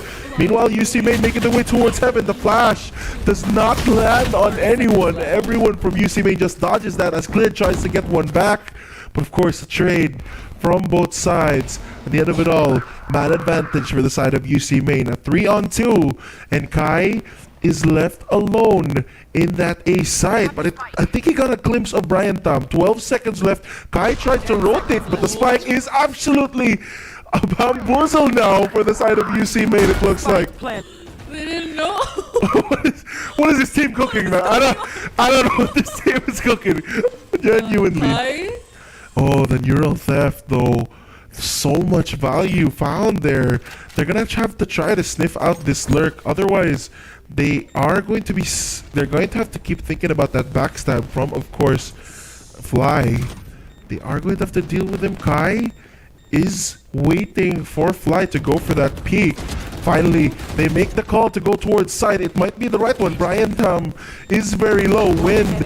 And of course, Kai, they get the kill there. And the spike, it's not planted in favor of Fly. Fly has to run all the way. The shorty pulled out, and he comes out on top. No defuse. It's denied. UC Main gets 6 rounds straight. Wow. Oh my god. Corey's speechless right now. UC Main. I mean, there was a moment where CIT-U had a bit of an advantage, but I think once the neural theft went down and they saw Fly on the ropes there, they were really focused on that. They were really scared that Fly could probably pick them off from the back, and the timing. I mean, UC Main has no mercy for this team. They want to get on top. Absolutely. They want that top spot. And now, a little bit of a switch up here. There's no more lurk. They're trying to make their way towards the A side. Nyx will find the first opening kill. And it's full aggression now for UC Main. No more slow push. Brian Thumb takes the space. He doesn't want it to be given. He takes it away from CIT-U. But Clid is able to shut him down. A 4-on-3 now. But of course, man advantage for the side of UC Main. As the spike went down, still, they have to deal with this retake now from CIT-U. Oh, the cabbages are going to get used, the paranoia as well to push them back further, but Sky is going to find one. Nyx though with his second, the shorty out. He can't get the kill, the dash to defuse it, to confuse him, but there's still someone alive. Shinobi 2K not looking the right way, and Sky with his 3K will get CIT-U a third round, the thrifty coming out from CIT-U. That was a mess. That was a mess. Absolutely. So many things were happening. But look at that. CIT-U finally getting a little bit more confidence here as they get another point. 3 and 6 now. Now they got to keep up this pace because, I mean, they've been losing some rounds, and that win really took a little bit more advantages now. It's a little more even. In terms of their economy, still UC has a bit more, but look. Yeah, they have to scramble for this round. They need this round win. Otherwise, they are going to have to go back to that thrifty, which of course they are still very lethal on. But of course, Shinobi 2K once again, the lurk activated, F and Y off the map. Instantly, very early on into the round. There's still 1 minute and 10 seconds left on the round as well. Clid, is he gonna have the timing here? The dash from Nyx towards mid, and now they're gonna push the pressure up on you towards that A side, and Brian Tom will find a kill, but a trade up towards mid. Clid will find a kill himself. The two raises here absolutely showing up for their team, as Nyx as well not gonna be forgotten here as he finds value himself. 2 more players to find here for CIT-U as UC Main. They're still hungry. They're still pushing through as Nyx and Centino will get the final 2 kills. There was an answer back, but still round number 7 for the side of UC Main. My goodness, UC Main. They're just really clearing off everyone. Look at that Shinobi, and Clid does get a kill on Shinobi, but Clid was hoping to get Nyx, but Nyx said no thank you, and everyone else got picked off. Absolutely got picked off, destroyed, taken out of the map. UC Main is very strong still, and you have to wonder, Centino is not performing at his best currently. Actually performing here, but it looks like CIT-U with an aggressive play. CIT-U Clid finds 3, but Brian Tom with the showstopper finds 3. He gets the 4th with the spray, and it's the end of it all. It's gonna be a 1v1. Brian Tom versus FNY. Who will look where? This is all about timing. Brian Tom is expecting someone to be in flank, and it looks like he may have read the situation right. It's gonna be a matter of time here, but it looks like FNY will come out on top for CIT-U, and they claim their 4th round. What was that correct? I mean, Clint was popping off, but then Brian Tom said, wait a minute, I have a showstopper to kill you, but... Oh, FNY. FNY at the end, though. You have to credit FNY at the end for the clutch. That was just a cleanup for him. Absolutely. That was a cleanup. That's like the janitor's here now. The janitor's here. It's time to mop up the floor. But of course, during that start of that round, and it looks like CIT-U are going to double down on that play. But of course, Fly and the rest of the crew are going to adapt to that. They're not going to fall to that twice. And it looks like FNY this time around will beat out Shinobi 2K as the rest of UC Main continue to fight for a lobby control. But the flank, of course, from FNY has been read here now. He knifes out, goes for the swing right here, and of course, once again, Fly coming out on top, taking down FNY. And Nyx trying to look for an opening here in the B site. lurking up once again, but there is still one player there to deal with up towards that B side. Just waiting out. I mean, oh my God, Brian, please. It's gonna be up. It's gonna have to be dealt with here. The Oh, timing. man. Is Omen gonna be expecting this? Nix is circling around here. It could go either way. The timing there from the Omen, not in favor of him, and Nix as well gets a kill on the other side of the map, and it's all up to Kai. He's stuck mid, but Fly is waiting. UC Main claim 8. Fly just took Kai on a flight. Come on. Oh, that was, my goodness, they were clearing off the positions there, and that was so unfortunate for Omen. The moment he decides to pull out the smoke is the moment Brian Tam just goes for the swing. Like that's just textbook Valorant timing there. You can't put up a better script to describe Valorant timing. And the economy, I can't, man. Of course, the swap now. The pistol round is, of course, in the cards for both teams. CIT-U now are going to be on that attacking side, but it looks like... But we are going to have to wait and see, actually, of how they decide to maneuver this. Because it looks like UC Main are looking to gear up to fight for a main control. Oh, the dash towards mid. FNY is going to try to fight, but Shinobi 2K with that Viper utility is going to come out on top. Yeah, the delay here, so much delay, so much time bought here for the side of UC Main. And they're pushing CIT-U back here. As Kai looking to lurk towards A as well. Brian Tam, though, and the rest of his team. Nix is still waiting. The dog is going to get baited out. Brian Tam will find one. Omen and Sky as well will find one apiece. But Nix in that A site is going to get tethered up and stunned. Meanwhile, at the site, they don't clear Santino. He finds one. He finds two. He has to be dealt with. There's only one member left for the side of CIT, and it's Kai. Do something. Kara is begging you right now, Kai. Took somewhat of a clutch. You can do this. Kai, Let's absolutely. see here, Santino. I don't think The timing for both sides, and Nix just wins out on that timing. Kai will fall, and UC Main win the pistol. This has just been so aggressive. Look at that. I mean, you have to go against Shinobi, Brian, and everyone else, but man, and Santino just securing to keep that base alone. Yeah, they really are. It's absolutely a team effort. Santino had one kill in that first half. Now he's at 3. He got 2 of his kills during that round. Yeah. He's here, chat. He's here as Nix opens up the round with another jet diff. FNY not performing to the best right now. Yeah, it looks like off. it looks like it's gonna be all UC Main, but Kai is gonna be the one to step up for CIT-U. It looks like, and Clid. Oh no! The fight around the smoke, the cage to bait out. Oh, he shoots it.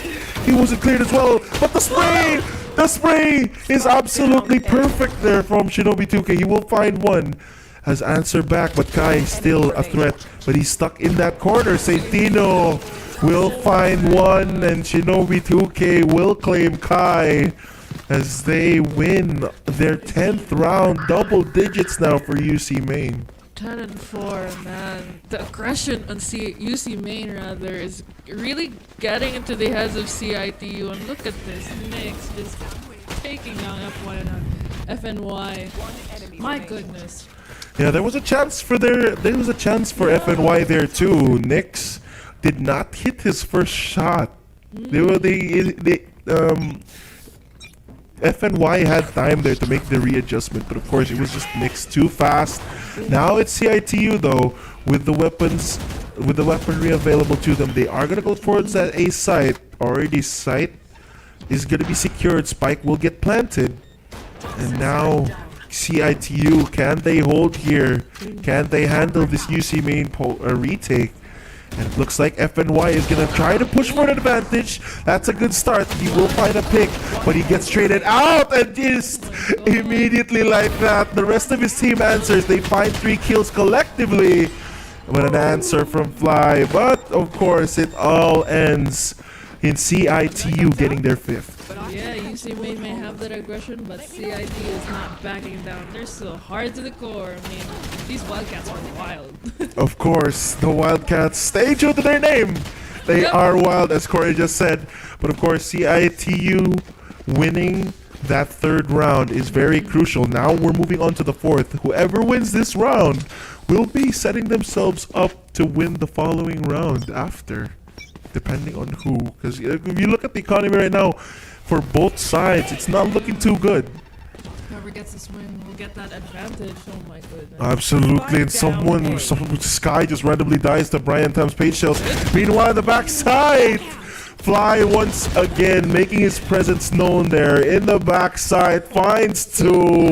Omen can only find 1, but he's blinking health bars. He's limping away, 30 HP left. It has to be a clutch here from the Omen and, of course, Kai, I should say. Now the smoke, early engagements here still. No claim so far. The Shorty will find the nail and hammer it down by Nyx. UC Main, 1 round away from match point. 2 rounds away from the game. You can really see that the confidence of UC Main is just it's becoming a hesitation for CIT because they're not engaging or they're not making decisions fast enough, and they're continuing to do the same plays that UC Main is now able to read them on what they want to do, and it's getting too hard for CIT. But again, it's 11-5. There's still a chance they can still turn this around. I completely agree. There's still, there's still a lot of there's still hope, of course, for the side of CIT-U. There it is, the shining hope. FNY gonna open up with an answer. It's just back and forth between these 2 Jets, but Shinobi 2K and Brian Tam, of course, will find 2 kills. But he still made his way in. FNY already at the back of the site. He's trying to look for a kill here, but of course Shinobi 2K expecting him. The spike, of course, is going to look to get planted here. Kai, though, still in mid, not in the best position to support the rest of his team, as Centino will find the 2 in the site. Kai will get 1 in mid. The neural theft is invested, but the defuse, it comes through. It's just too late, and at the end of it all, Kai just dies at the end. Shinobi 2K will be the one to claim him, and it looks like UC Main are 1 round away from victory. This is so hard to watch. These 2 players are really good. These 2 teams rather really good. They're good at, they have their own strategies, but we're seeing a lot of fall-offs or mistakes here from CIT-U. They had some advantages that they weren't able to fully benefit from, and UC Main just getting a lot of that aggression down. Absolutely, you have to credit UC Main for making these reads, as Brian Tam is gonna use that showstopper. He's just waiting away. The Omen takes the initiative to peek instead and just hits him in the head. Showstopper, no value found. Nyx is gonna try to go for the duel, but FNY is gonna shoot 1 bullet, but Nyx comes out on top, and you can see the confidence there from Nyx as he wins out that duel. It's just back and forth between those 2 Jet players. As we mentioned, Corey, the key players there from both sides, FNY and Nyx, just going at it. 1v1 duels, the anime duels. Shinobi 2K is going to get set up with that paranoia, but there's only 1 member there. Omen will fall. And it's going to be 3-on-4 now. But still, man advantage for the side of UC Main. They have to retake this. Fly is going to be leading the way there with that flash. The first engagement, Centino and Fly will find their kills. And Nyx, who else but Nyx to find the final kill. And UC Main will win out on this first game. Defenders win. That was a massacre. They were just cleaning everyone off. A lot of picks going for UC Main, CIT-U. Now CIT-U has to change up their strategies, as a lot of hesitation was seen there. So Absolutely, you could tell that CITU Yeah. weren't performing the best that they can. CITU, they decided to go for the play, but it was kind of too late at that Yeah. point. They've already lost so many rounds. UCMN just had the momentum and favor of them, and of course they did not stop. But of course, the MVP of this game is of course none other than Fly. look at that, 21, 7, and 8. 7 deaths. Yeah, and 21 kills. 21 kills and 7 deaths. That KDA's got to be insane. I mean, also followed by Shinobi. You know, Shinobi with 19, 11, and 3. Brian Thumb. We're gonna have to just mention like the entire UCMA team Come now. on, look at that. Of course, Fly, yeah. just- Ooh. The initiator. He's gonna be the duelist soon. It looks like with the way they're coming his out. play with his- style. yeah, with his play style, he's kind of leading the way in most retakes as well. He's been the one leading the way, but of course, Initiating those games. yeah, initiating. He's kind of initiating in his own way. He's initiating by going for those duels, not necessarily going for those flash Yeah. to set up the rest of his team. Damn, But- look at these highlights. Yeah, look at those highlights though. The FNY Brian UC Main slugfest. My goodness. Oh, the lurk, the early lurk from Shinobi 2K, and of course, these games once again would not be possible without, of course, our sponsors, Virginia Food Incorporated, Basta Hotdog, Virginia, and of course, PC Express for all your digital needs, and of course, the CESAFI Esports League is of course co-presented by Tito Telecommunity. Pakita ang galing saan man galing. And once again, back to the game. UC Main steal away that first game. You can see it in the battle here. Knicks as well. We talked about the Knicks and FNY matchup, but somehow those two Jets were of course going blow for blow with each other this round. This round, of course, it looked very promising for CIT-U at the start, but Brian making his presence known with that 3-man showstopper kill, and even getting the 4th with a spray down. But of course, who else but FNY to salvage that round for CIT-U? It looked very promising for them at the end. Oh, but And this moment, that moment right there. Oh man. Oh man, he realized that Brian Tam was just spacing out, waiting for someone to peek, waiting for the fuse to expire. But then he realizes like, well, why is there no shot just yet? Let me take a little peek, and then he just knocks him out. But of course, victory will go to that game number 1. Will of course go to UC Main. That's going to be it for us. We're going to be back with you after a short break. See you guys later.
Beat, Uber picking them up. Skeet, then I'm kicking up dust.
Welcome back to CESAFI Esports fans. Once again, it's your caster Ferraris. You make the play, I make them legends. And joined with me here is none other than Cora. Of course, just before we went to a break, we got to see the first game between these two. And I'm kind of sad to say that it was kind of almost one-sided, I would say. It's pretty one-sided. Yeah, there were moments where CIT-U were able to fight back. Early on into the game, it was all CIT-U. Those first two rounds, I kind of credited them as to how they were switching up their playstyle. Kind of took UC Main off guard at the start, but they kind of became stagnant after those first two rounds. Once UC Main won, the bonus, which most likely they were most likely to win, once they got their guns, it wasn't looking too good there for CIT-U. But of course, you have to ask, can CIT-U bounce back? I'm going to let you answer that, Corey. Do you think that they can bounce back? There's still a chance. I mean, CIT-U, there were a lot of times that they had the advantage. They were just not able to perform as well as they wanted. I mean, there were a lot of instances where CIT-U made really good plays that were, shocking UC Main. Absolutely. But UC Main had a lot of confidence, and with that aggression, it gave CIT-U a lot of question and hesitation with their own strategies. But there's still a chance. I mean, CIT-U. I mean, these two players are fighting for the top. They Absolutely. They still have a chance to try here, and it will all go down for this game. I mean, we're gonna see. Is it a 1-1 or a 2-0? Of course, a 1-1. Is it going to be a 1-1? Can CIT-U come back? Of course, I think.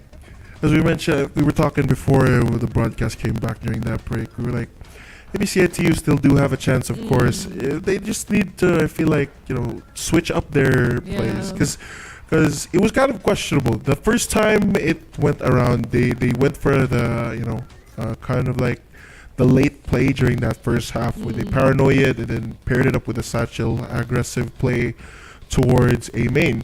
And of course, it took UC Main off guard. Yeah. It was a quick 4K. Of course, Brian Tam was able to salvage that. It was a very successful play on CIT-U's end. But of course, to do that once again the round after, you're gonna have to ask, do they think that UC Main are just not going to adapt? That's kind of like, you're gonna have to. Those types of calls aren't going to work on the best of the best, which is of course the top teams here at CESAFI Esports League, and it didn't work. It didn't work. Yeah. UC Main played back. They were ready for that push, and CIT were punished. So they kind of just need to go back to their playbook, look for a different play, go for some different calls, different strategies. They're gonna have to switch it up here, especially in a map, in a very close and up and coming map, which is going to be, I believe, Lotus. Yeah, we're gonna see it here. Yep. And Yep, it is going to be Lotus. We are going to see the picks right now here. FNY once again on that duelist. a very close mirror matchup, except UC Main's choosing that neon. Oh, neon. Neon. What are your thoughts on that? Me personally, I really love Neon. Just because of how they reworked her now that she can, sprint sideways and of course backward, the two dashes as well. It's really, they're giving so much utility to Neon, which is, one of those duelists a few patches ago that weren't getting that much, pick. A lot of space can be created with this neon. I mean, you can just dash in and try to find those picks, but you also have to perform really well, Yeah, of course, Neon is not, one of those one of those duelists that you could just pick up yourself and perform well at. There is going to be a learning curve for you as well.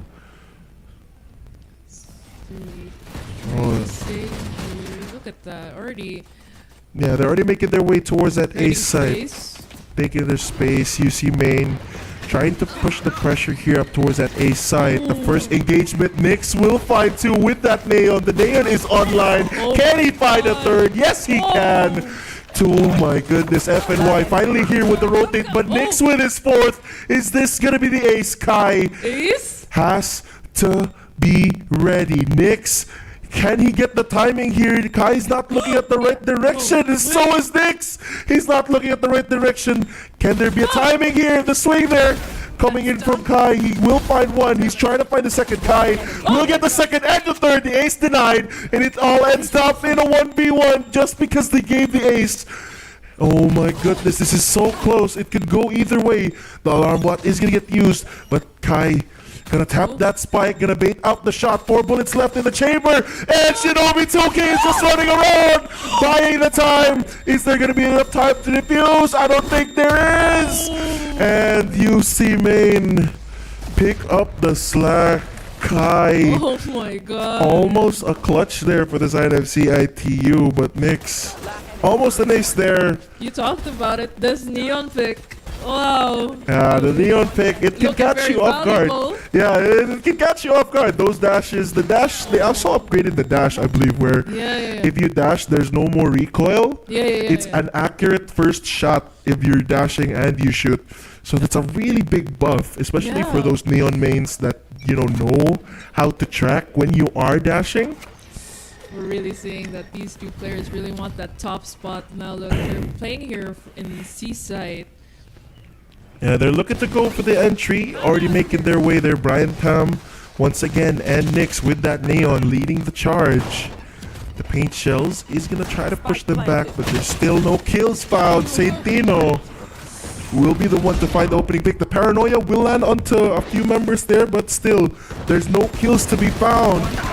The swing, but Saint Tino will find his 4th. Chanex is the only one to get on the board that round for CIT-U, and UC Main will claim their 2nd.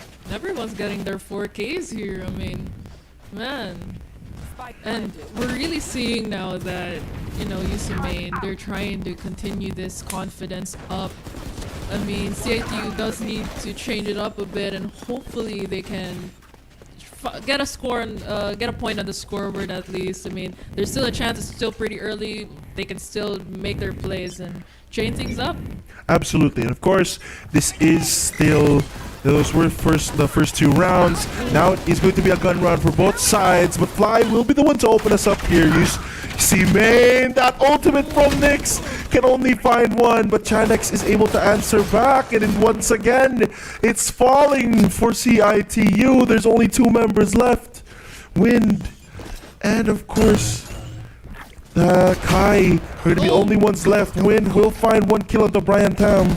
It's about to make the TP here, but the pincer, it looks like it is going to be up towards that B site. The wingman does not detect him. Shinobi 2K though will go for the knife as Saitino just decides to swing and get the kill for himself. Kai now is the only one left for the side of CIT-U. The spike planted now. And the swing coming here. Kai will be able to get one. The turret reactivated shooting. And Kai still gonna get delayed with so much utility. Another swarm grenade and another layer of that swarms are going to push him back, delay his push further, and the setup is there. The swing from Fly, Kai taken down, and UC Main win the bonus. Man, the utilities for UC Main, we saw that Mosh Pit and the Nano Swarm just picking him up, not giving him a chance to move forward and at least clear up some more space for him. That was just unfortunate, and we see the attempt on the knife here from Shinobu. Absolutely, the stun as well. You have to credit the stun from Nix there. He kind of like stopped what CIT were trying to go for during that A push, but now the round well underway. The Marshal from Kai will not find any damage whatsoever. Meanwhile, the A site Nix with a Bucky leading the charge on that A site. Shinobi 2K though will be the one to get the opening pick, but the shots are still slow. The spike somehow ended up in the site. Drop. Wind will find one, and Nix will find one with a Bucky. Shinobi 2K once again getting a kill. And it looks like Wind and of course Kai are going to be the ones left once again to try to retake this round. Kai is going to get taken out by Fly. The Paranoia, a little bit of a friendly fire there. Get blinded by his own teammate. Wind, the last member to find the jump spot is perfect. The shotgun here from Nyx, but the spray will land. The jumping spray from Centino.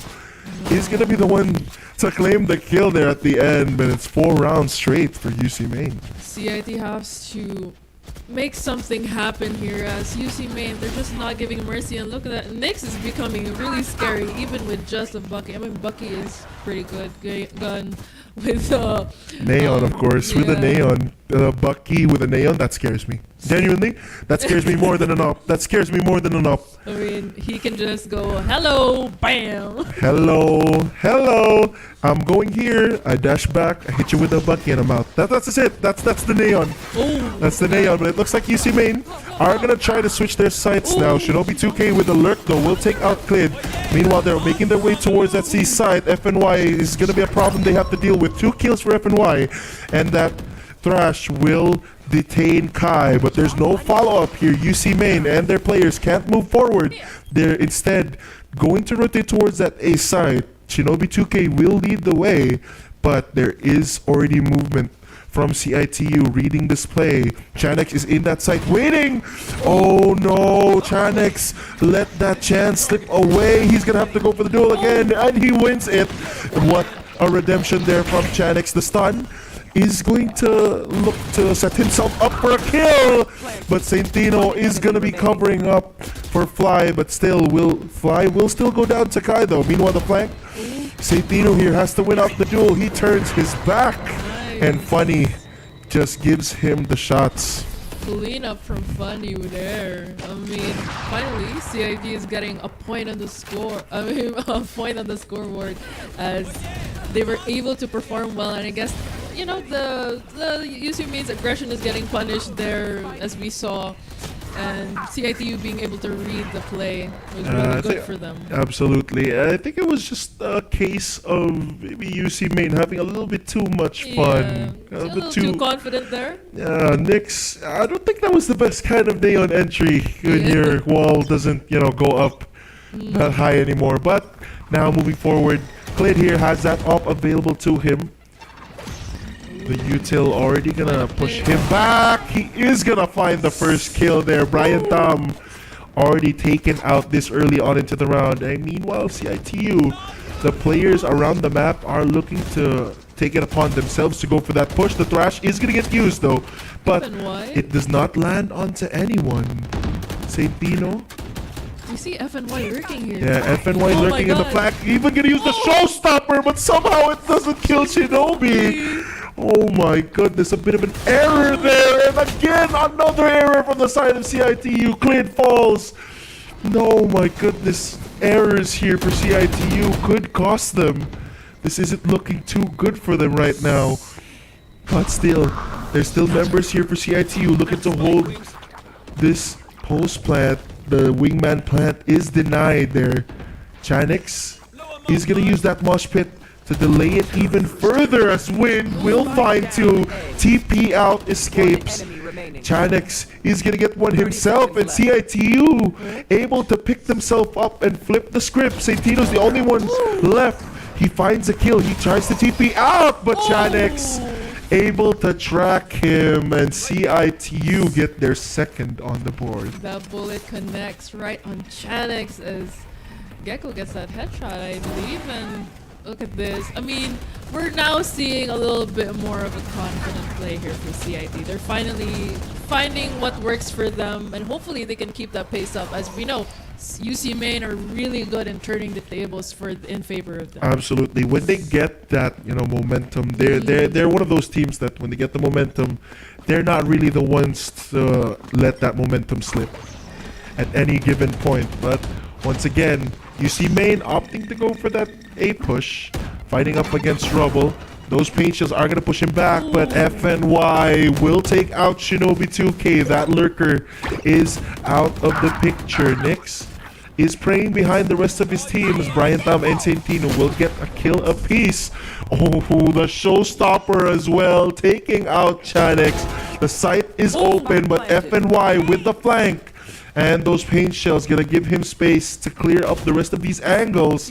Does he expect Cebu to be in this angle though? Cebu isn't even needed as Brian Tam gets his third, and Nix takes out FNY with that up as UC Main move on to 5 rounds. Again, as I said, UC Main, once they get those advantages, I mean, as you said, once they get those advantages, they really like to play that in their favor. But CIT, they still have a chance. I mean, the economy here is really getting nicked for them.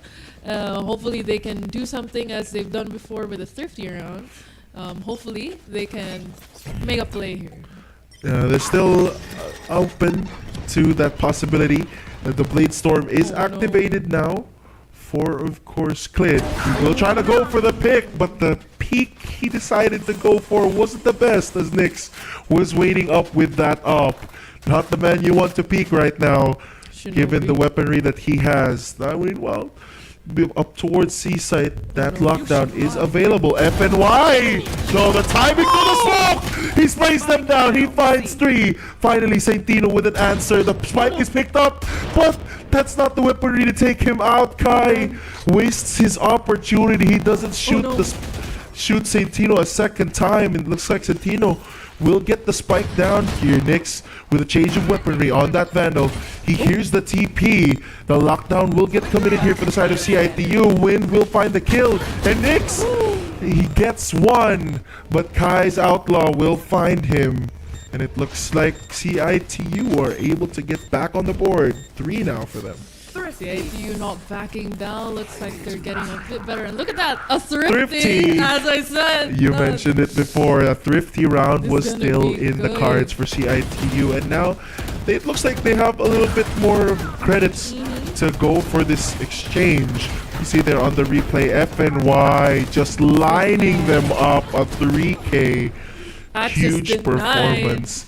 Yeah, the C site was not open during that time. They had to deal with FNY, and he steps up in a big way to give his team that round. Now, it's looking a little bit better now for the side of CIT-U as they have the weaponry available. No more thrifties available. But Clid, he's kind of struggling here. Only 1 kill to his name. Still very possible for him to come back into this game with the rest of his team. Thrash. He's gonna get used. Oh, Nick's not looking at the right way. He gets taken out by Chanex. Meanwhile, that showstopper from FNY will find value as well. But Shinobi 2K making his presence known on the opposite side of the map as Brian Tam as well is gonna get that spray down up towards FNY. CIT-U a little bit too overeager here, and UC Main with the punish. Now they're gonna go look for that punish. You're gonna look to pincer the members here towards that B site. Shinobi 2K once again making his presence known up towards Link. He tried to push further, but Wind is just ready for him.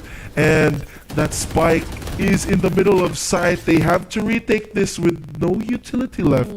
They are looking to rotate here. There is no more Omen to get that spike back with an Omen ult. It looks like UC Main are trying to play the sound game here. Yeah, they're just waiting it out. 30 seconds left. Oh, this could be a disastrous double pick! But both players from UC Main win out their duels. Now it's all up to Wind. Wind is gonna get pressured up, and that's not the gun you want to go up against the Thrash. Brian Tam will be knifing him to death. Welcome to Cologne, as Forward would say. Brian Tam and the rest of the crew clutching up that round. UC Main get to 6.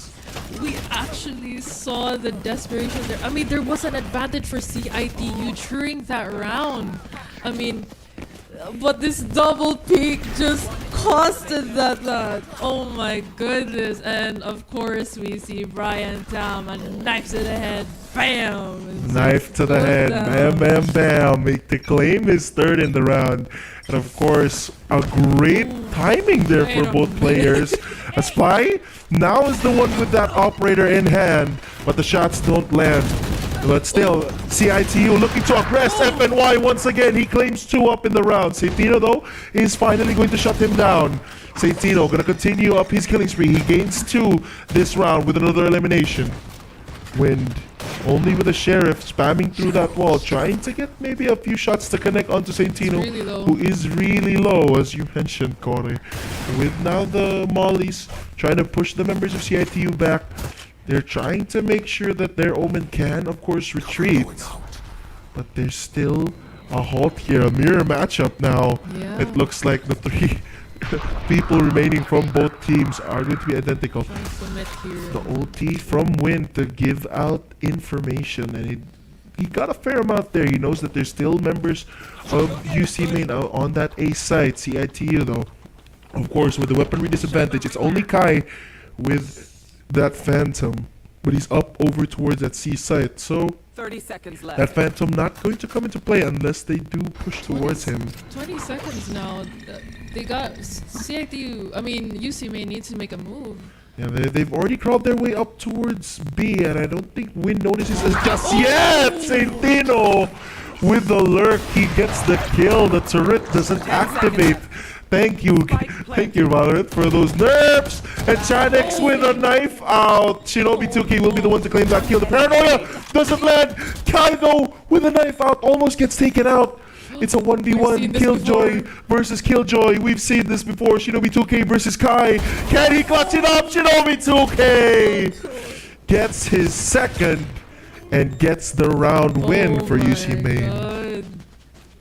Man, UC's really just maintaining their balance here. Look at that. I mean, FNY was doing really good, but once he gets picked off, it's just really hard for CIT-U to maintain their scores. And I'm starting to really see that CIT-U is really getting hesitant with a lot of these plays. They're not deciding quick enough to make those plays. I mean, now it's a 3-7. There is still time. CIT-U can still make something happen, but again, it's getting difficult.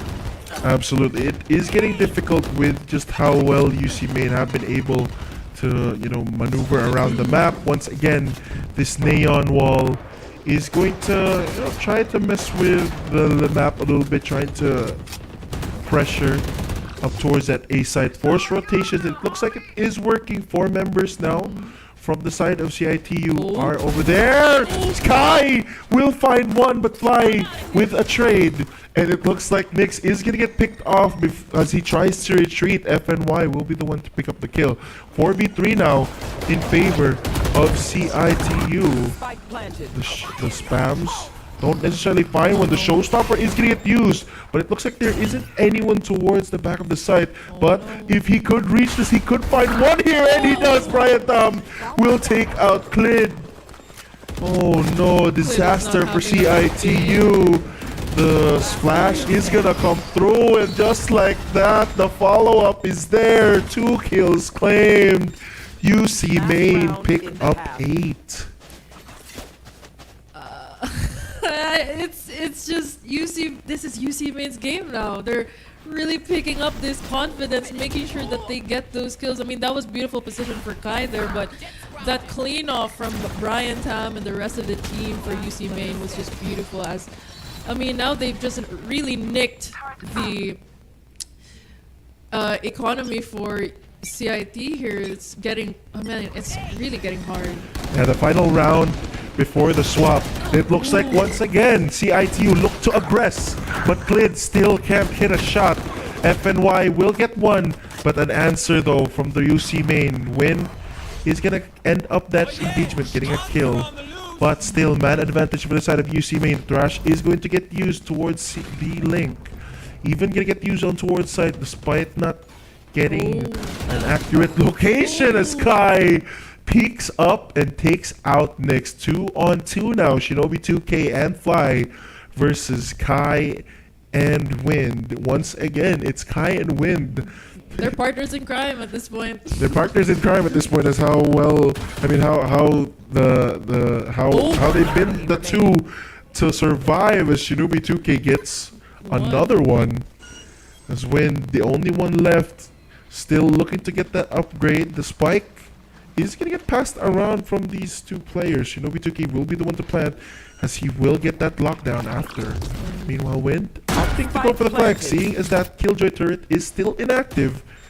This could Can he do be this? disastrous. Can he do this? As Corey would say, the lockdown is gonna get used. Win with a spray and a reload.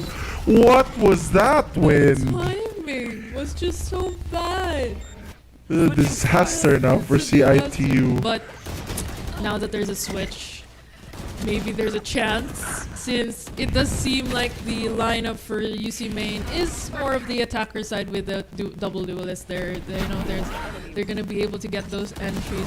I mean, they could still do this for defending, of course, but we're really hoping now that CIT does something, as UC Main's confidence is really up. I mean, this is a battle for the top spot, and UC Main's just showing a lot of their confidence with those aggressions and good decisions with their plays. Absolutely. You could see it in their play. It reflects, confidence. There was even times during map 1 where Nix would just, the play once again towards mid. He just drops up that Vandal, and once again, FNY. He's really been the bright spot here for CIT-U. Always looking to go for a pick. It just seems like the rest of CIT-U not able to step up currently to his production. And that wingman is not going to land. Shinobi 2K and Fly will be able to punish the members of CIT-U. Meanwhile, Kai finally activated. He goes for the peek, but the smoke is covering the defuse, and a clutch from Shinobi 2K.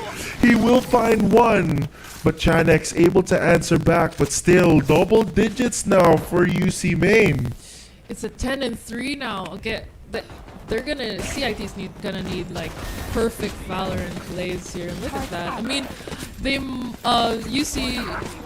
mean, CIT may have gotten all those kills down, but Shinobi just getting covered by that smoke was able to get that difference. Yeah, they committed the bodies as well. Yeah. Shinobi 2K, when he started that defuse, he had like 3 teammates. After the defuse, he's the only one left. Like, He just started praying. Yeah. Don't find me here. Don't find me here. Just don't mind me. I'm defusing here. Just kill the rest of my team. They know the script. If we get the defuse, we win the round. That's all that matters. Now, looks like CIT-U. You can see the desperation, man, pushing through that mosh pit. Fly will get a free kill. And CIT-U win. Looking to sneak up here is Kai. Oh, the disastrous setup. What a setup there from UC Main up towards mid. Once the Killjoy turret activates, Nyx knows it's his time to go sweep out for that bucket. Meanwhile, the wingman is going to get used to try to stun someone. And it looks like there is going to be a trade. Nyx once again going to continue to use that Neon. Tries to go for a backdash, I think. But Clid finally waking up here. The second duelist of CIT-U picks up his second in the round. Oh my god. Come on. Timing. Oh, his dash expires at the last second just before Saintino peaks. And Saintino will land the shot. 11 now for the side of UC Main. That could have been the redemption for CIT, but unfortunately, that last second was just it's just it's getting really hard for CIT to get these scores up, as now it's a 3-11. I mean, UC Main only needs 2 more rounds and they're good. Absolutely. They just need 2 more rounds and they claim the 2-0. But we do see the, shields here for UC. No, never mind.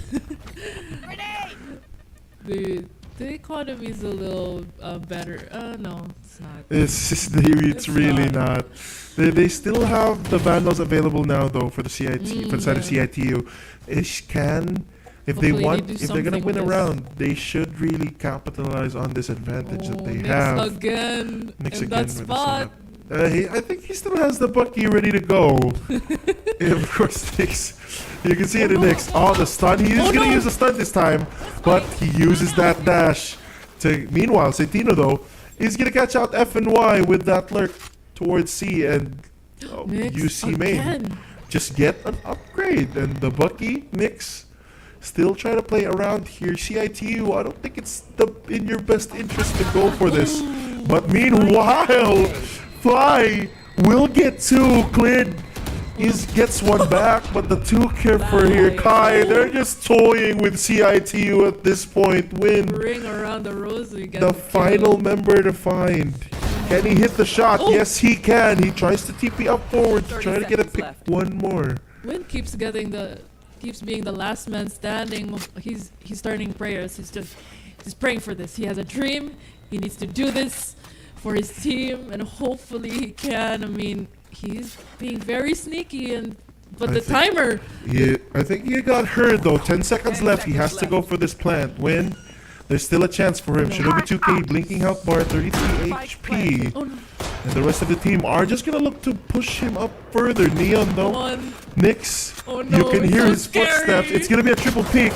They are gonna go for that diffuse. Oh no! The shots don't connect. He's The gonna defuse? get pushed back. The diffuse. It's already up to half. They're gonna go to match point, and he's gonna get knifed at the end. Disaster. Dirty.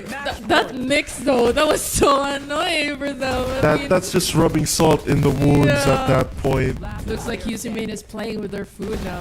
Absolutely, I can't agree. Even I couldn't have said it better myself. You see, already reaching match point, and what a way to secure it as well. Insult to injury, to secure match point. That's already the injury for CIT-U. To add insult, they ended up with a knife. Yeah. A knife kill. Okay, finally! FNY. FNY doing his best to get CIT-U back in this game, but the flank here, Nyx is not stopping this chase. The outlaw is out. He does not get the shot though. The stun was a little bit too late. The Shinobi 2K with a 2K taking out a few members there of CIT-U. FNY and Chanix will fall, but still, members alive for CIT-U. They still have a chance here. Same for UC Main though. Saintino, it was a little bit shaky at the start, but he manages to get the tracking done. The paranoia to blind win. Shinobi 2K with his 3, and it's all up to Clid. If you have to perform, it has to be now, man. You've been quiet most of the game. Oh, and he can't do it for CIT-U. Shinobi 2K claims his 4th, and UC Main claimed 13-3 in game number 2.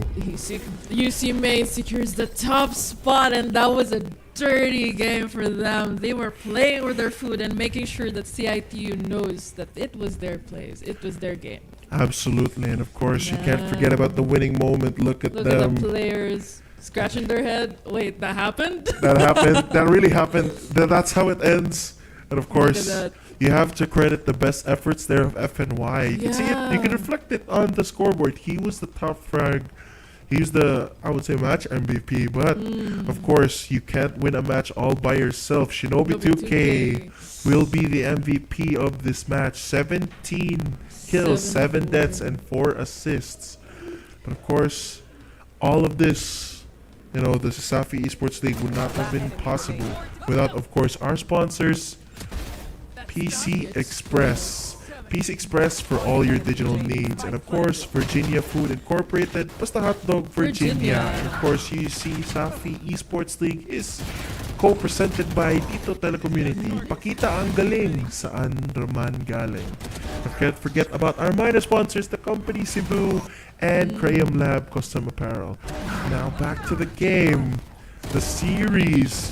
It was a battle for the top, but it looks like the top dogs made it very clear in that series that they were indeed the top dogs. Yeah, and CIT, we saw a lot of times where they were making a lot of desperate decisions. They were trying to clear out a lot of space for them to hopefully gain some momentum, but they're just getting punished by UC Main's confidence, and we're seeing a lot of mistakes here and a lot of Valorant timings for the side. Absolutely.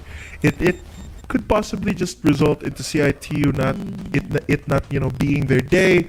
But of course, you can't discredit just how well UC Main was performing today. They were like on another level today. They're scary. They were as Gary would describe it, they were scary. But of course, Shinobi 2K, the MVP for that game number 2, performed really well on both maps. Maybe not the one to lead the first. I think it was the one to lead the first game. I'm not quite sure. But of course, during that entire series, Shinobi 2K was a very valuable. Was very valuable during that entire series. He had the role of course lurk. He would get picks on the opposite side, which of course, halted the rotations UC Main, CIT-U couldn't make those fast rotations, which could have made the difference when it comes to holding site. Just because of his presence alone, he really made sure CIT-U did not have the freedom. Yeah, they did not have the freedom to dictate the rotations. It was him. He was making sure that those rotations were, very wary of him. His presence around the map, despite him not being always with his team, his presence would always be known throughout everyone. It was either he got picked off or he was the one getting picks, and most of the time it was him getting the picks. Yeah, he was making sure that his team got a secure, whether they had to clear off the round or not. And of course, even when he got picked off, he had his whole team backed up. I mean, he got them backing up. Yeah, his value across the map. Even if he does fall, he doesn't get a kill. He's still, the value you get from him when he's delaying those rotations are still there, despite it. Sometimes the lurk players not necessarily reflecting on the scoreboard. Their value across the map, where you have a man advantage on one side, it's still very, valuable. We really saw the synergy for UC Main there, as we could really see how good the team played alongside each other. Even if when they were at a disadvantage, they were able to just find a way to make sure that they could do those kills and get what they wanted, and that's the win. Absolutely. The value there from UC Main, they were like a different team today, as we mentioned before, and you could see it in their plays. You could see it how well they synchronized. And you have to ask, CIT-U moving into playoffs, is this going to be the CIT-U who's going to be there? Because reflecting as how well they performed against CIT-U, I mean how they performed against UC Main, it was honestly not the best. Yeah. I don't want to discredit whatever the team has accomplished this preseason, because of course they're second in their group. They've earned that spot. They've performed the second best of their group. But can it match up well with the rest of the teams? I mean, there's always time to learn. Absolutely. CIT can use this as, hey, we gotta change up our strategy. Our momentum is not there. We're not working as well as a team. We're falling off a lot, and a lot of our confidence just goes down the moment our enemy team gets an advantage, and we need to fix that to get those good kills. I mean, CIT-U has been such a strong team even in previous seasons as well. Absolutely, they've been a very strong team in previous seasons. Now that it is still, of course, the preseason, they still have a lot of time to fix it up during that main season. But of course, they first have to deal with the playoffs. As you mentioned, there is still time to learn. Maybe they aren't aiming for the top seed in the preseason, but of course, there is still a lot of time to recover.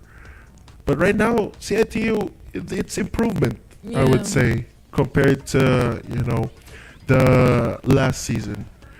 Now they're second in their group. That's a huge level up compared to last season, where they weren't necessarily consistently at the top, But still, CIT-U managed to get a few rounds off UC Main. Now, they were looking bright early on into the preseason, but somehow, now that they have gone up against the best team now in their group, that officially the best.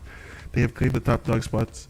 They didn't look too clean during those couple of games. I think FNY, of course, did his best to make them relevant, but the rest of the team just wasn't there to play today. Yeah, I must say, I don't think Clit is having that good of a day as well. We really saw, I mean, he was playing generally well in during the first game. He showed up. Maybe he needs to, figure out a better, maybe agent for him. I mean, Jet is pretty good in this map. There's a lot of ways you can play as Jet in this map, since it is a wider range for you to dash around and stuff.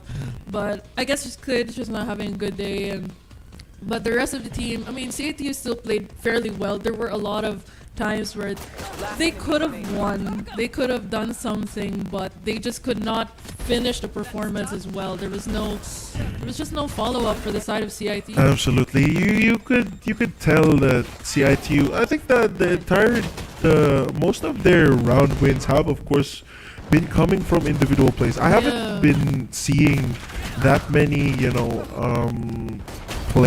team plays, I should say, for the side of CIT-U. It's been mostly individual plays that have been winning them rounds. There were rounds where, FNY would pop up, or Kai would. Sometimes it would be Clit during that first game. Or the rest of the team would just, suddenly pop up and they would win these rounds. But it wasn't necessarily them winning out a team fight where it's like a 3-on-3 where both each side uses utility. It's been usually individual plays that have gotten them around. So I think if CIT-U can somehow clean up their team play, start to take engagements more in a team-minded setup, I think they can somehow rally back in the playoffs and make a run for that championship. They're not by any means out of the conversation to win. I mean, Valorant is not a game for just individuals. It's a team effort. Absolutely. And you can say it in UCMN as well, Yeah. UCMN, you can't, describe a team better than UCMN with just how well they did a balance. Of course, you could see sometimes, individual plays would come out from UCMN, but most of the time when they are going to take those sites, when they are looking to execute around the map, there would be, of course, you could see the synergy in their play. Not just necessarily confidence. Of course, there was a lot of confidence as we saw earlier, but they were somehow, I would say, the better team when it comes to the team play aspect. They were showing up in huge ways. They were the more complete team. That's the word I'm looking for. They were the more complete team. They had protocols. They had the setups. You could see the setup, the trap play up towards B, the turret setup, and then that would trigger Nyx to go for that peak. It's really good. Yeah, it's really good on there. But of course, you have to credit as well the rest of the team. They really tried their hardest to get, to give them that lead. But ultimately, UC Main, I'm excited to see what they are capable of during the playoffs. Because of course, it is going to be Group A versus Group B. Yeah, I mean, now there's like a feast. There's gonna be a feast for us next time. Absolutely, the start Very of the excited. playoffs. Very, very excited. I'm really like the matchup. I think would be interesting to watch. Would most likely be UCLM and UC Main. Yeah. Ooh. UC. The UCs, the Webmasters going up against each other. That's going to be a matchup to watch. That's going to be a matchup to get in store for. But of course, the best of two will go in favor of UC Main 2-0. They'll be the victors during this last series of the matchup, of course. But you have to ask Corey, who are you looking to support rooting into this playoffs? Who do you think will win during in the preseason? I mean, we already saw the games. We already saw the gameplays happen, and I think USC is gonna be a hard. And of course, absolutely. USC and UC Main, they've been really good. I mean, we've seen them play, and we've seen a lot of aggression on their side. So, who are you rooting for? Genuinely, just who are you rooting for? Yeah, it's just tell me. It's fine. It's fine. It's fine. It's USC. USC? Yeah. USC. I'm gonna have to agree. Yeah. The new dogs in town have been the ones to step it up. I don't want to jinx it, but they've been undefeated. They've been undefeated. Of course, you could. I hope I didn't jinx it. We got to see them play earlier as well. The first series we got to see today, they really did step up during that series. It was a very close, game. Of course, casted. It was of course casted by Forward and Sunby. During that morning, he did a phenomenal job, as well as Sunby, to dictate that, to highlight the performance of the plays during that game. And of course, USC, as I agree with you. I'm kind of rooting for USC. But of course, they're gonna be up against the other players who've been playing well. As we gotta give them hope. Yeah, of course. We can of course be all USC. Me personally, I'm with USC just because I've been following USC for a while now. During their first game, I did get to see them play. I was surprised by how well they played as well. They really took me off guard. Of course, they were a fresh team, so of course I had no expectations. But even if I do say there were no expectations, I would at least would have been happy for them to get a round off UCLM. But somehow they ended up winning the series. The welcome party, they came to play. They made a statement during their first game, and now the group stages have been, the playoffs have been concluded. The group stages have been concluded. They're the ones on top. They're the new dogs and the top dogs of that group. But of course, you have to consider as well, how well do they fare up against UC Main? Because UC Main, most likely the top dogs right now are of course UC Main and USC in their respective groups. They're both very scary teams. Both scary. I hope we see a lot of good plays from both Absolutely. teams. I mean, people are gonna expect that, and we are gonna see a lot of I hope we see new strategies actually, and maybe we see the new map. Abyss. I want to see Abyss. that. I don't know if it's actually going to be allowed to be played, because of course it just got released last week, I think. Last week, around that time. Last week, around that time. But I don't think. I hope we're gonna at least see it for maybe a show match. Yeah. A show match would be great. A show match would be great. What do you say? Girls versus boys, CEL once again. No. No. Corey does not want to see it.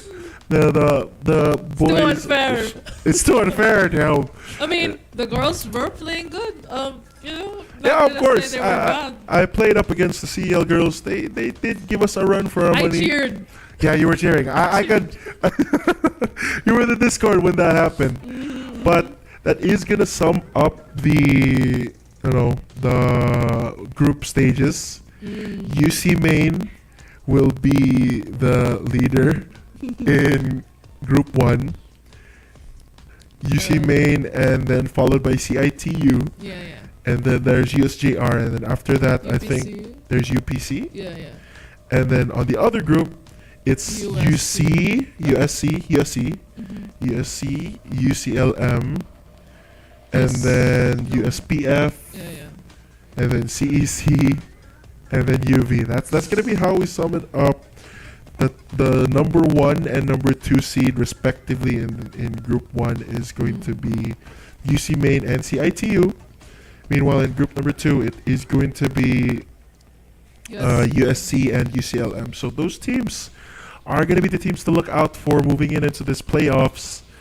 They're going to have to fight it out during the playoffs when they start. Of course, once again, me and Corey are looking to lean towards USC. When we think about it, there's still a few teams There's still hope. There's still hope. There's still hope. There's still a lot more that they can fight up against. They still have to. We're gonna have to wait and see if they can actually fare up against UC Main. I mean, UC Main's as observed during this game specifically. I don't know if it's just in this specific game, but they were very aggressive. They really want to go in and secure a lot, and especially create space with that neon pick. That was really good for them, and we observed that once UC Main gets an advantage, they're not taking that down. I mean, they'll give you a few rounds here and there, but overall, UC Main's just they're there to play. They're there to play. They're trying to assert their dominance in the game. And of course, they even had a little bit of a friendly banter during that first game. Yeah. They didn't realize that we could read their chat.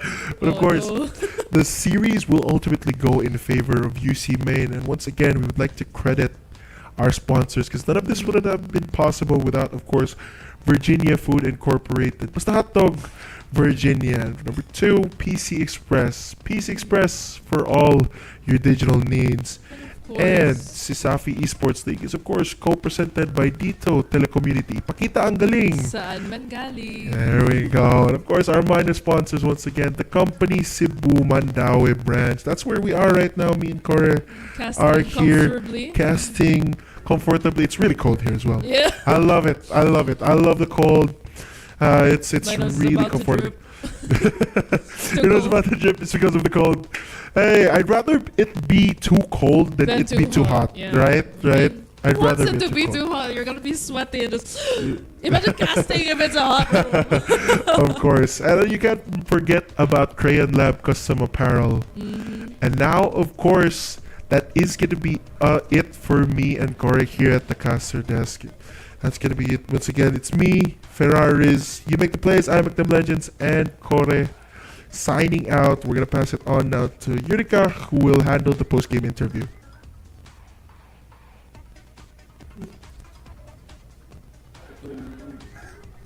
What's up, CL fans? Your favorite tambayan for some intense esports action is finally back in the arena for the CESAFI Esports League Season 3 pre-season. We just recently concluded the very gripping match between the UCMN Webmasters and the CIT-U Wildcats, and rising from that match is our MVP of the game, Shinobi 2K. However, Shinobi cannot be here with us right now, so let me just move forward to our recap for this week. Today we had very intense matches between UB and UCLM, USC and USPF, UCLM and CEC, and lastly we had the UC Main versus CIT-U. This means, guys, that we are finally over for our group stage, and next week will be our first week for our playoffs. But before that, and before I end this interview, let me thank our sponsors dito Telecommunity. Ipakita ang galing saan man galing. Virginia Foods Incorporated, basta hotdog, Virginia, and PC Express for all your digital needs. Special thanks as well to Crayon Lab Custom Apparel and Digital Prints, and the company Cebu. Thank you very, very much, CL fans, for sticking with us for this entire group stage, and see you soon in the playoffs. Don't forget to feel the on-game heat from the comfort of your seats for following our social media page. CESAFI Esports League on Facebook, Instagram, TikTok, and YouTube. This is Yurika here in the battlefield for the CESAFI Esports League Season 3. We forge legends.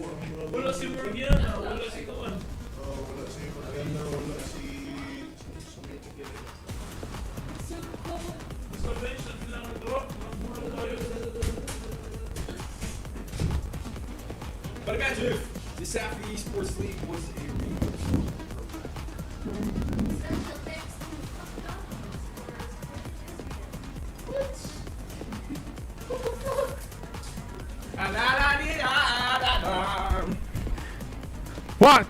One, two, three, go. Beat, buddy. 1, 2, 3, go.